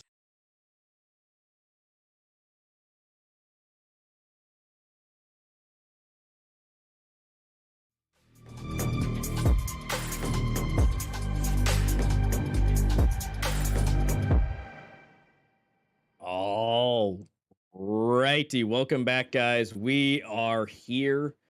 We're at the final of the final. We are at map number 5. We've made it this far. If you guys are just tuning in, please go back and watch it. It's been an emotional roller coaster going from the start and going in and out, especially this last one. We ended on a 13-12. Absolutely banged up job for both teams so far. And now we're here. Map number 5. We are rolling into Village. This has been it. Here's our scores here. 13-11, starting off strong for Rain. Then all of a sudden, what's that? A 13-7. INVICTUS looking great. We're like, okay, looks good going into port. And then Rain's like, nah, you're not going to get a single round once we go into the half. And so it's a 13-6. Then we just have an absolute brawl out, knuckles out, 13-12. And now we're here.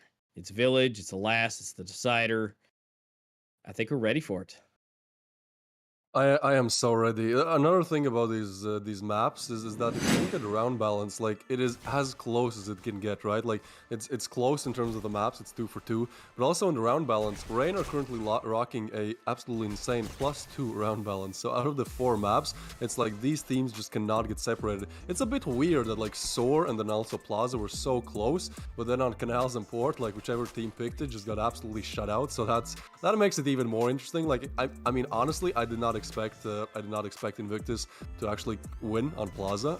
You know, just looking how things were on Port, losing their map pick, then going in Plaza, which is, you know, just statistically not gonna happen. But I mean, they proved me wrong a lot of times. So yeah, INVICTUS just having that fighting spirit of whatever happens, they were able to just fight on. I mean, even on Soar when they were down 4-10, they were able to, you know, make it competitive, make it 11-11, and ultimately lose. But still, always, whenever they're down, it seems like, you know, it's all over. They somehow find their way back in. And I mean, in this game as well, right? Like, it seemed like it was over. Like, Rain were doing so good. Like, INVICTUS were just not finding any answers once we actually switched to that coalition side. But then suddenly they somehow just miraculously are able to do it. So yeah, moving into Village, I'm not gonna make any predictions. I think like that is any kind of predictions that we did have been completely annihilated today. So there's not really any reason to put more misinformation out in this world. But other than that, I think we just gotta watch and see. Honestly, I'm hoping we talked about this in like the break, but I hope it's not gonna be like a 13-4, 13-5 shutout for like either team, because then it's just like the most anticlimactic thing ever.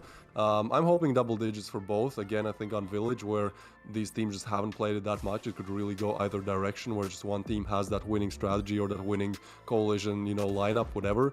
We'll see. But yeah, in this game, Faultless was absolutely insane. Like, we saw him so many times just entry frag with the sniper. I think he got entry frags with the sniper 5 or 6 times on the breach side. That is absolutely crazy. That means like every other round pretty much he got an entry frag with the sniper. And the way how he did it, he was jumping around corners. This man was literally doing parkour. He was like going for clips at times, it seemed like, just jumping around the corner, quick scoping, get an instant frag. So Faultless played absolutely out of his mind for Rain. And the thing is, Myline really showed up. Like, Myline was underperforming as the highest rated European player. He was really underperforming in the first 3 maps, but it's good to see that he was also able to show up on Plaza. But even with those 2 factors coming into play, with those 2 players being absolutely insane, Rain were just still not able to get it over the edge and win it off. So Invictus are keeping us in this. And again, when we looked at the community voting, what was it, 3% for Invictus? Is that correct? I think it finally came out to, I think it was 93% for Rain and 7% for Invictus.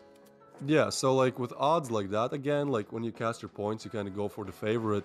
But at the same time, like the fact that so many people thought that Rain are just gonna win it, by a landslide pretty much. Yeah, if we can take a look at the community votes real quick after these highlights, it's like it's crazy to me that these were the odds, and Invictus are just fighting on, just whatever happens, they're mapped down. They come back on Rain's strongest map, then they're again mapped down. Seems like it's all over, and then again they're able to do it again. It's very, very surprising for me. So moving into Village, again, I'm not gonna put any expectations on either of these teams. I don't think neither will you, because even if we do, they're just, it just doesn't work the way how we ever predict things to happen.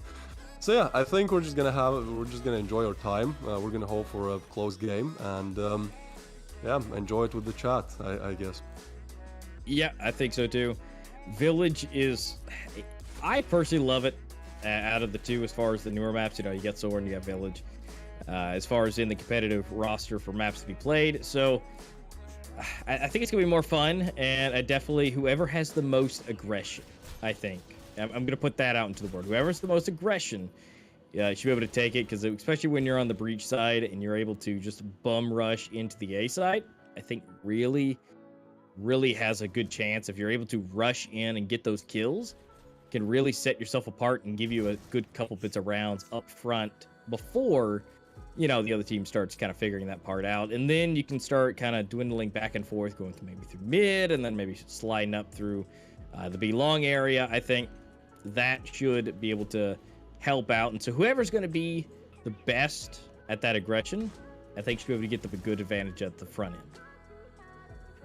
Yeah, most definitely. And I think like people also don't know, because the community votes are like 93% for Rain when we started this, but now if I look at the YouTube poll, it's pretty much equal. Like, people are still favoring Rain just a little bit, but again, it can be just off the fact that Rain, I think, has a bigger fan base and a bigger community of loyal people rooting for them. But yeah, honestly, it's a 50-50. It's a coin toss, and I just want the best team to win. I think Invictus have definitely made a case for made a reason for why they are in the finals. Like, even though they've been underestimated, it's funny, right? Because like they finished first in the groups, and it was like, well, obviously they're like the best team, they won the most, they got the most points, they had the best round balance, blah blah blah. But then like they kind of just didn't perform that well in the early stages of the playoffs, especially like when they had that preemptive like final against Rain in the first like qualifier. They just lost like pretty badly. So yeah, it was like, okay, so Rain are better. But now it seems like it's changing again. It's changing. Invictus again just proving that they can definitely be a team where whatever happens, they're able to make a comeback. So that's great to see. And again, this is for everything. This is for everything. So I think the nerves of these players are just going to be just an absolute peak. Probably their heartbeats, if they had like a heart rate monitor on, would just be constantly over 100. Because I just can't imagine the pressure. I can't imagine the pressure of knowing that, like, literally this is it. There is no more like coming back. There is no more like, okay, we can play better the next game. No, this is what 3 months of hard work is been put into, and like you're playing for so much. So yeah, props to both teams for still competing at the level that they are, even when the nerves are that it's that nerve-wracking. But what's not nerve-wracking is just getting skins. Skins are cool. They make you calm, they make you cool, they make you happy. And you can get some nice skins from the Critical Ops War event and from the Critical Ops War event Lucky Spin. As we can see right here, there are 8 skins up for grabs if you participate in the Lucky Spin. If you spin it a couple of times, there are 3 different nades, there's gloves, there's an axe, and 3 different weapon skins for different type of rifles. So yeah, go in the game, pick them up if you're interested. Personally, again, the dualies are my favorite. And why not? I mean, they look quite cool, especially if your favorite color is red. Yep. If you guys get any of the ones of our favorites, either the dualies, the axe, or the storm of steel, please send us a screenshot. We'd love to see it. I mean, even though we don't get to hold it just yet, feel free to send us a screenshot of it. I mean, I'd love to see it, like, actually in hand, what it looks like, looking down the rifle. And of course, obviously, if you want to show us a nice little inspect animation, absolutely. But we're just waiting on the teams to be ready, make sure their makeup's done, make sure they are ready. Their heart rate is brought back down. They're ready to chug some G Fuel to make sure that they are at peak performance. Because again, they're going to take their time. They got to strategize a little bit as well. Again, this is it. There is no more maps. There is nothing else. We've played through them all. Everybody's got their markers. And this is going to be the last and final map. No matter what, someone is going to be walking out of here a champion. The first ever Pro League champion. They'll be walking away with that skin. They'll be walking away with the money. They're walking away with it all. So, and this is, so we're going to show you, if you guys are just doing it, this is the skin that they will be getting. This is the exclusive skin. Whoever the victors will be, whoever first place is, will be walking away with the Scar skin. So if you see this after today, tomorrow, so say start Monday, if you start seeing this online, know you are in the presence of champions. And if you get a chance to hold it, feel free to look at it as much as possible, because if you get taken out, which you more likely will, because these guys will absolutely blow your face off if you see them in ranked. It's never a good time to go up against them. I would never want to voluntarily do it, unless it's just for some fun, but I would expect my face to just get absolutely blown off no matter what. Yeah, that's the way it goes. I remember back in my day when I was playing, in ranked, and you came up against like a triple stack from Brain. You were like, all right, I can pretty much just press the iPad and watch YouTube for a while. I mean, I still tried, but it was like I got demolished quite a few times by like pro player stacks. But for a solo queue warrior, it's a bit hard. Anyways, we are getting into the knife round. It's going either direction. Oh, actually, 1v2, 1v1, and Z-Knight finished it off. INVICTUS, they're just good at winning these crucial rounds, getting those little victories, celebrating the little wins in life. So they win the knife, they're able to pick their starting side. And honestly, like, with how little we've seen Village, I would have said that it's more breach-sided, but it seemed like, the last Village game that we watched, like, the coalition was really strong as well. So honestly, I don't even know which side is the better one to start on. We'll see what INVICTUS has to say about that one, but yeah. These are the grand finals, best of 5. This is the 5th game for everything. Reign versus INVICTUS. Definitely the 2 best teams in Eurasia region. I think, again, both of them 100% deserve their spot in the finals. But which one deserves to win it all? We shall see. INVICTUS are going to just push Belong, and meanwhile Reign are going to push Belong as well. Oh, this is starting off great. Nate's coming in, INVICTUS getting a double already. Reign have to retreat. They're going to take it all around the world. They're going to go and rush A. Now they know there's nobody there. So I think at least they'll be able to get the bomb plant. Oh, what is this? Hold on. They're not going A, they are going B. They are pulling the absolute most insane strat ever. I don't know if that's going to work out. I mean, Flawless, he's just left alone here. Look at these 5 players. Oh no. Extra, what is this? Flawless gets taken down. Bomb is planted, but it's 2v5, so this should be INVICTUS' round any day of the week here. Yeah, especially since Nexera and Wives are both under half. This is not going to be looking good. They might be able to get 1, but, I mean, Hakeem just doing what he does. I mean, just taking him out. Yeah, Wives able to get 2. Good shooting. But it's not good enough. There's still 3 left alive, and they're going to get the defuse. The good news is Rain got the bomb planted, so they're at least going to get that extra set of cash. But they should still be just holding up here, keeping their pistols, and going to go for that. I mean, we are going to see a little bit of buy-ups, it looks like. Got 2 AKs, 3, 4. Okay, they're going to go for an early start and to try and throw them off. I mean, they're going to have $200 to their name, so if this doesn't work, this is really not going to be good. But this could be the nice little change that maybe go catch INVICTUS off guard. We'll see a 1-1. Yeah, normally when you kind of expect there to be pistols on the other side, you get over-aggressive like Malik does there, so simply takes him down, but now they know that the rifles are in play. And seems like Adam Q, we might have a pause or a disconnect, we'll see. But yeah, he is currently just chilling there in spawn and being protected by his lovely teammates. The bomb is going to go down, Mixage takes down my line, and that's a 3v4 situation. Now they are moving in from all directions. It seems like Rain buying up was really a good decision. Now Symbol is able to get Hakim. 2v4 situation. Honestly, I think Mixage just wants to save the gun. Like, Z-Knight goes down, and at this point, yeah, he's just gonna probably save it. Like, what's the point? He also has a deagle, so the thing is, you can actually drop it to perhaps Malik, who has $200. So honestly, it's like a double save. A little nice double save going on here. Yeah, so he's just gonna retreat, let the bomb explode, and I mean, as soon as we get into the game, it's as close as it can get. 1-for-1 on the scoreboard right now. Yeah, that worked out in their favor. Mixage able to stay alive, but he is able to get one. Faultless does go down, so that at least helps out a little bit. So it does work out for their extra early buy, and now they're going to be able to buy up pretty much entirely.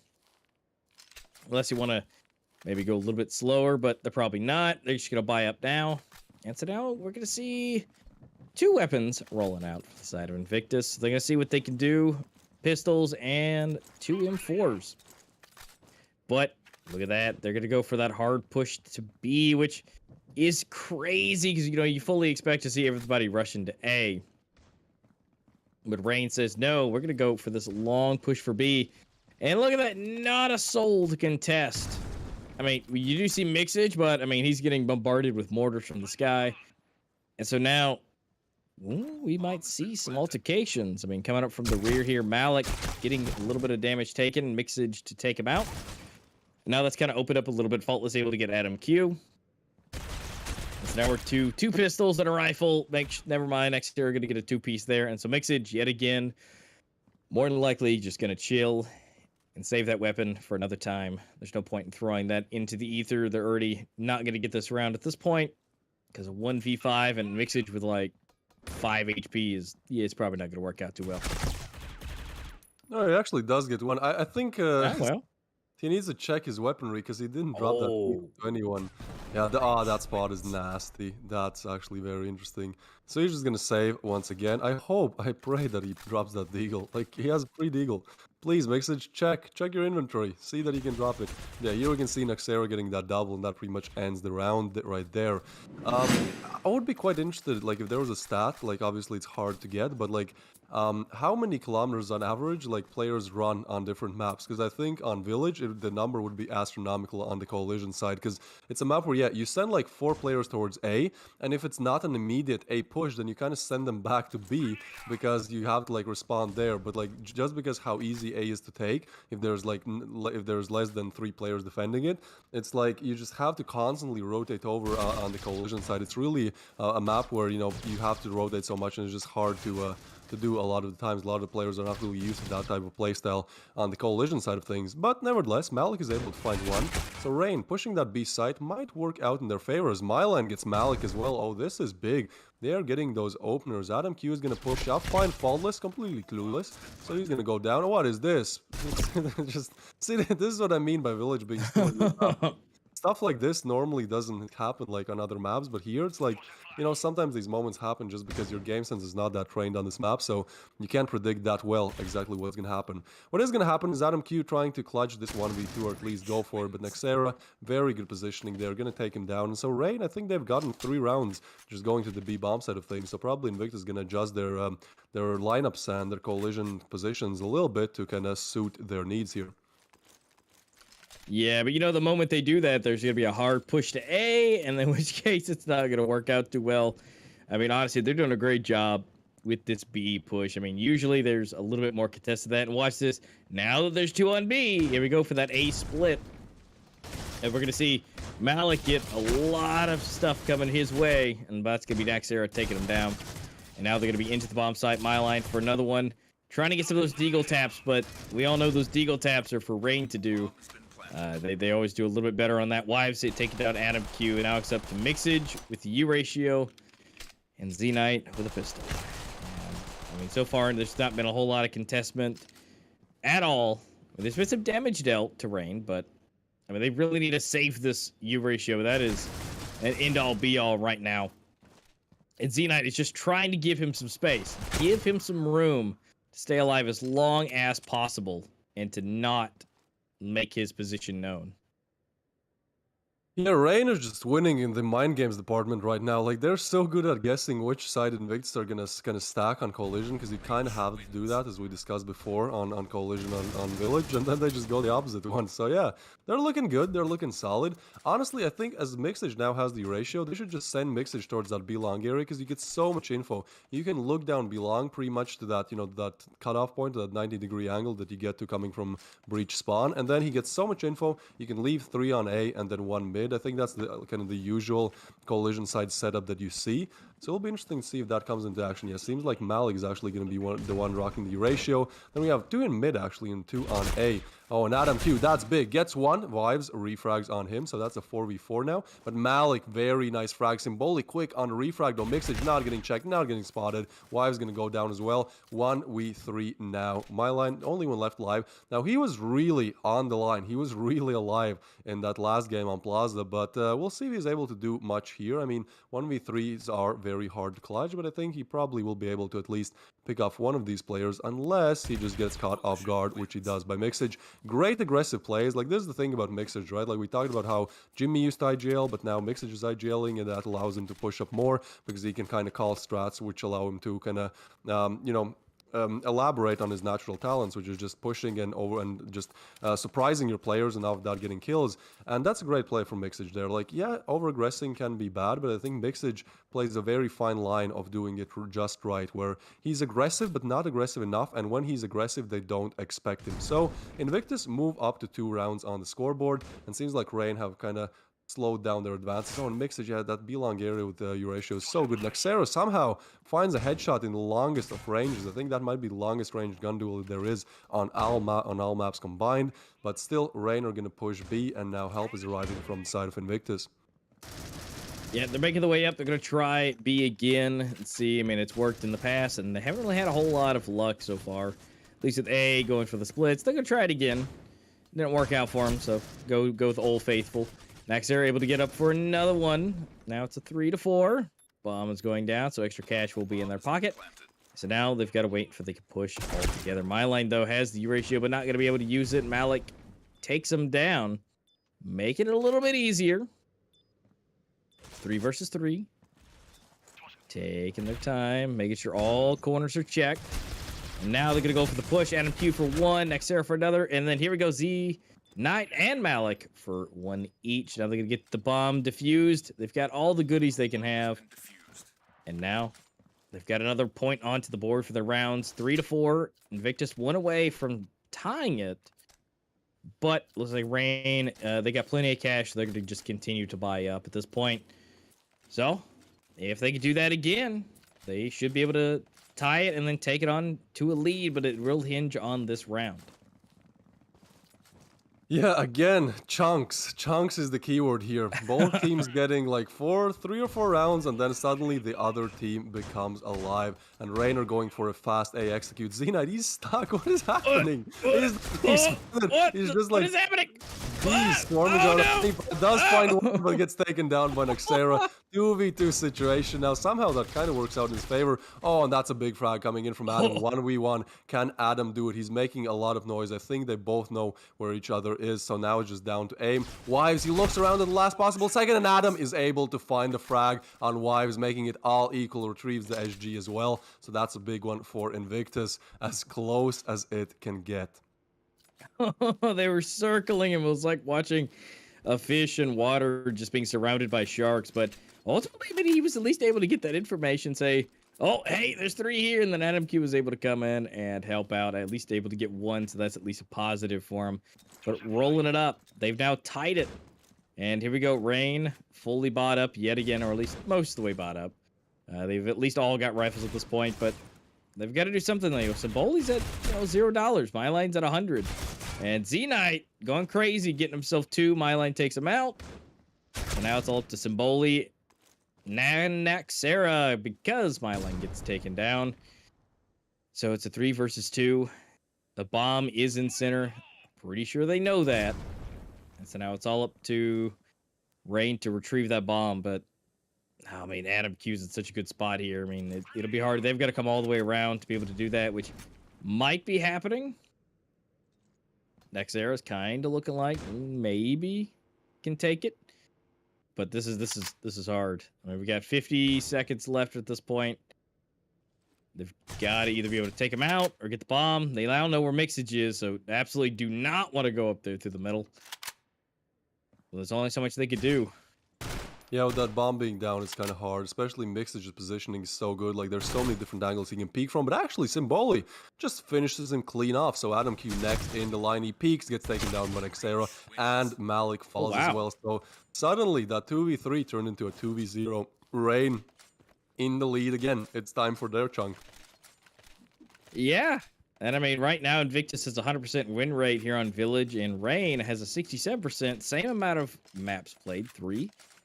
So in which case, Rain lost 1 of those maps at this point. So, I don't know. I mean, they're keeping it close. Again, it's those chunks. We do see some shoddy action coming in for Invictus, so still totally possible to be done. I mean, right there, Hakeem able to get Faultless, using that close quarter to his advantage. Z-Knight able to take down Nexera. We are going to see a weapon swap for Hakeem coming in, so no shoddy anymore. Got that AK. And now it's a 5v3. Now, if Adam Q can secure himself a weapon, that would be an absolute pleasure for him. And then that would be coming down. Malik getting one for Symboli. My line surrounded. Able to take off one, but not the other. And still, Adam Q is still alive with his shoddy. Now, again, if he can get that swapped out, that'd be great. Wives taking down Z-Knight. But here comes Hakeem taking down Wives. And the shoddy is retrieved onto the ground, where he's to swap out for the SG. I love how close this is. It's crazy. The thing that's also crazy is Faultless on 1 kill. Sure, he might have a slow start to this game. I mean, playing with Eurasia on Village is a bit hard, like, unless you go to that B-long area and try to engage the other sniper that's probably waiting on the other side. Like, it's gonna be hard, but I think if Faultless is able to wake up, then, you know, odds are starting to shift in Rain's favor. The thing is, for now, that's not happening. What is happening is the A-side bomb take. Z-Knight smoked off, and so the bomb gets planted. 5v5 retake coming in, and actually 4 players coming from here. Faultless, he definitely hears that this is his big moment. This is where he can get those frags. Oh, but that is just unlucky from him. Mixage takes down Faultless, and Symboli, what are you doing? Long range does get some damage in, so that's good. My line, meanwhile, gets 1, 2, 3 for Rain. Adam Q, the only one able to do much in this situation. 2v3 now. Adam Q and Mixage, so much to do with the clock running low. It's just gonna be hard. Oh, Mixage smokes him off. This is smart. Mixage takes him down as well. The defuse coming in. Adam, such a good play from Mixage. Smokes him up. Symboli, sure, he gets the frag, but does not get the round. That was just beautifully executed from Invictus right there. Yeah, just making it where just enough of the time. If he could make enough noise where you don't hear the defuse happening. You know, he was looking around. You saw him looking, but yeah, he must not have heard the beeps to where all of a sudden, you know, he just didn't know that he was sitting there diffusing it. Absolutely perfect. And here we go. Rain trying to go for that B push like normal. But let's see where that rotates. Oh, Z-Knight getting that nice 1 tap. Beautiful. And so now it's going to tilt it just a little bit. Adam Q's giving some information that people are here. And you can see the rotation coming in. Looking good. I mean, we do see Wives hanging out down there at the bottom, making sure nobody comes from behind, which we may see Malik do that. But he's going to be off to the side, so that is going to be a little hard to catch. Here we go next, Sarah, making sure everything's smoked off. Sees just a little bit. Takes Mixage out. It's now even. Ooh, but Wives takes that Z-Knight down there on the end. And again, it's at 1-1. Hakeem able to get 1. Faultless looking down at the edge. Making sure Malik able to get himself another one. Now it's 1v2. Got to see what can be done. Nope, Faultless does contest and gets the kill. We are again flipping on an even scoreline, 6-6. As close as it can get. And now it's going to be interesting because we don't actually know what to expect from these teams once they are on Breach and the Coalition side, because it was very close, but it could be that just like one team is performing extremely well on the side that is harder. Again, this is a Breach-sided map, so technically Invictus should have the advantage, but I mean, with the way how Rain has been playing, I cannot, confidently say those words. I think it's going to be close. Z-Knight, what is that opener? Gets Faultless, just not having a good game for him. So they're going to move towards B. 4v5 situation, the bomb most likely going down, and now help is arriving. There's actually one player, that being Mixage, who's in spawn. I don't know what he's crafting. Maybe he's, putting on some strat. He's just confident his team can do it. But for now, it's going to be a 4v4 on the B bomb side. So Mixage, yeah, he's moving. All right, I thought he was AFK. He's not. He's moving in. Slowly but surely, and now Myline peaks, gets some damage in, gets overwhelmed. Adam Q and Hakim able to find two. Symboli and Wives with the refrags, quick and fast. Symboli 1v3, so many players to find for him, low on time, low on health, looking, and Malik takes him down. Invictus in lead once again. Invictus are getting better at these pistol rounds, and that I think that was one of the reasons why Rain was doing so good on many of these maps, is just because they get those two pistols, they get pretty much 4 free rounds. That's like 1/3. So the fact that Invictus are able to pull them back and actually win pistols just work out in their favor. But Rain, do not ever underestimate Rain. We know, we've seen them do like 1-12 comebacks, making 1-12, 13-12. Obviously with a bit different lineup, but still, Rain is definitely to be feared from, no matter what position you find yourself in, winning them. Mixage, look at this positioning. It's so interesting. Like, he's cutting off basically all backstabs, and I think it will work out in his favor. Like, Symboli is not spotted yet, but there you go. Yep, that's an easy one for Mixage. I mean, some could call him a camper, but honestly, that's just smart. Whatever you do, whatever strategy, the dirtiest, the nastiest strategy you do, if that helps you win rounds, that's ultimately what matters, especially when the odds are that high and it's so tense. And so Adam Q gets another one on Xera, now a 2v5. I mean, this is a must-win round for Invictus, so it's not that crazy. But at the same time, Rain are definitely looking to take at least some weapons out of the hands of Invictus, which is not going to happen. So Invictus extend that lead to 2, and now Rain, they have to prepare a good answer on the first rifle round since the side switch. And I totally agree with you. It may seem weird. It may be like, oh, he's camping a spawn. But you know what? Hey, the win's a win when it comes down to winning, especially with this type of cash, this type of money being available, and what's being prepared. I mean, really, it use everything you can. I mean, it's not anything worse than wall banging through certain spots and just, plowing people out before you can even see them. So, I mean, that's I'd say that's a little bit worse as far as just spraying it without knowing that anybody's there. So they're taking the rounds, they're getting it. Ooh, but Faultless able to get one, but gets completely taken out right after that. So we're going to see that go down, but now it's all up to Hakim. He's able to get one, but it's a 1v3, and I'm not sure how much he could do. I mean, the bomb is not in his hands. Bullets are flying all over him, and he's going to be taken out by Nexera. So that round does go to Rain. But they still got one round above them. Let's see if they can either buy up here or if they can go for an early eco just to make sure. We'll see. Yeah, it looks like a lot of this also depends on how Rain are going to play on the Coalition side, right? Because Invictus were really like, I don't want to say spazzy, but they were like just running all around the place on Coalition, which honestly I think is the best approach to this map. But I've also seen just, anchoring bomb sites works. And it seems like Rain are taking a bit more balanced approach, and so now they're pushing in on A site. Invictus are, but Nexera gets a big double, and Wives still hiding in that smoke. Malik able to find one, but now Nexera activates. He jumps out of the smoke and gets a triple, finishes it off with an XD45. All equal, all level once again. 5 rounds away for either team from winning it all. This is what 3 months of gameplay, 5 hours of best of 5 today has been all boiling down to. And Nexera definitely showing up when you need him to. Yeah, this is a lot to do. Again, 5 hours of playtime. I mean, don't get me wrong. I mean, we all love to play games for hours on end, but this is 5 hours of intense, high-level gameplay. You've got to use your big brain plays, your small brain plays, everything in between.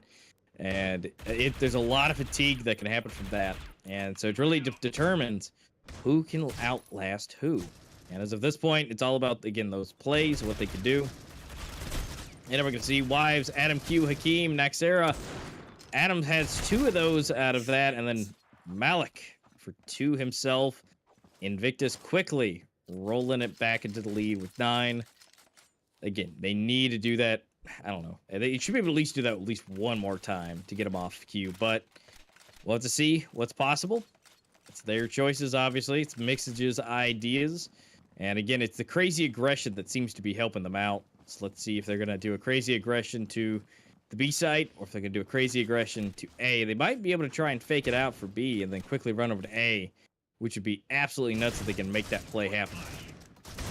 Yeah, look at the money as well. Like, both teams so desperately need this round, because if they don't get it, they have to go eco, and Symboli is putting in very good effort there. Gets Mixage 3v4 now. The Eurasia still in picture, but so is the Shoddy, which might not be the best option for Symboli, but that's why he's playing it close range. He's keeping it close, you know, just so if someone peeks him, it's one shot and it's over. But if he has to rotate, then we might run into some problems. So Invictus, they are very much slowing it down. They've taken mid control, but they haven't really committed to any site yet. I think they kind of want to wait for Rain to perhaps make a mistake, to make some kind of noise, you know, some indication where one player is, and then once they get that one player, they can explode towards that bomb side. But Faultless, he's still staying strong with the Eurasia here. Might not have had the best game so far, but I mean, it's going to be hard to get him off that position unless Xena just comes in from the side, gets Faultless. Now the B bomb site is open. The bomb is going down 3v3, and Symboli still on that Shoddy. Naxera is moving in. He's on 26 frags. Naxera just absolutely balling on the side of Rain. How does he have 26 frags in what, 17 rounds? That's absolutely insane. But he has to do it again. He has to get closer to that 30 bomb, because otherwise the economy of Rain is broken. Symboli moves in. He gets one. He spots another one. That's a big from Symboli. Now 1v2. Adam Q has to do it all, and he cannot. Naxera extends his frags to 27. Now 3 KD for him in the final map of the finals. That hard work that he's been putting in, you know, literally learning Russian so that he can communicate better with the team is paying off. Look at this, 27 for Naxera. The rest of the team, you know, this is great. When one of the players, it's not only refragging, it's also helping out your teammates when perhaps Faultless is not having the game of his life. Well, Naxera is, so it all equals out, and so does the score. 9-9. Which direction will it go? Well, this round will show, but the problem is, Invictus, they have 2 P250s to deal with. Basically, if they could just take out Naxera, this should be pretty easy for him at that point. I mean, at least the way it looks, that would be the best case scenario. But again, that's easier said than done. Being able to take him out will be a hard press action to do. Although we are going to see Mixage and Malik go down. So now again, 2-3. Oh, sorry, 3-5. And be able to see what can be done. I mean, Invictus is trying to keep it in there. Oh, Faultless always tries to go for the knife. We got a Eurasia coming in, and Adam Q going nuts, but Symboli able to take him down. And the bomb should have enough time to be defused. And that is 10 onto the board. Yeah, Rain, first one to double digits. And yeah, with the way how Naxera is playing, like, if I was Mixage, right, I would just, like, figure out where he plays and just avoid that place at all costs. Like, sometimes, you know, one of these players just has a game of his life. And when that happens, you just don't want to battle him, you know. It's fine if he stays alive. At least then you've taken out, you know, the remaining players of his team. And then at least it's harder for him. It's a clutch. But yeah, pushing Naxera, not a good idea. Not a good idea. Oh, but he's so flash. He's retreating back to A. And I think Invictus might just have a free site open.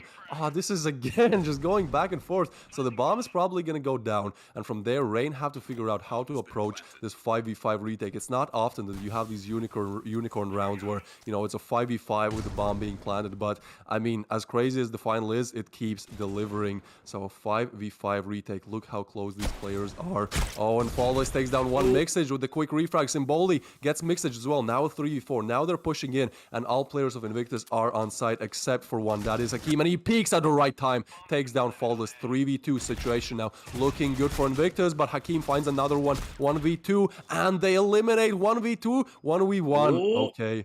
This is so close. Symbol, he's just gonna go for the defuse. Oh, he's going for the defuse.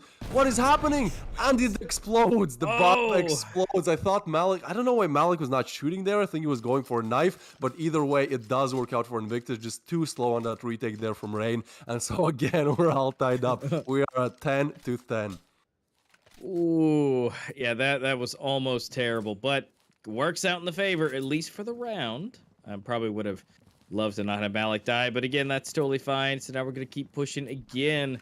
The economies are just to their limits. I mean, we see two Deagles. They're, Rain is trying to save up just a little bit, right?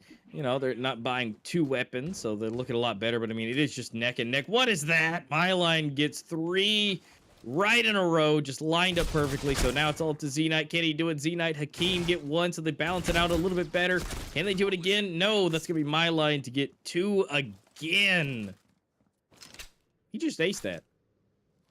Yep, that's what Myline does. This is why this guy has the highest rating in the Eurasia region, 1.68. And yeah, he had a very slow start at this best of 5, but it seems like when Rain need them, he activates. And the thing is, like with how good Naxera is playing, if you have another player who's just able to literally get an ace, like it's so hard to combat. Like literally, what can you do when one player is able to take down the whole team? So Invictus, they're going to try their luck again on ace. They are pushing in. They're going to take down Mixage, and the rest of the team is in shambles. It's like Peter 50s, Shotties. It is able to do a little bit of damage, and at least they get the bomb plant, so that's some extra cash. But ultimately, Rain are going to shut it out.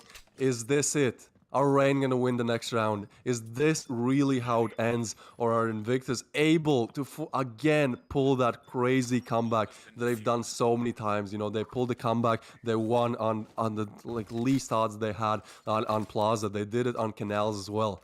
Now, are they able to do it for the one last final time? This could be it. Yeah. I mean, look at that. Naxera, Violence, Boley's making his way back up there. And I mean, everybody's staying super close for the side of Invictus, but this is it. 12-10. All bought up. Z-Knight getting 1. This is where it happens. Myline getting flashed, throwing a smoke, throwing a grenade. And did a little bit of damage given to Z-Knight. Hakeem. Run back. They're gonna have a little bit of an altercation potential with Wives here in just a second with Z-Knight. And that's going to happen, but Wives is going to be able to take that Faultless, not being seen just yet. Could get this both backstab 1 and 2. No, surprisingly, but Naxera gets 2 himself. And that is it. Adam Q goes down. And Rain, guess what? Is your champions of the very first Pro League ever. Look at that, Naxera making it with that double to the 30 bomb. That is it, ladies and gentlemen. We have our victor and our champion. And that today, at the end of this village match, is Rain. I'd say deserved. Like Invictus were playing so hard, like they were making such crazy comebacks, but it seemed like on Village, like just those last couple of rounds, it just fell flat, and that is so unfortunate because Invictus, like they were so good at making those comebacks, right? Like they were fighting for so long, they really had that warrior spirit, but at the end there, Rain are just better. And again, like when Myline can get an ace in the dying moments of the game, like how can you combat that, right? So yeah, a mixture of just good gameplay, a mixture of individual skill and good strats, whatever it is, Rain are able to bring it over the line. Nevertheless, 3 rounds away, literally so close, the finals, double digits for both teams. But I mean, huge congratulations to Rain. The team that wins is usually the better one. So we have to congratulate Rain. Like there's honestly not much that I can do. I kind of wanted it for it to be 12-12, and then Z-Knight, clutching like a crazy 1v3 to actually win it out, because then I could have used the line and Z-Knight says goodnight, which I think is a fire line. But that doesn't happen, and well deserved for Rain. They are your Pro League, first Pro League, nevertheless, champions. They were the first circuit champions, they were the second circuit champions, they were the third circuit champions, and now they are also added in the Critical Ops Hall of Fame as the first Pro League champions. Congratulations to both teams. They really did their best, but Rain just a tad bit, just a little bit better in this matchup. Now, don't forget, that is also the first world's champions as well to add into that. Can't forget that one. But guys, we have some more coming your way tomorrow. Here's the stream schedule. We just got done with Rain versus Invictus. Sunday, 1 p.m. PDT. If you guys need to check that time zone, feel free to do a little Google search of what it is in your area. Resurgent versus Merciless. Now, I can tell you, I personally got to sit down for the interviews over there. So if you want to continue to see my face and have some lovely interviews, you guys can check it out at those times. And also, do not forget, on May 1st, you have signups opening for Ambers of Victory Season 3 opening up. This is your chance to get into the fun, to get into the play. There's $1,600 in total up for grabs. You guys can go over to play.mobileesports.org/app/ambers or check the link in the description and head on over there and make sure you're signing up on May 1st. But ultimately, guys, that is it. Unfortunately, we have no more games for today. We have our champions. Well-deserved. They have fought all day. Over 4 hours worth of time for them to just go ahead, and we're going to end it here. Almost to the 5-hour mark, but not just yet there. But congratulations to Rain. It's been a pleasure. They're your first on everything, whether it be Pro League, Circuit, Worlds. They never disappoint. But unfortunately, we have to end it here. I've been A-Master, and you know the guy. He's right beside me. He's Twist. We've been loving it. It's been an absolute great time today. And we got to thank Mobile Esports and Critical Ops and, of course, Critical Force. Everybody all in between making this happen, including G Fuel. So be sure to check them out and make sure you guys get your tub to help support everything that we do here. And unfortunately, we got to sign off here. We appreciate it. And we'll see you guys here on the next one. See you guys till the next one. Goodbye and good night.